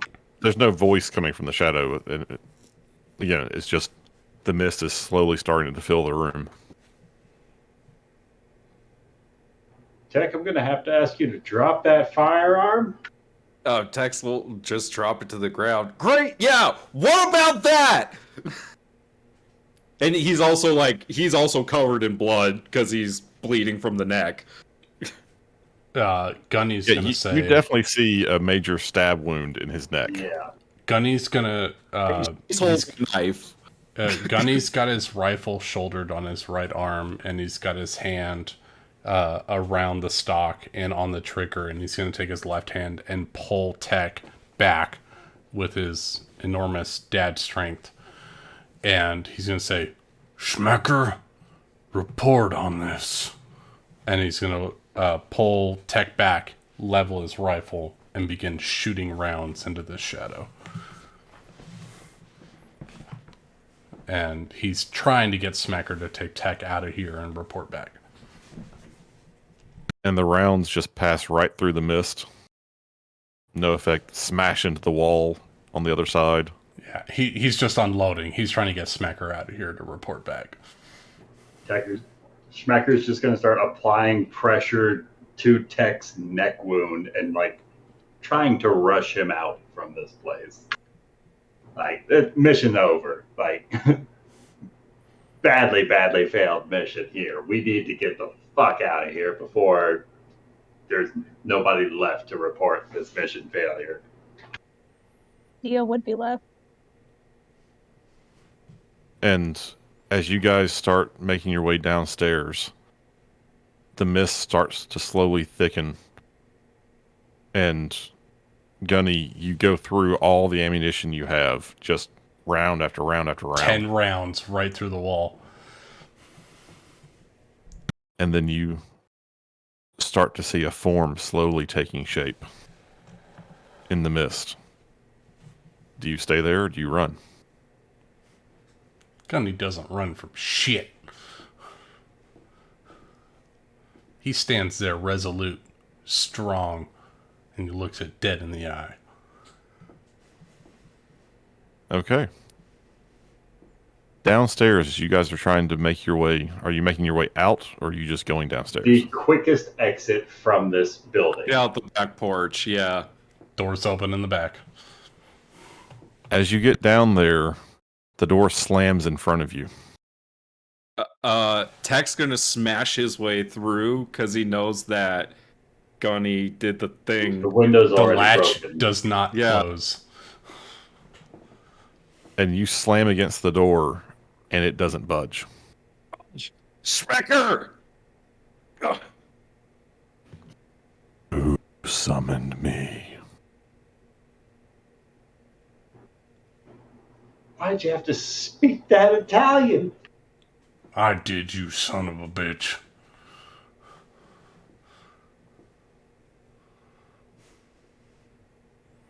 Give me just 1 second. Gunny's gonna try to buy as much time for Schmecker and Tech.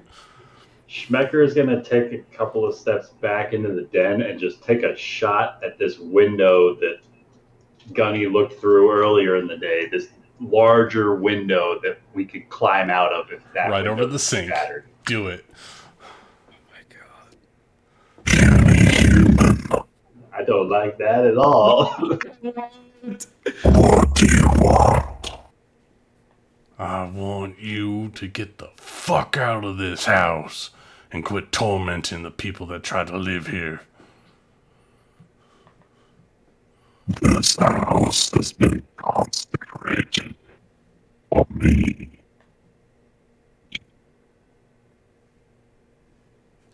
That gypsy woman was a bitch, and you do not have any authority here anymore.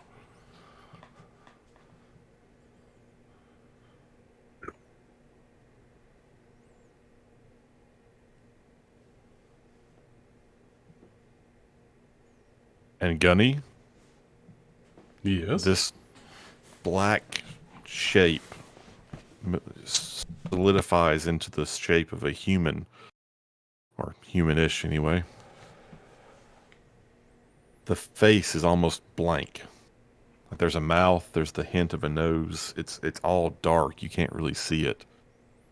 And there's a single horn coming from where the eyes should be in the forehead.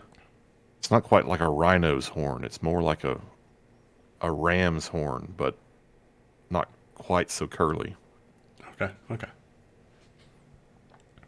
And he starts walking across the room towards you. And you are scared out of your loving mind. And I need you to make me a sanity roll. Yep. Alright, here we go. 64%. That over or under your sanity? My sanity is Yeah, it's whatever your that's current all, sanity it's over is. my current. Yeah, it's over my current. My current is 54, so it's 10 over. So you All right, fail. so that's a fail. So I need you to roll me 2 d10s. I can do that. That's not good. 5 and an 8, so 13. 13. That's a lot. And you have, I believe that's going to put you across a breaking point. Breaking is 44, so yes, that puts me just over. So that is your break here, is that you basically, your fight or flight kicks in, and you being you, the fight takes over. Oh, hell yeah. You raise the gun, slam another clip in there, and just start shooting. Shooting.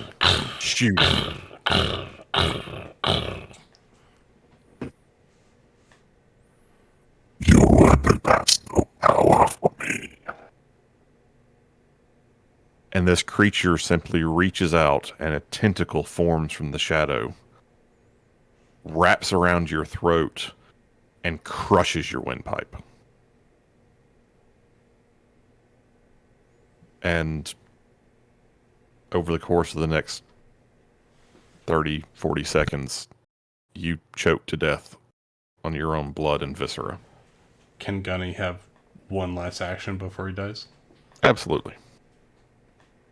He's got at least minimum 4 pounds of C4 on his body. Oh no! Can I blow the top of this fucking building? If you have 4 pounds of C4, you're going to blow a hell of a lot more than the top of the building.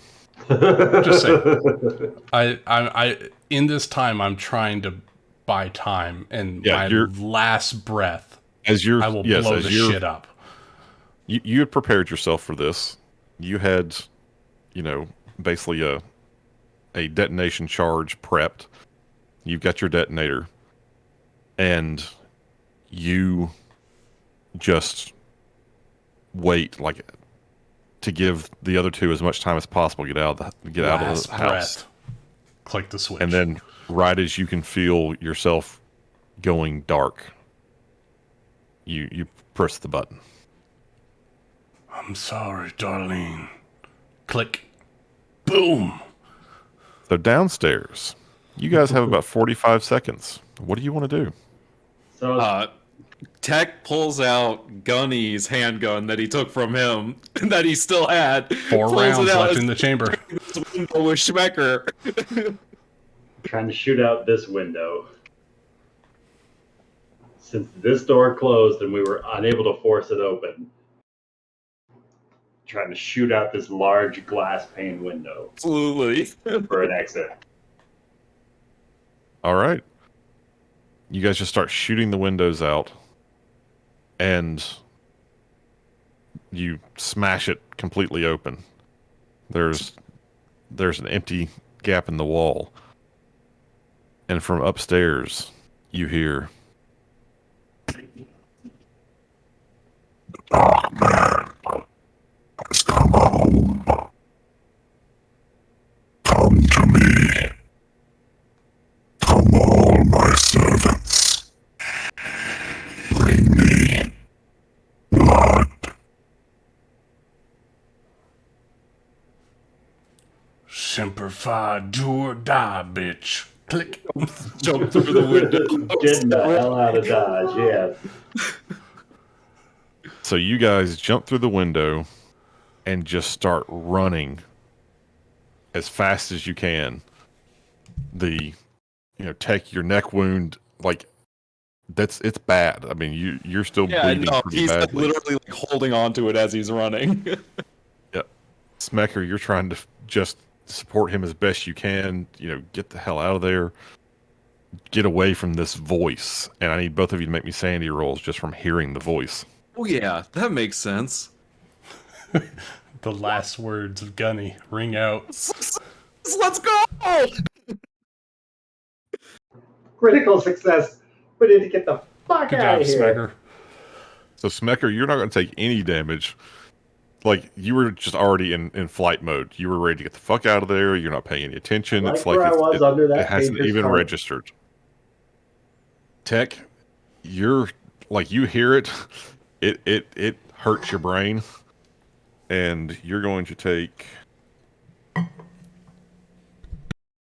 2 points of sanity damage. I have not broken. And you Tech guys is are resilient. basically sprinting as fast as you can across this lawn. And in the 30 or seconds or so that you had to run, you get, I'm going to say you get about 2 football fields away. Like, you get basically across the backyard into some woods and going towards the next house over.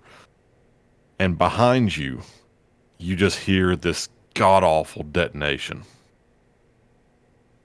And you look back, and you can just see where the garage and the upper floor of the house were.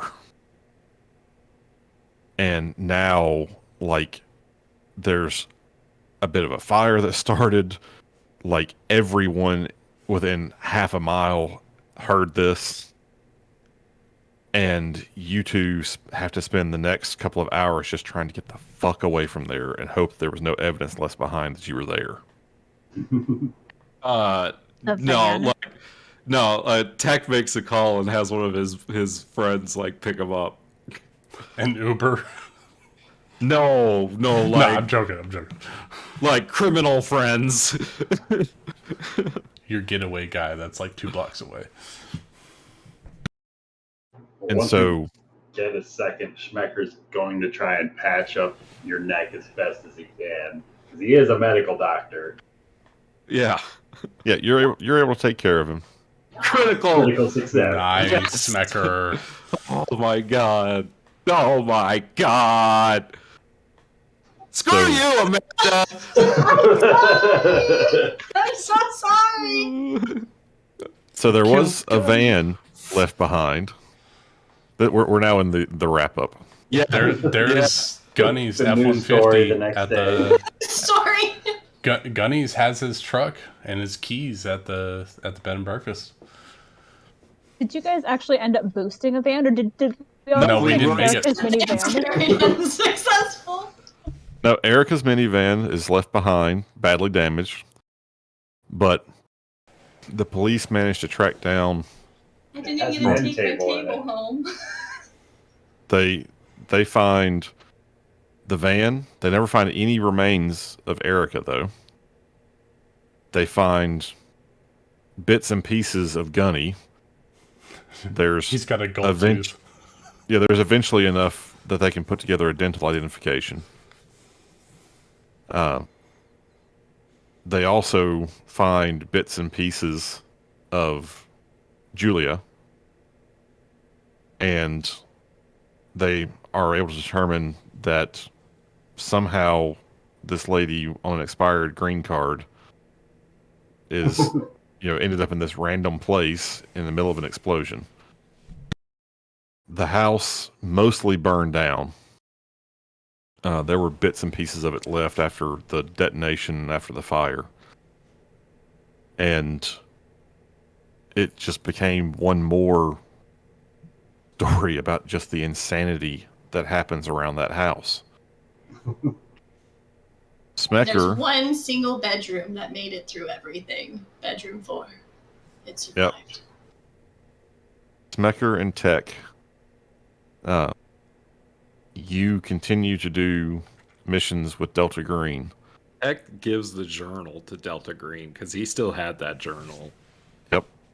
You get that turned in, and you pay attention enough as time goes on that you're able to see that someone else bought the property. They demoed what was left of the house and rebuilt a new house, but they built it back as exactly as they could to the original house plan.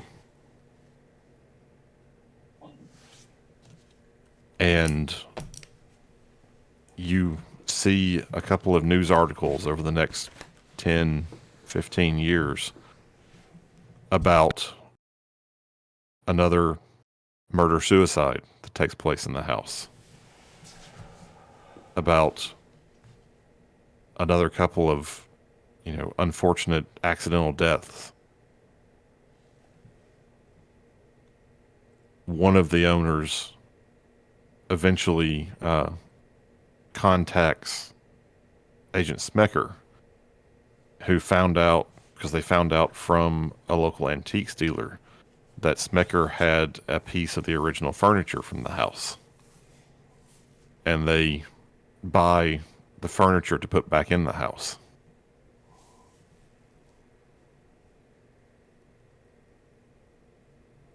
And for all the death and mayhem that occurred, Smecker, Tech, you're both sure that nothing has actually changed.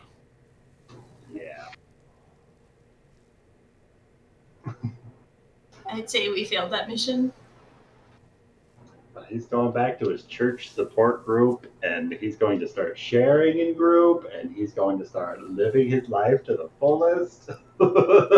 Tech is totally the opposite. He just throws himself fully into Delta Green and is trying to figure out what the fuck that was. Yeah, and, you summoned a demigod to fucking after your ass. Oh my god! What does Tech do with Gunny's gun? Keeps it. Because Gunny like guns. It's literally the best thing to remember you by. And if anybody went back to the bed and breakfast, there was a letter in his fishing gear back to his wife.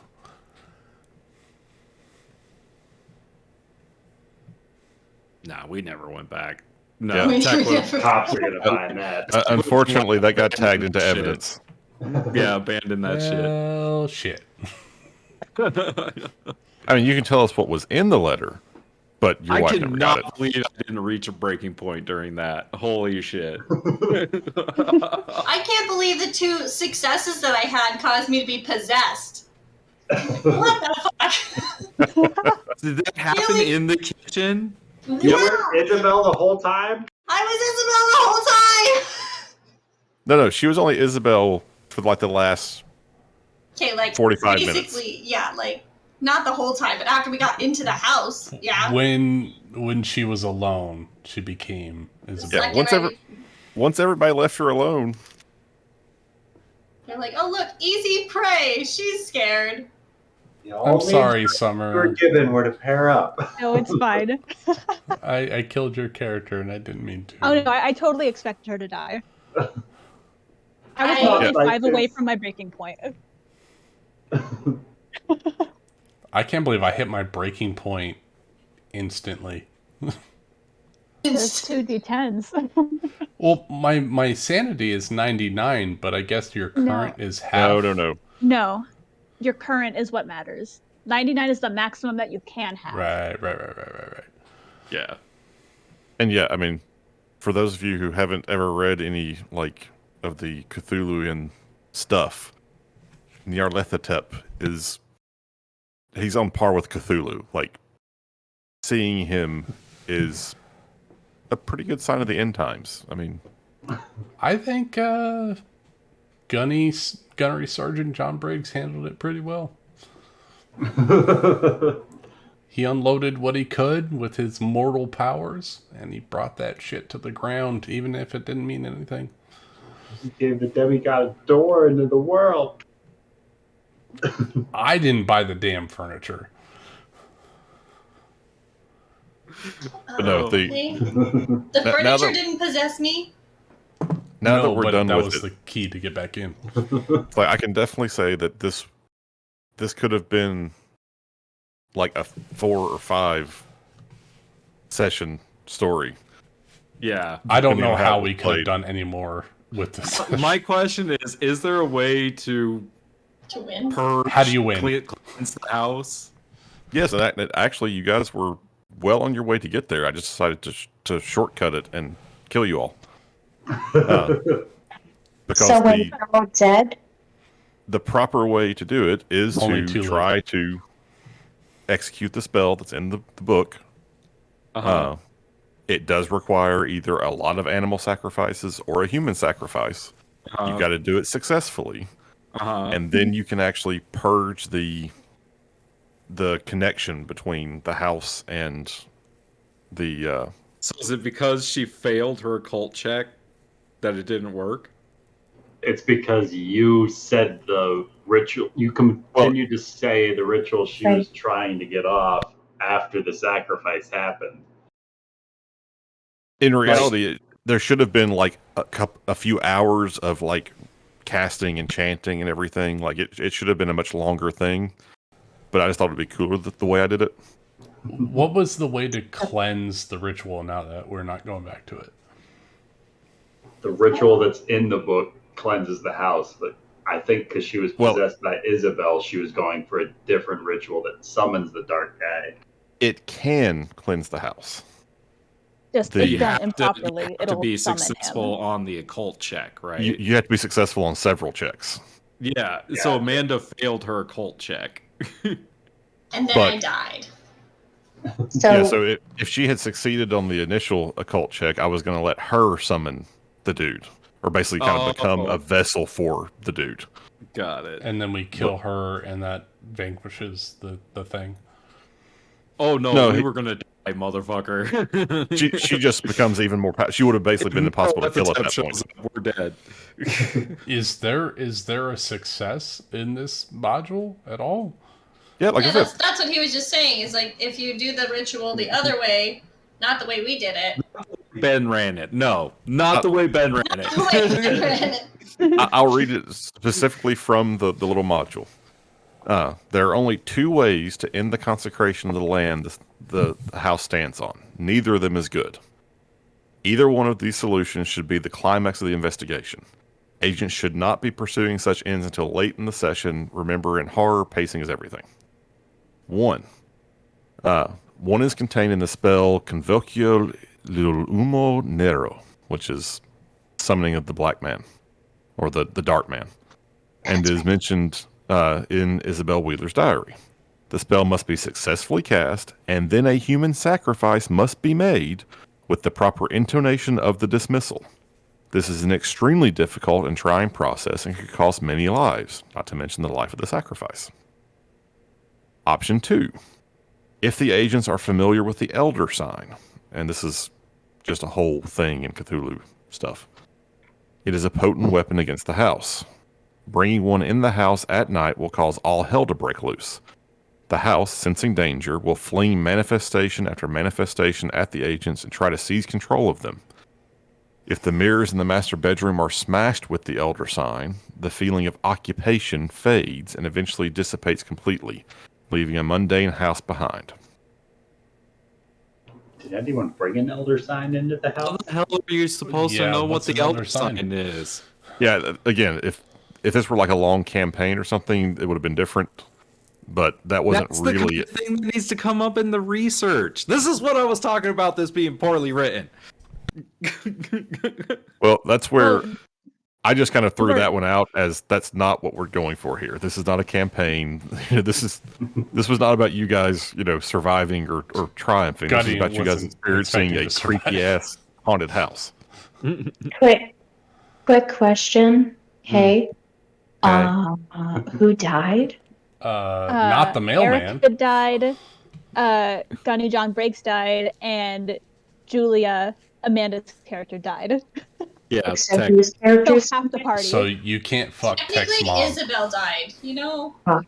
She's been dead. No, and that's the other thing. It's like it didn't ever really come out because the whole possession and the house exploration, the way I would like to see it play out, should take longer. Yeah, But- that makes sense because we kind of jammed it all into an hour. Yeah, but Isabel she is the animating spirit of the house. Like the grounds have been consecrated to the Darkman, but I she's figured that in the out. house. Right. So, And she has the like. There's a lot of things that she /the house could do that I just never got around to. Like if you guys go visit the house and then leave and then come back and it takes longer. Like once she knows who you are, she like call you on your phone and try to lure you into the house. If she ever gets somebody like alone, like an agent in the house alone, like if Gunny had gone in there and actually started exploring the house, she probably would have possessed him and then had the whole thing. Like he would have had someone possessed in your party from the time you first got there. Being able to come and go and do all that kind of stuff. Oh, Yep. that would have been fun. I should have went in the house. So quick question. I have to admit, I'm not the most sober right now. Whose okay. character died? So Amanda died because Tech shot her. Because I stabbed Tech. Yeah, she Yeah. tried to kill Tech. Erica died by getting sucked into a mirror and dying in a swamp of sadness. Who's Erica? That's Summer. That's my character. Oh, you have 2 kids. That's so sad. And Lucas's Two character. kids and a wife. Lucas's I performed character arson. blew up the house, and died to an elder god, crushing his Okay. windpipe. So Okay. Lydia cannot fuck Tech's mom. Tech is still alive. Damn. Okay, that's good. At least he can, deliver some postal service to the tri-state area.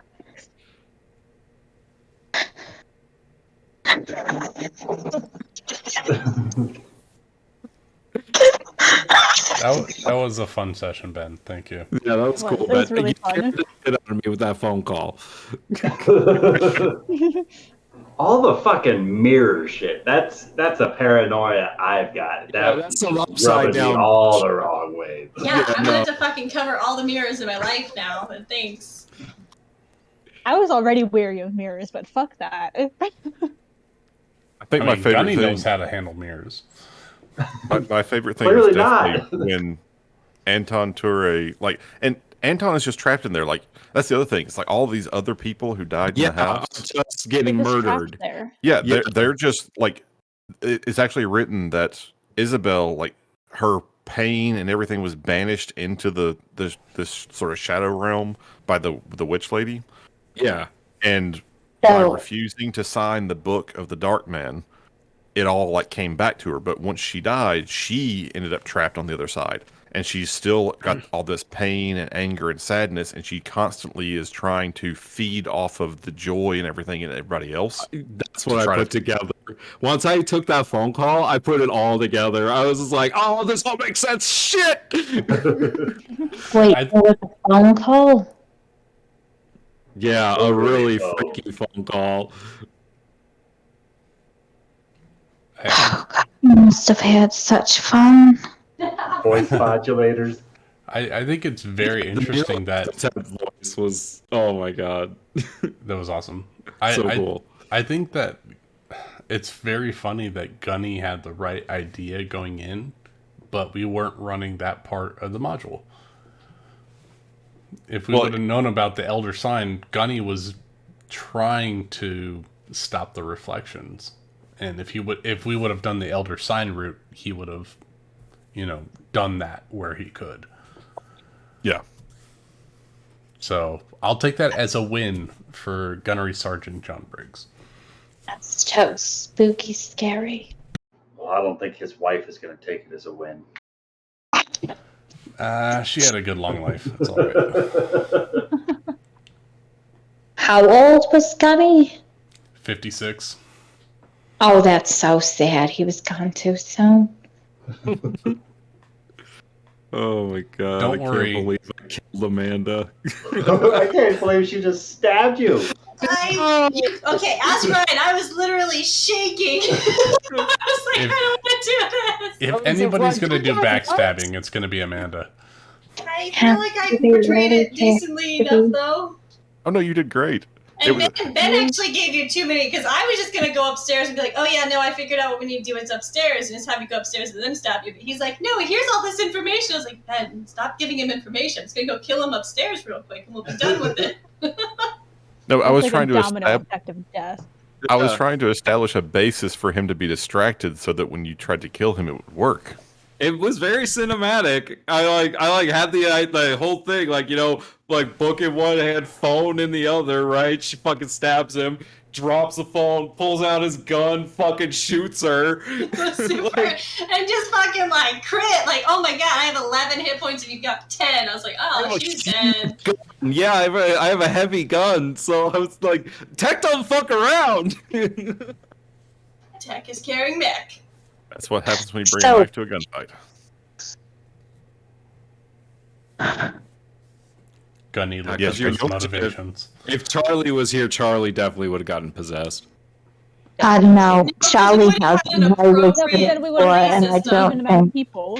you should be talking bad about Charlie. Because Charlie would totally. I'm very sorry about the accent. I kind of kept it, and I don't know how to get rid of it. I'm sorry. Fuck. But no, my favorite part of the entire night, aside from getting to be Narlathotep, which was fun, was when Erica got taken onto the other side of the mirror, and she had a chance to like swim her way back and get back out of the mirror, and then Gunny shot it. I was like, "That's perfect." Oh yeah, like where you were just like, and that window is closed. I was like, oh no. I was hoping for a second that Lucas would have hesitated after seeing like Erica look at, you know, the Gunny through the mirror, but nope. It's just gone. Fuck that mirror shit. I'm shooting it. She looked at you. She looked at you. Right?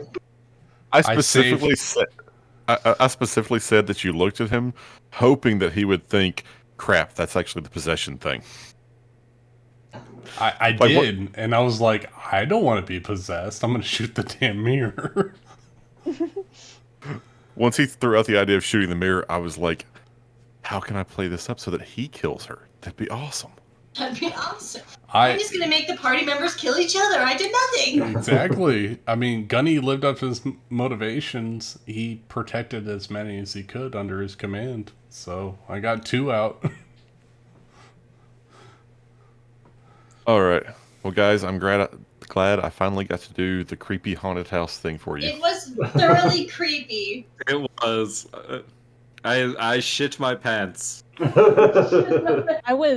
When I was muted, I was freaking the fuck out because I literally came back from like getting water, and suddenly there's knife stabbing, there's people betraying.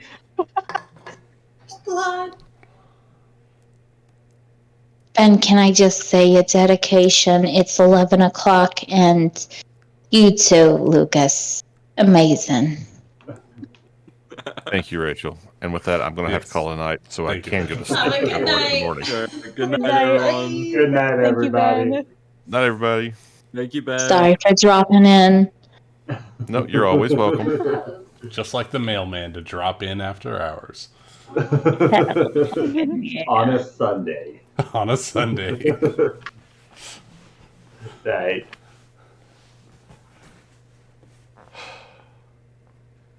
Okay, the system's not that